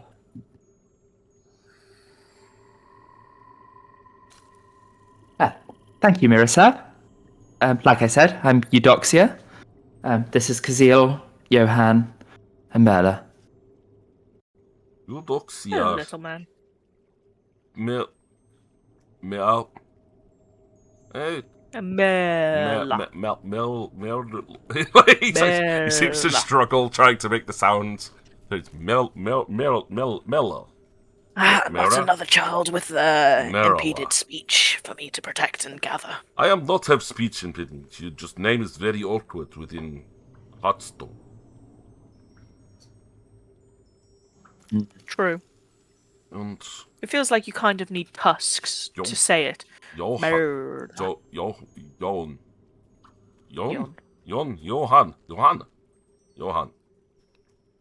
Johan will have stepped out from behind the tree where he was And hiding. Haziel. Yeah. Haziel, Eudoxia, Johan, and Merula. Yes, I am Miroslav, and this tree is my friend. Yes, The tree is your friend? he is Kolkam. No, he's behind the tree, but he's shy. Okay. That is okay. I'm slightly suspicious of the trees, but it seems like they are friends with you. I think trees would be scared of Kolkam, but he's very shy of people. Hmm. People in my hometown do not like Kolkam. Oh. Why not? He is not like them. Well, I suppose I can sympathize with that. You are very small compared to Kolkam. How big? Hang on. He disappears behind the tree. And he's like, here, like, come out, silly. Out! Grabs him, but like, you can see the hand that Miroslav is holding onto with both of his hands as he leans back and out staggers an 8-foot tall giant of a child again. It's very similar age-wise to Miroslav, but definitely much bigger. And again, if you want to try and give me a knowledge nature roll to work out what race he is. Do a knowledge planes, but I don't think he's a Concord. He's definitely not a Concord. He's from this plane, though, so that doesn't help. Yeah, this one, though, Kazil, you will recognize. Kokam is a furbolg. He's got the little nose. He does. Yeah, it was like a really Ah. does. So we say about 8 foot tall. Again, dressed very similarly to Miroslav. Lots of heavy, thick skins and furs. Has a fairly big axe strapped across his back. Long red hair. But you can tell he's a child because he has no facial hair. So his big, huge noggin is a little bit red from the elements.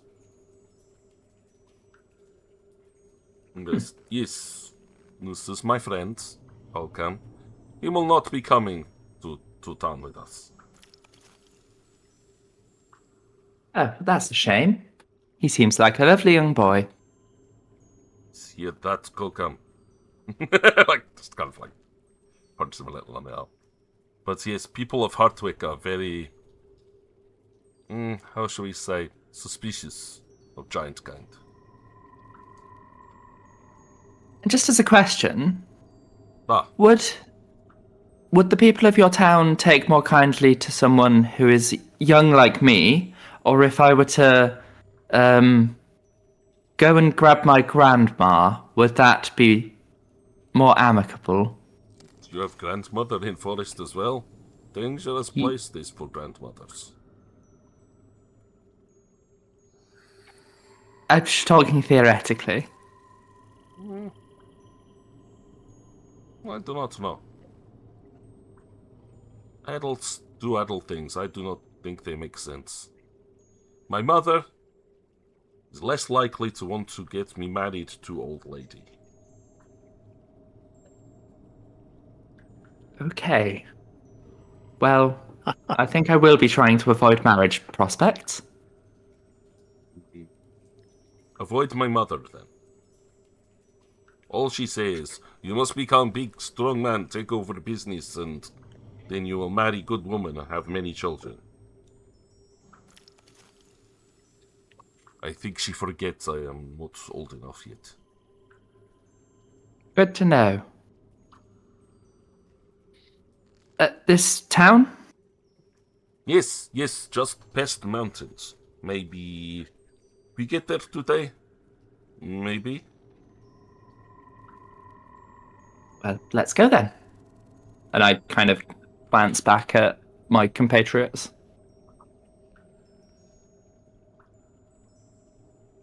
Yep, Oh, lead why on. not? Okay. Think we need all the friends we can get. Kokam, you stay here. Do not go into caves. Not without Miloslav. Very dangerous. I will meet you back at camp.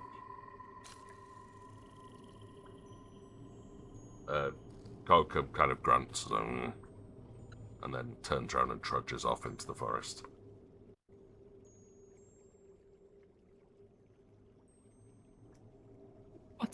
What a lovely pair of lads.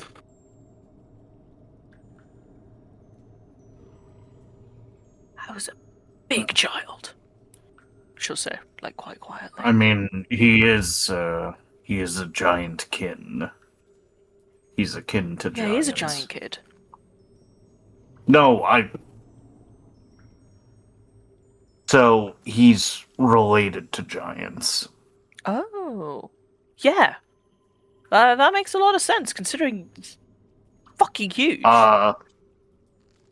And they tend to be a bit more peaceful than giants. But they will mess you up if you mess with them. I have no intention of messing with him. Maybe we can see what we can do once we get to this town. I think it would be nice to promote Inclusivity.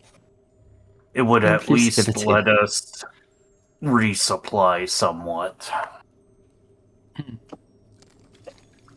All right then. And I follow after the young lad. Right, okay. He'll be a little bit inquisitive as you're journeying through. He goes, oh, strange not to see you around here, especially this time of year. Most traders do not visit until the snows die down. Ah, yes. Well, we're on a bit of a time limit, you see. We're doing a very important quest. Quest, you are adventurers? I That'd be a looked to bit the closer, yes. That'd be a Incoming bit ad break. closer than being merchants. We'd be adventurers. That is amazing. I always wanted to be adventurer, but never allowed. My parents say it is too dangerous to go venturing outside of city town place. It's not safe, and it is quite cold, is what I will say. I do not care about calls. Just need good fares. Like me. You That seem- might be something I wish to pursue. Yes, you should buy from my mother. She sells the best fares around. You told me not to talk to your mother, though, if I don't want to get married. That is true. Maybe ask your grandmother.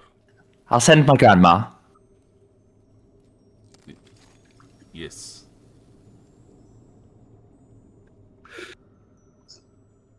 Do we just talk to your mother if... Do we only speak to your mother if we want to get married? Is that what you're saying? If you talk to her, we will get married? I'm just saying, if you talk to her, she will try to marry you to somebody, probably me. I Who are don't you want trying to get married to, No Merla? offense. I don't think I have time for marriage. Would be nice, though, maybe one day, where I can settle down. All of this is blown over. Well, Time is malleable. And the snow will always keep blowing over things. Yes, I suppose. Is it always snowy here? Pretty much, yes. It is always winter here. But sometimes there is less snow, which is good time for caravans. How often do caravans come through? Maybe once, twice a year? And how many are in your village, your town? Oh, many people live. Many people. Many. Hutwick is biggest town in all of Hutvale. And do many of you leave the Vale? No, we are very self-sufficient here. I see. Okay. We interact with traders, merchants who come to buy our furs and our meat, our wood, and we bring in vegetables and foods, grains, to help survive long winters. This is reasonable. But no, not many people leave. The whole area is very dangerous.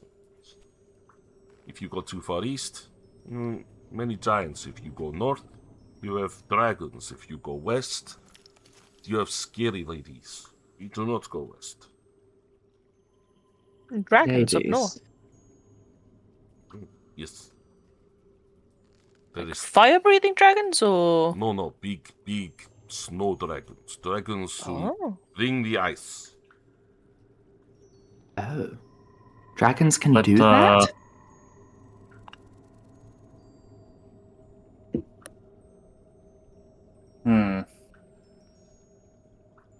Johan, Yes. can you do a quick sketch of Alikara so we can find out about if these scary ladies are That's a good related to shout. Alikara? Ah, yes. Let me just see if my drawing kit is in good enough shape. Is the paper dried out by now? Yes, yeah. Okay. And also maybe sketch the fire-aligned friend that we're looking for. Or was that... No, never mind. I'm getting things confused. Well, we don't really know where she went, but yes. We do. we know Kael has the fire, though. I do not think that Beatrix is with us anymore. Oh. okay. Here goes the drawing. Or at least not in a state that... That name. Guidance. The lead artistic profession check. Yep, I love it. Absolutely love that. He's trying his best to make it at least look, decent and semi-proportioned, but... Guidance. Even with guidance, that's not going to The thing help. is, I haven't been practicing every day. He's just shown pornography And to a it's child. very difficult to remember what Alikara looks like at this stage. It's been such a long time, and with her disappearing the way she did, your memory of her is quite vague. How much of the existing pictures got ruined? Because I did have previous pictures of her. Did. They're not going to be in a great state, but I can at least use that to help trigger Yeah. memory. yeah, absolutely. But it's not going to be your best piece of work, this one.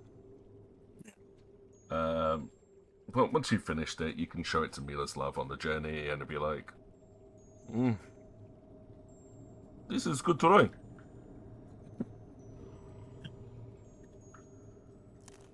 Have you seen anyone like this before? She does look very angry, but then most women in my town look very angry. The dark skin is interesting. Matches stories of scary ladies. But I've never seen them. Do the scary ladies have names? No, I don't know. I was just told never to go there. And at that point, we might as well ask. Maybe someone in the village would know, or town settlement. She might have been wielding 2 blades of ice. Ice weapons are very typical for the people from the stories. But they don't typically use blades, they use axes. Like woodcutters. Like Merula. It sounds like Alikara. Remember, she had. Oh, well, Yeah, she I don't had remember what she the called ice it. pick. Yeah, no, it wasn't an ice pick. It was an ice axe. Yeah, The ones for like mountain climbing. yeah.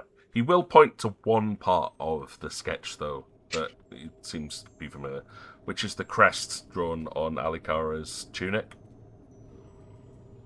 Yep. You know, this though I recognize.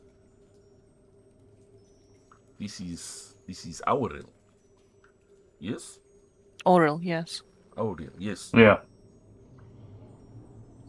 This scary lady is said to be big followers of Auril. It would check out. But they are said to be most dangerous. More dangerous than giants.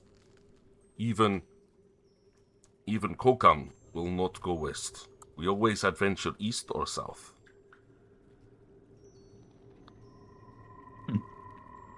Well, that's very useful information, so thank you for sharing. I'm always told I am very good with knowledge, have very good head for remembering things. Yes, a grand skill to have.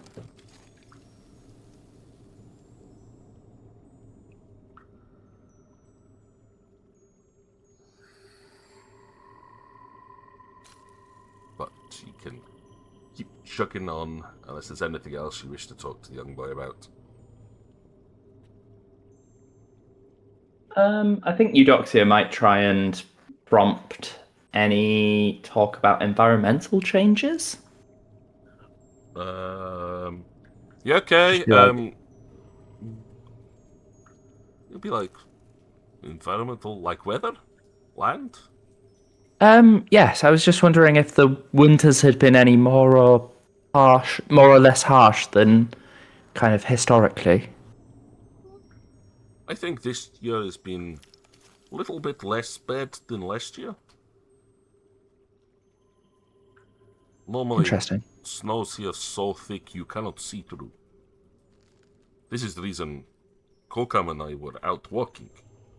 We could see, so we come on adventure. So this is what you would consider to be a nice day. This is like balmy summer weather. Okay. Why? Oh no, I'm just finding it quite cold. This is because you are not wearing proper furs. Yes, that's probably true. I'll get my grandmother to pick some up. This is good idea. You have things to trade? That was going to be a question. And I looked to the group. I'm sure we have things to trade. Then you'll be able to purchase whatever you need. I say Hartwick is very good at providing for all travelers.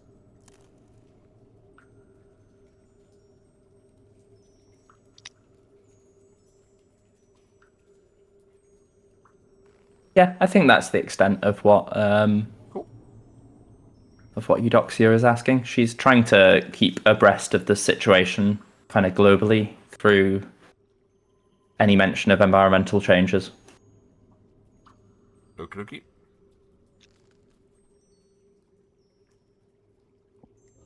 If there's nothing else anyone else wants to know, then this journey will take you through most of the day.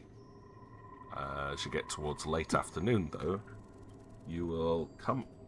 Like, the forest itself will start to bend around, like, the base of this mountain ridge. It's quite a narrow section of the mountain range, which will span on to the east. But I'm actually going to be able to change maps at this point, because I have a map for this section.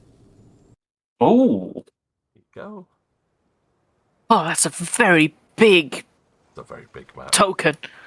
Yeah, I made the tokens big so you could actually like see everything. It's less about position Oh, on that's this one. pretty. Just well, I was very impressed with this map. Whoever's made it, if they find out it is, I'll be like, yeah, huge credit to them. It's done using Inkscape. Oh, yeah. I've heard I Inkscape's thought really was nice. pretty cool. But yeah, you will. oh, hey, and there's Kokam. Yep, there's Kokum. That's the little camp they've got at the bottom right, which is where he'll wait outside of the town. But you'll be sent through. You come out to like the edge of like a forest clearing, and out in front of you lies a vast town. You can hear the sound of people bustling around inside as they're finishing for their daily business. Big, like a huge wall around the outskirts of the town, lining the outsides of the forest. As they're getting towards like where the entrance gate is, Miloslav will nod and point to, like down the road to your right. He also goes, "We have camp out here, which is where I meet Kokan. Please don't mention it to anybody. They will try kill him, and that would be very sad. But I trust you, so please." We'll keep that secret. But you can meet him there if you have questions for us later. Yes, I think that sounds good.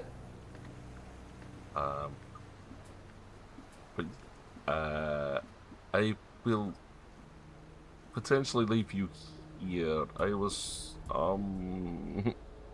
not supposed to have left, you see. Well, we'll see you around. Thank you for all your help. Just look for the trader of...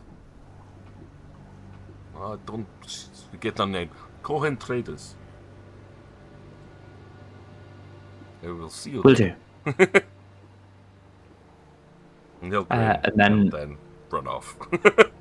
As soon as he leaves, I turn into an old woman. Okay.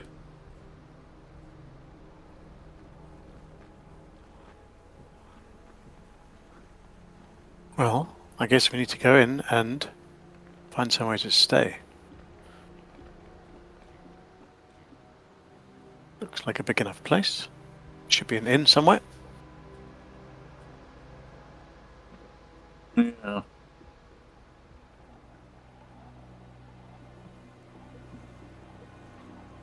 Okay, so you can approach the entrance to Hotwick, and there will be, let's say, a quite burly-looking guard stood at the entrance with large closed gates behind him. And looks like he goes, "Halt!" Who goes there? Hello, dearie. He looks We're suspiciously at you. we are a group of travellers. We're looking to restock for our journey. You're very brave to have been traveling through winter. From where do you hail? I come from Nasanemhat. Ah, you're a desert people. Yes, I'm still getting used to the cold. It's been quite a change. No wonder you are finding this chilly place. Please, enter. We have good trading partners from down there. That's good to hear. Is there an inn somewhere that you could point us towards? It's like as he bangs on the gate for it to start like cranking open. Like, if you head straight through the middle, cross over the bridge, past building, you will find big tavern there. Food is good, plenty of beds for visitors. No one this time of year is visiting, so there will be room. Sounds Thank pretty you. good to me. Thank you. Thank you. And is there anywhere I could go to get some furs? Ah, yes, Cohen Traders is the first building here on left. Biggest building, you cannot miss it. Lovely. I want to get warm too. All right, thank you so much. I don't know what you're all complaining about. It's perfectly fine. Just I thinking, need to Merlin find the probably spell has Chill wall-lined Metal. armor. Chill metal, alright. Yeah. But I'm so small compared to you. You are extraordinarily tiny.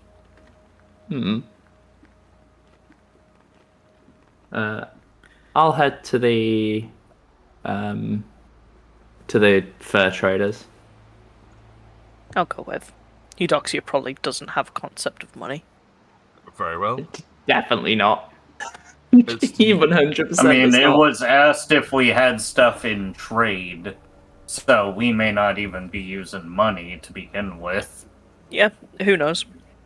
But yeah, as you step through into the town, you'll see it's late afternoon. A lot of people seem to be out and about. The first building you come to on the left is absolutely huge. You would classify it almost as a mansion, but it's more like a manor house. But there's a large bit in the middle that kind of juts out the big awning that says Cohen Traders across the top. And there is quite a burly looking woman, and probably guessing around about early 40s. There seems to be in the process of not locking up, but packing up for the end of the day. Oh, hello.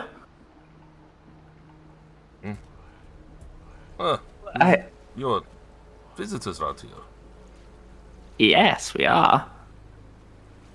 I was told that this is the place that I could buy furs. It is the best place in here. It is the only place which you will find the quality that I offer to all of my customers. What kind of hides are they? Everything here is pretty much locally sourced from our local wildlife. We have our range. She's she'll finish what she's doing. It's like customers. I'm shutting business down. And she pushes the doors back open, opens up. We'll reach up, turning a small dial to increase the lighting into the room. And you'll see that the room opens up into a large warehouse, with almost showroom, with rows of shelving units, different furs and things like that. We have your animal furs from local bears and wolves. The more prepared hides we locally source and can be made into any kind of leathers that you are after. We'll take your pick here. We have the hand-woven stuff from looms made from our own local cotton supplies. And the natural wools over here. She keeps walking through. I think Eudoxia is just going to be like, I might trust you to pick out the furs for my granddaughter.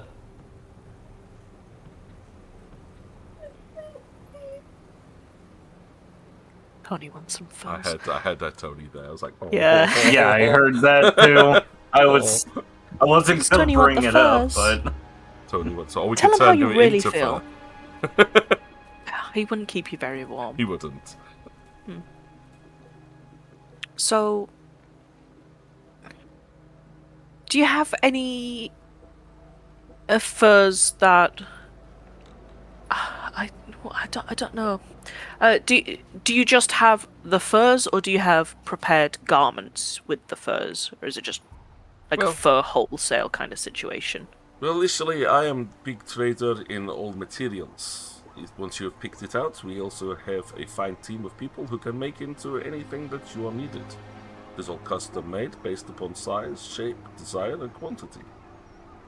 Granted, we still have 4 months before main trading season opens, but we can easily fit in custom orders. Could get you a nice fur cloak or something. Yes, I think my Oh, granddaughter would granddaughter. appreciate that.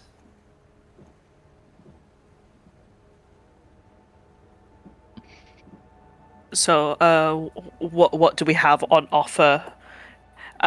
Is it all just flavor-wise, what kind of furs are there any like tiers of fur that would help with stats and stuff? No, there's not. It's just flavors. It's Cool. it's just all of it's all like very good quality stuff. Depending on size and thickness and coarseness and use will generally affect the cost. But you're not going to No get dire anything- tiger, right? No dire tiger. Good.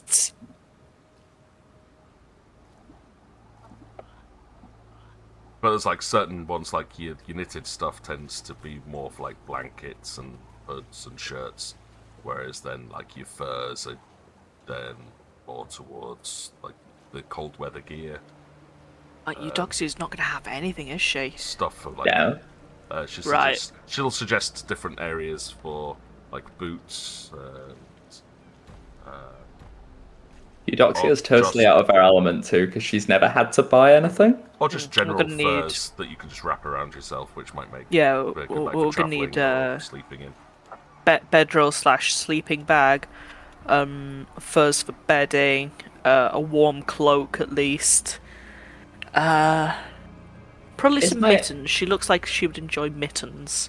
Is my granddaughter going to have to carry all of this? No. We have a dwarf. You- So I see. the I see how I'm being talked about. Yeah, Kazil's cheeks burn. I feel disturbance. Huge disturbance in the force.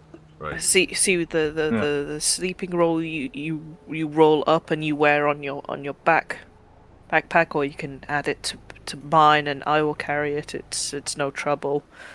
But I think it's all she would very useful. appreciate that. She's quite weak. Aren't we all? No, Yeah. you're very strong. Comes You've got with all the those territory. muscles. I do. But yeah, whatever Eudoxia wants, Merle will pay for. It's shopping time then. What are you after? Yeah. What What does does- Eudoxia want? What does a young girl need? Probably a cloak, a bedroll. She'll need some proper boots. Yep. Probably Probably some proper gloves. undergarments as well. Oh yeah. Especially if she she's probably wearing only has armor. one pair. That's gross. Yeah. Right. Well. So the woman merchant who will have introduced herself as Yaroslava. Well, as you're going around and putting orders in, we'll make just general suggestions like a good salesperson. But if you're looking for, then go through each item one at a time. I'll tell you what the cost is. Tally it up. Most Okay. expensive, I imagine, would be the cloak. Cloak. Right, so cloak-wise is going to be 5 gold pieces. Oh yeah, easy. Done. Next, Boots? boots. Okay, are you wanting specific snowshoes or just normal? No, probably stuff that'll like work for her beyond this part of the journey as well. Well, the idea is it's something that's going to keep you warm, something that's going to help with grip, something that's... Probably like warmth and grip as like not explicitly like snowshoes, but like just like a nice pair of. I bought boots recently, by the way, so I'm Okay, big on the boots. that's why I'm asking what type of boots you're after. Like fur-lined Yeah. boots, I think. Yeah. Okay. Just a pair of boots. Just a normal pair of fur-lined boots. Let's go with, because you'll have to talk. She'll say you'll have to talk to the tanner to be able to get the boots made, but she can definitely sell you the fur to go on the inserts for it. It's just 5 silver for the the furs required, but you will have to go somewhere else to go and get the actual boots themselves made. Yeah. She'll direct you. She'll direct you towards them, though. There is a tanner just across the place, like she just points across, but they'll be closed at the moment. She says, tomorrow morning, go see the tanner. She can make you a pair of boots. And then just like garments. So just Like- general... Yeah, outfit. general clothes. About 8 gold pieces worth of materials for that. And then a bedroll. Bedroll. They're very reasonable. They're only about 1 silver. Is there anything else that? Which one's That- a blanket with it? Yeah, maybe a blanket. I think she's a blanket girly. I'm a blanket girly. That'll be So. another 5 silver. Are you keeping track of this, Dee? Or do you want me to? She went AFK. Ah. Or they, yeah. I've been writing the prices down. Johan's going to be getting some of those sorts of bits as well. I can Cool. tell her the numbers later when she's back. Cool. Anything else that folks are after? Um, Spur related, at least at this point. The shopping you'll probably have to Yeah. do in the morning. I can't think of anything. I think Eudoxia would definitely be following other people's leads because, again, she's not used to a situation where this stuff isn't just kind of laid out for her in the morning. But Zeal? Kazeel is also gonna buy a fur cloak. Because he doesn't really have anything like that. Well, you want a fur cloak? Okay. If it's a fur Well- cloak, which is better for you, it's 12 gold pieces. If you want one of the woolen ones, that was 5. I mean, Eudoxia definitely wants So it was- a fur cloak. Well, you can put it down then. I mean, it's 12. It's an extra 7 gold if you want the fur version. Yeah. Which is I'll much have that more one. resilient for the colder weather. Yeah. And also looks better. Sorry, how much was the cost on the fur cloak? Give me a second. 12 gold pieces. 12 gold. Okay. I can do that, so... That bedroll that you mentioned, was that like a winter one or just a standard It's one? just a standard bedroll. And a fur blanket? Yeah, 5 silver. 5. Okay, Okay, right. No, 5 was for like a woolen knitted one.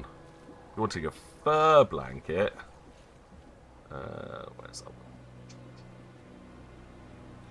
Again, because the furs are always a little bit more expensive. That again is 12 gold pieces.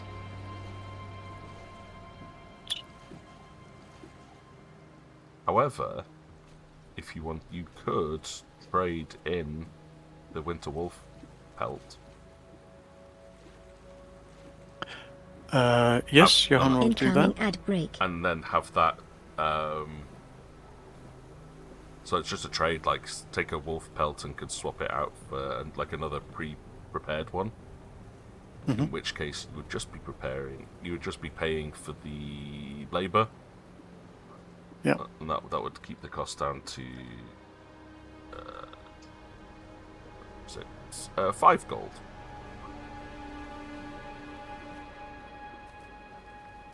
Okay. I'll take that one off my inventory then. Swap for that. Over. Yeah, it's just because you'd mentioned specifically that you had the wolf Yeah. pelt, but that's not been treated or anything. It's literally just skin. Yeah. Which would need treating and preparing for proper use.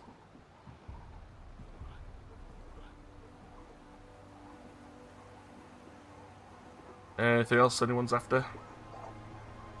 From here, at least. I think Eudoxia definitely has expensive tastes. Like, for everything, she's like, oh yeah, obviously the fur one, And Obviously, If- the more expensive one. yeah, if she needs to settle for something cheaper, someone might have to have a conversation with her about how money doesn't grow on trees. Sure. I mean, sorry. What's she trying to be talked down? Nothing. No one's trying to talk her down yet, but No she's one's just talking. going with the most expensive fur option for everything available. That's what she wants. Is Merla after anything? Yeah.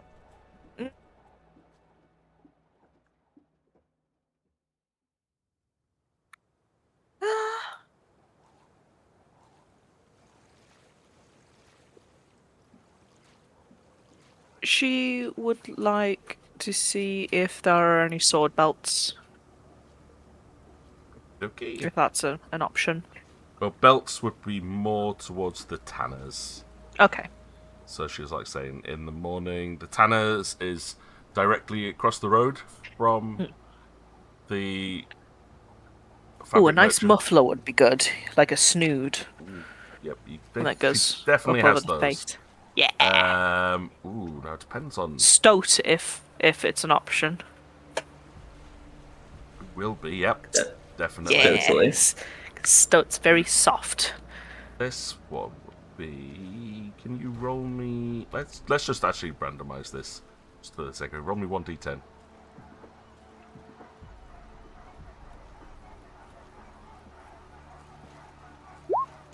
Seven. 7 gold. It would be. Yep, fine. We don't often treat ourselves. Stoat or ermine.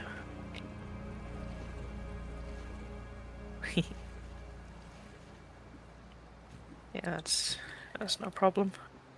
Merla will pay for whatever Eudoxia's racked up as well. She needs some stuff if she's going to be adventuring, so I think Neb was keeping track of that. cool. Yeah, so that was 12 gold for a fur cloak, another 12 for a fur blanket, and then 8 for the outfit.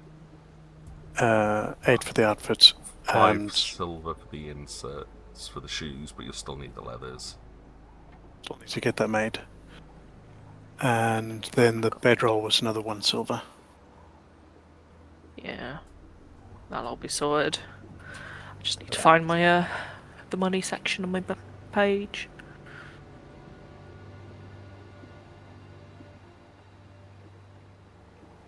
Last I checked, I had about 600 gold, so I should be fine. Cool. Oh, 352 gold. Yeah, we're sorted. And 12 silver and 110 coppers, so whatever she wants. She's Uranus's pretty princess. Favorite little girl.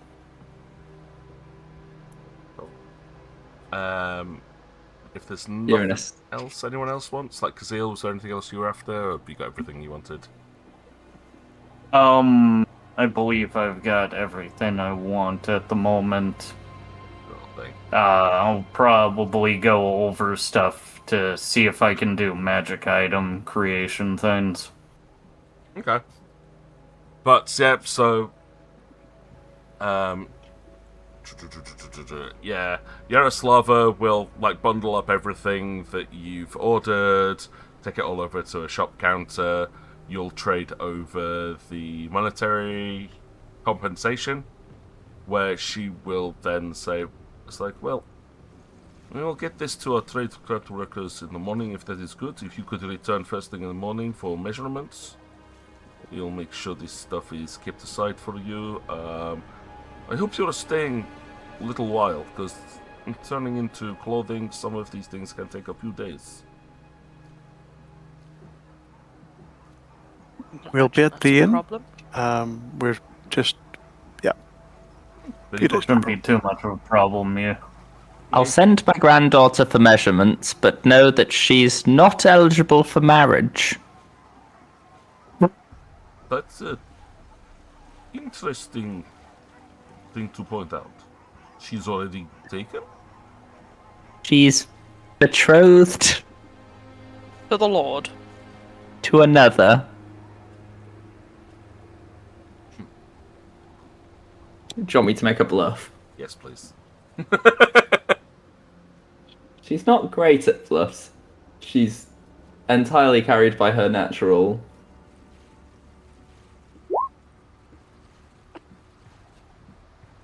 I don't know, that seems pretty convincing.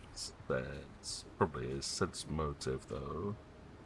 I've got a very good chance for not believing you here.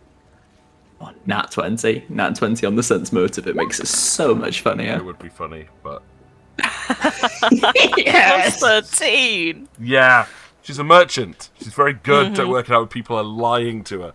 And she looks at her, puts her hands on her hips and goes, I don't believe that child is taken. well, wait till she meets my son. Then maybe she changed her mind. He's very handsome young man with a big future ahead of him. It's too long since he talked about girlfriends. I will meet your granddaughter in money. This is good. Good for the business.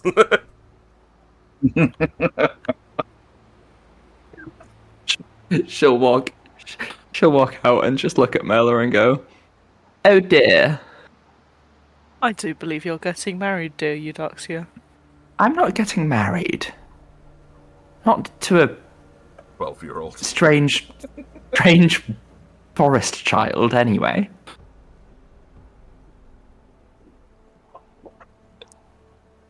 So what's your opinion of the grand people, eh? Betrothals coming left, right, and centre. Of the grand people, Yeah, I mean, you're people of the sky, Atlanteans versus oh, ground. the quote-unquote Sorry, I was still in lesser races. grandparent mode. Grandparents. Everyone has been more than polite. I think that maybe, yes, what we've been engaged in was a grave injustice. And I feel steadfast in my rebellion against it. It's a curious place, isn't it? It's strange and cold, and if these people are putting up with all of that, they shouldn't have to put up with, you know, what we're doing. What they're doing. They're doing. You're no longer part of that. We can... The thing about rebellion is that we can make things better. We can show them the right way to do things.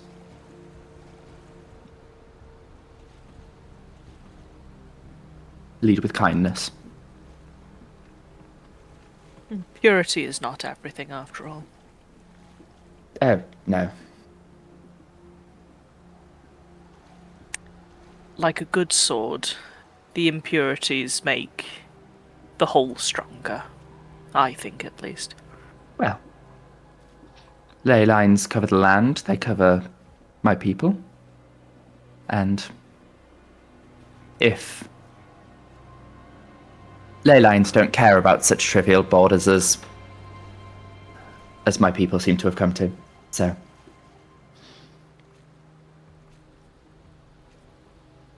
Yes, it's a lot to reckon with. And I do apologise for saying debase when I was talking about speaking common earlier. It is okay. Common is literally the most, well, common language. It's, it puts us on equal grounds, I think. It's, a neutral language. Yes. Well, that people choose to speak, if they're able to, I suppose. It is strange It is. not having people wait on me. Yeah, I can imagine. This is the path I've chosen. Even if it does get cold sometimes. Less cold now. I'll have Less a warm cold now. blanket. And I'll tell you what, that first night that you have your warm blanket and you are secure by the fire, knowing that you have earned that respite, is better than any night under silken sheets on a featherbed. I can tell you that much. She Welcome, shifts Nebulous back Egg. to her like more youthful form and nods very enthusiastically. But that's for later. Now we're going to the pub. I mean the inn. Not Yeah, just the pub, the inn. the in thing. The You have inn? never experienced an inn, have you? Were You we are not in for in a that other treat. building? Inn with 2 N's. I don't know what inn is short for. A tavern, not a hotel. What is inn short for? Is it short for anything? Don't know. I'm unfamiliar with this term. Right, at any point we should meet up with the others. I think Nebulous is far too kind and has just granted Sage a 3v roll. I was very scared. I was very scared, thinking it was another one. I think he deserves it I'm after a big after all supporter of the balance. So the fact After that there was a 1 up damage. there means a 20 needs to be added as a balance factor. Welcome, Bugger. As fun as an extra 1 would be. Just give him another one. Your other roll was. Yeah, nice. All right. I want you to know you started this, D. I can give you 7 of them. Okay. That's Uh, I think there's I'm not a, actually there's going a to do limit. that. There is a No. limit. there's a 1 per session, isn't there? Yep. That you can grant. No. Alright, but let's just make sure that's very clear. Sage now has 2 fumbles. Oh, what advantage. Cool. Just means you're everyone's favourite player, Sage. You're the one where these matter. You know what I'm saving them up for. Sorry, it might not actually seem too relevant if you're smart about how you play this. Alright, as you finish your transactions, yeah, Yaroslava will see you to the door. Like I said, she'll ask to see you in the morning, and she'll introduce you to the tanner so you can start ordering the leather work for shoes and stuff like that. When you ask about the inn, when you mention that you're going to be staying at the inn, she will just again reiterate the directions for you. Say, cross the bridge, second building on your left. Wonderful. And then the moment we're out of eye line, I think we have that conversation, and then Eudoxia turns back to her normal form. Or the youthful form. Nice. Okay, and then you can head through Hartwick, cross over the bridge, over the little stream that runs through the town, and into the main section. Again, so you can see the town square just onto your right, and a few people have kind of gathered there before the evening, like heading home for the evening. Despite the fact that they can recognise you all very much as strangers to the town, they all will greet you with kind of friendly nod, smile as you walk past them. And you will see quite a few people heading into what looks to be some kind of tavern up ahead. As you're approaching it, though, you will all hear, deeper into the town, the sound of a single bell ringing out.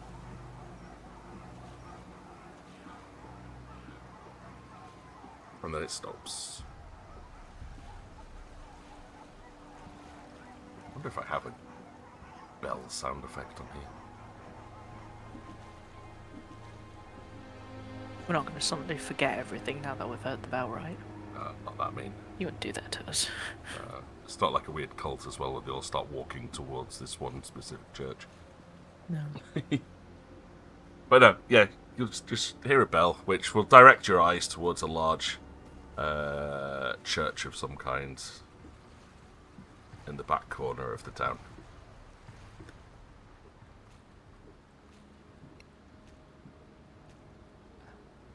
I cannot find bell sounds, so just have to imagine it. Any symbology on the church? There is indeed. Would you like to give me a knowledge religion roll? I would. That's what I can do! Oh my god! I should hope so. Paladin do knowledge religion. Oh yeah, I bloody hope so. Yeah. Wait, is it within? But even though it's something you can do, you're not very good at it. Eudoxia will have to like wander within 60 feet of it though. But Eudoxia won't know. You won't have even seen the church, so. Ah. Right, Kazeel, you're flexing your knowledge muscles because I know that you like it. You will see like the symbology on the church, even though it's quite a distance. There are like dark grey banners hanging from the side of the church, with what appears to be a set of scales on their iconography, which you will recognise as a sign of the Lord of Death, Kelemvor. Ooh. Yeah.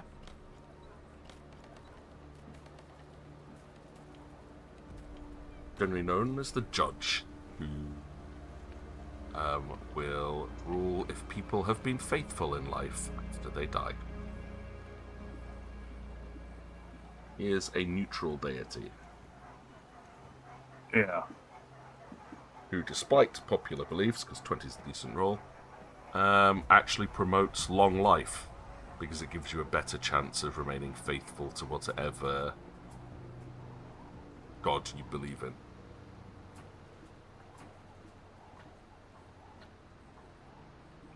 Alright. It's But seems to be a not a terrible church then. yeah, Yeah. prominent faith for this area. I have no begrudgment towards that.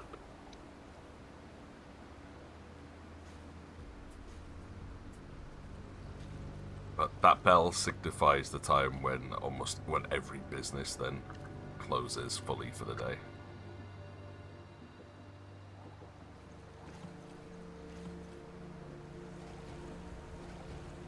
Merla, Yes. when we go in the inn, is the inn that we go into the inn spelt with one N or two? When we go in, When we go it's just in the one inn, N. But if we it's go one in N. the inn, the building In the itself inn. has two N's. so there are three N's altogether. Three N's altogether. One of them is us, one of them is the building. Two of them are the building. Two of them in the building. Okay.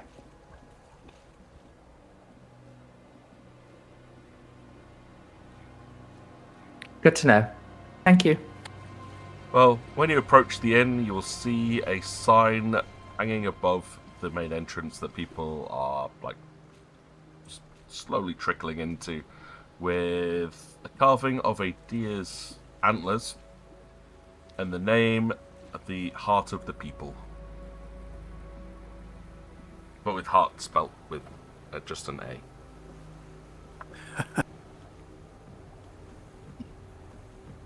That's a humorous play on words. Dear, innit? Wait, do we need to know someone who is in the inn? Do we need an inn to go in the inn?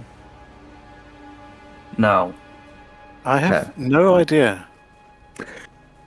Do we knock on the door? The door is open, so Oh. We can just Knock enter on it the anyway. inn. We don't need an inn to go in the inn.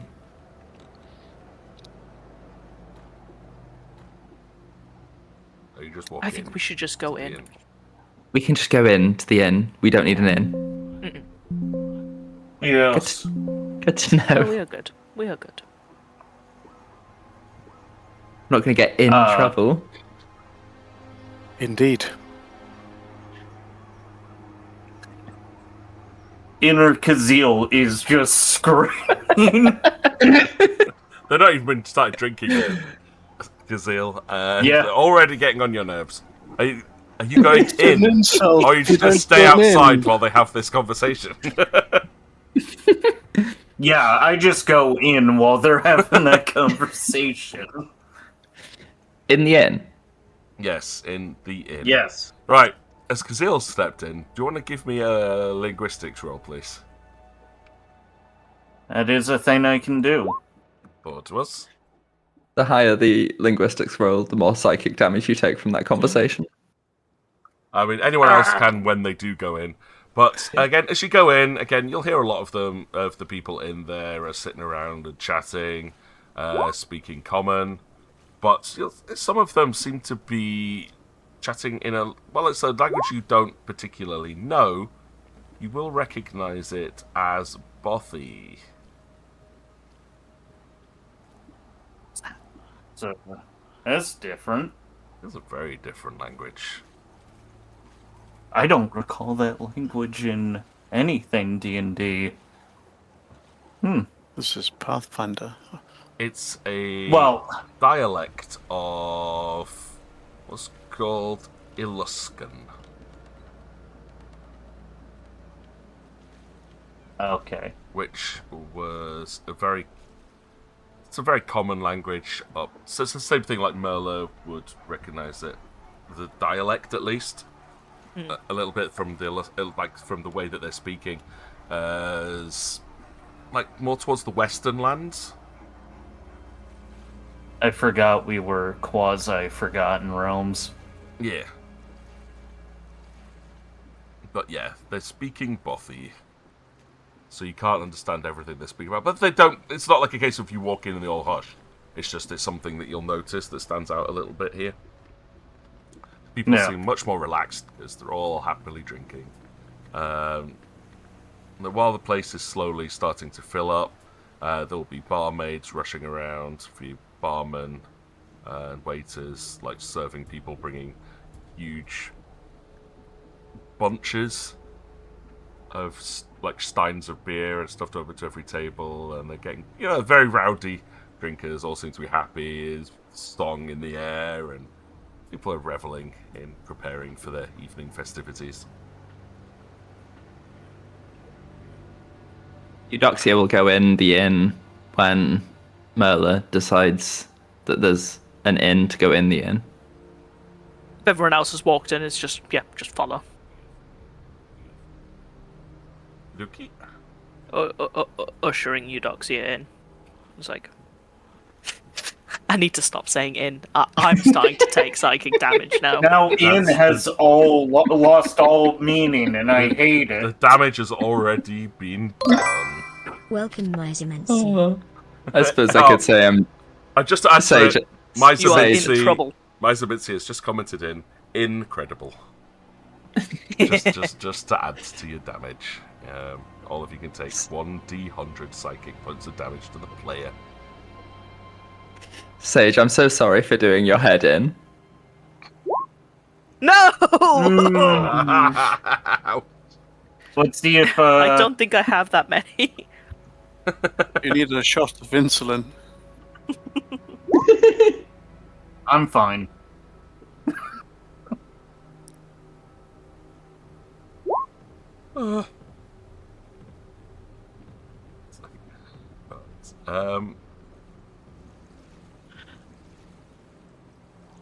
One of the waitresses will come over to you and just noticing you, any visitors, welcome to the hut of the people, traveler.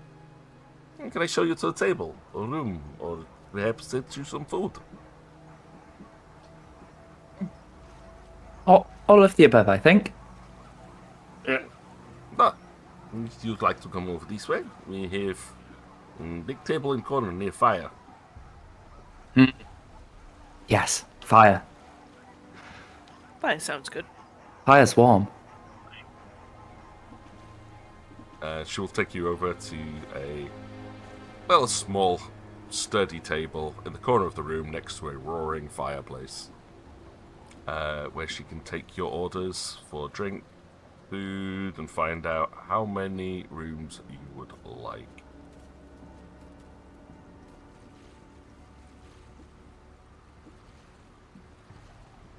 So let's start with drinks.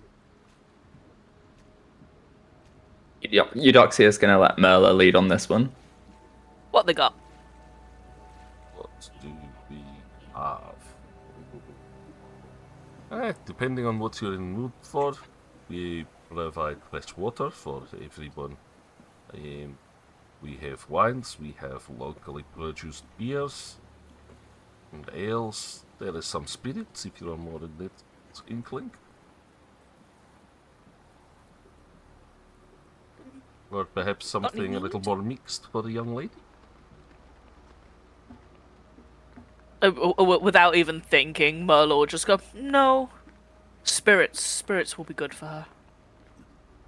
Ah, understood. One for each? Yes, Very well. please. It will be potato vodka for 4. Excellent. How about food? Good taste. Looking back at the group, does anyone have any dietary preferences? No? No? 4 of whatever was most recently caught and slaughtered. Well, everything here is freshly brought in by our hunters. Very popular way of having it in. You want to get just fresh, or skewers, or minced? Skewers and whatever potatoes you have. You not need cigarettes, Merle. Sheshlik and Olivia salad, understood. Yes. Cigarettes? No. Oh, no, I do not need to eat those. Oh dear. Eudoxia turns her head quizzically. Those are just for fun. How much would it confuse them if I went back to normal before they come back? They'd probably wonder where your child went. I mean, I believe this form is...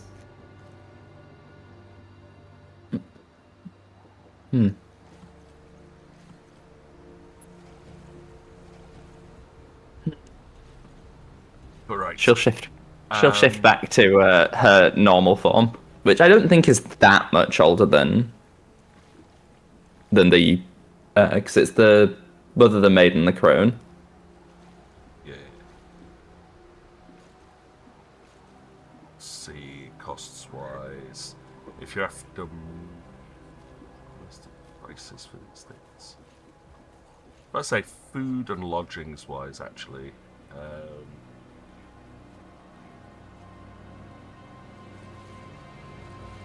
Let's say per person. It will be 3 gold each will get you all the food and somewhere to live while you're staying here. Like, that's not per day, that'll just be 3 gold flat up, and that'll cover all your food and drink costs. Okay. Otherwise, we can keep track of everything that you order, specifically each meal, and that would just start being silly. Yeah. Yeah. Yeah. Anything beyond what is necessary, should we say? Then we can start tallying it up, especially if you're wanting to take anything or order anything special. You know, like your top They've got shelf. honey cakes. They're probably Or like sweet treats. Oh yeah, they'll definitely have some sweet foods in as well. In stark contrast to me, who I am someone who much prefers savoury food, but I feel like Eudoxia has a massive sweet tooth. Aiel always had a sweet tooth. It would make sense. That's why. Incoming ad break. Yeah.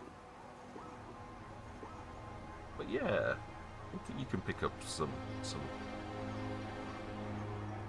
desserts. So local desserts. Say they've got, just to try and make it a little bit more authentic, some kind of cake, right? Yeah. Maybe shalotka would be pretty good. It's an apple sponge cake. Ooh. I do like a lot of Russian baking. It's so good. But there you go. Of Perushki? A little and very sweet. I don't know how to spell it. Piroshki. Oh, the meat. The meat. Yeah. Never mind. But I mean, you can order that for your main stuff. Like I said, they'll do loads of Sure. variants on meat dishes. So Piroshki's definitely there because that's your little pastry, pasties type thing.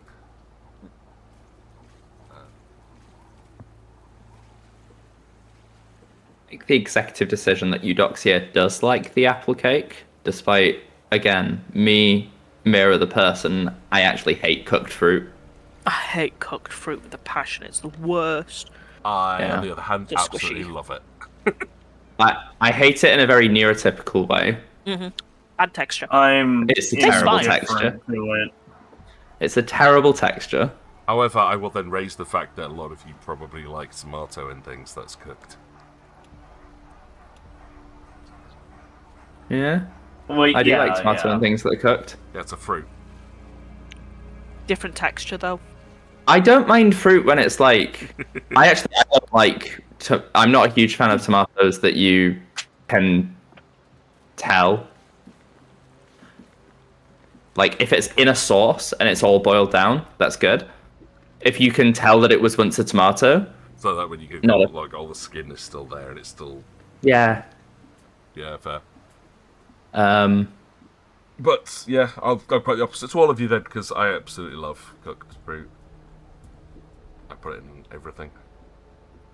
I know I've never liked it. Never I had it said done I right. was indifferent. I didn't like or dislike that. There you go. But either way, you are very well fed, very well catered for. The atmosphere in here is very warm and relaxing, which makes quite a nice change, because in the past week you've had trawling through this snow-filled land. Yeah. As the evening rolls on, unless there's anything specific you're wanting to do or talk about, you can be shown to your rooms. That was a booze check. Yeah, thought it might be. You are sleeping well tonight, shall we say. Not gonna get too drunk, but you'll sleep well. So you'll have hangover in the morning. It's good fort safe. Yeah, I mean, I'm assuming individual rooms for each of you. Unless anyone's wanting to pair up. Eudoxia's happy with whatever. She doesn't know how to organize any of this. So truly, this has all been done for her in the past, so she's just going to refer to whatever Merla says. Kazeel is definitely having a room to himself. Righty-o. Individual rooms. Sounds like a Sounds plan. fine. Yep, so you'll all be showing up to guest rooms. They're all pretty much available because, as I said, as there was mentioned earlier, this time of year they don't expect many guests. Not many people will travel through what is essentially their winter, even though this is quite a mild one. So, yeah, plenty of rooms for you. And all We're here in the off season. have a good night's sleep. I actually think that's probably a very good place to stop it, considering the time. I've just looked at the clock. Yeah. Yeah. So we can pick this up next time. You've made it to Hartwick. Well done. We We did didn't it. die on the way. Yippee! I'm very proud of you. I nearly got to kill one of you. Didn't happen. I'm very sad. But next time, that leaves you open for exploring the town. Go to the tanners and get some leather work done for you. There's everything you might want to need from civilization here. So, Including the option to settle down. yes, Have a family absolutely. and kids. And the end of the story. Yeah, if you want, we can finish the game off right here by accepting the proposal of marriage to a like 12-year-old boy. It's all right. He'll be proper marriage age in a few years. And Not what she's interested in. there might be No. other eligible people within the town as well if you want to settle down. It's a nice place. Think of worse. That'd be a very quick end to a campaign, but I'm quite happy if that's what you want to do. But either way... It'd be a weird end, certainly. Yeah, one thing I'm going to point out, which it'll just be quite useful for you to try and remember, Sage, for our next game, is that temples and churches tend to have priests in them that are very good at curative magics. We'll see how it goes when I wake up. Because I only need one more. No, you don't. You failed one. No, you need to get 3 in a row. Oh, they reset? Yes, Yeah. it's 3 Yeah. consecutive. Damn That's why I said I was saving the one, so that if you passed the third one, I was just going to make you re-roll it. I hate it. I hate everything with that. Which is why... Which, by the way, I gave D some rolls as well. Oh, you give her both of them? Right, okay. Yes. I didn't know I that figured might as well have the equal thing there. Right, let's put those on now so I don't forget. So that D gets another reroll and another watch added to your character. There you go. They're gathering up quite nicely. Right. Okay, that's going to be it for us this week. I hope everyone enjoyed this. That was an emotional roller coaster, but they've made it to a safe location now, which is nice, so we can develop some more of the directionality. Yeah, I'll just give everyone a chance to say sell their piece or whatever, and then I'll sign off. So if you'd like to say anything or just sign off, we'll start the same order as before. Nebulous. So I'm going to insist on starting with another in pun. Sorry about that. We've had quite a few of them in Damn it. chat there. Yeah, it's yeah. Hopefully, we'll find something new next session to go on about. It's not on that topic. Had a great time though, and looking forward to seeing how this pans out over the next session. That's it for me. Nice. D. I have to say this session's been quite incredible. Really had a good time. As always, thank you for having us. Thanks for watching us, and see you in 2 weeks. I think we'll have to see when people 2. are free. Managed 2 there, casually. Right. In 2 weeks, I love it. Sage. Well, I'm disappointed because of the end puns, and I got distracted from the joke I was gonna make. But it was I mean, I'm nice sure to you can play. slip one in. And As long as you found it interesting, anyway, you know. I enjoyed my time with this session, and hope viewers will view this next time. Nice. And Gray, anything from yourself? Yes, this has been a really fun session. I have enjoyed all components of it, and will see people when the next session comes. Well done. Yeah. Well, I got through it, You the did. entire of that The without entirety, seeing a yep. single one. Well done, indeed. Right. Okay. So from me, a big thank you to all the players coming along, and as I said, sessions only happen because of you guys. So glad that everyone seems to have enjoyed themselves. We will find another date to continue on with this. Not sure when that'll be, but we'll have a quick discussion post stream and get that posted up on Discord. But other than that, I say if you'd like this, if you're watching it on YouTube, remember hit that like and subscribe thing and tell us what your favourite moment from the episode was. If you've been watching along with us on Twitch, thank you very, very much. Really do appreciate it. Glad you could pop in, Miser Mincy. And while it's not quite there, it's only half an hour away. Happy Easter, my friend. Other than that, I will be back tomorrow for some Final Fantasy 1. That's how I'm celebrating Easter. So if you round in the afternoon, go and drop in then. Otherwise, we'll catch you next time. So Make sure to Happy drop Easter, everyone, in. for those who celebrate. Nice. Good night, everybody. Thanks very much for the game. Take care of yourself. Bye. Bye. Bye. Bye.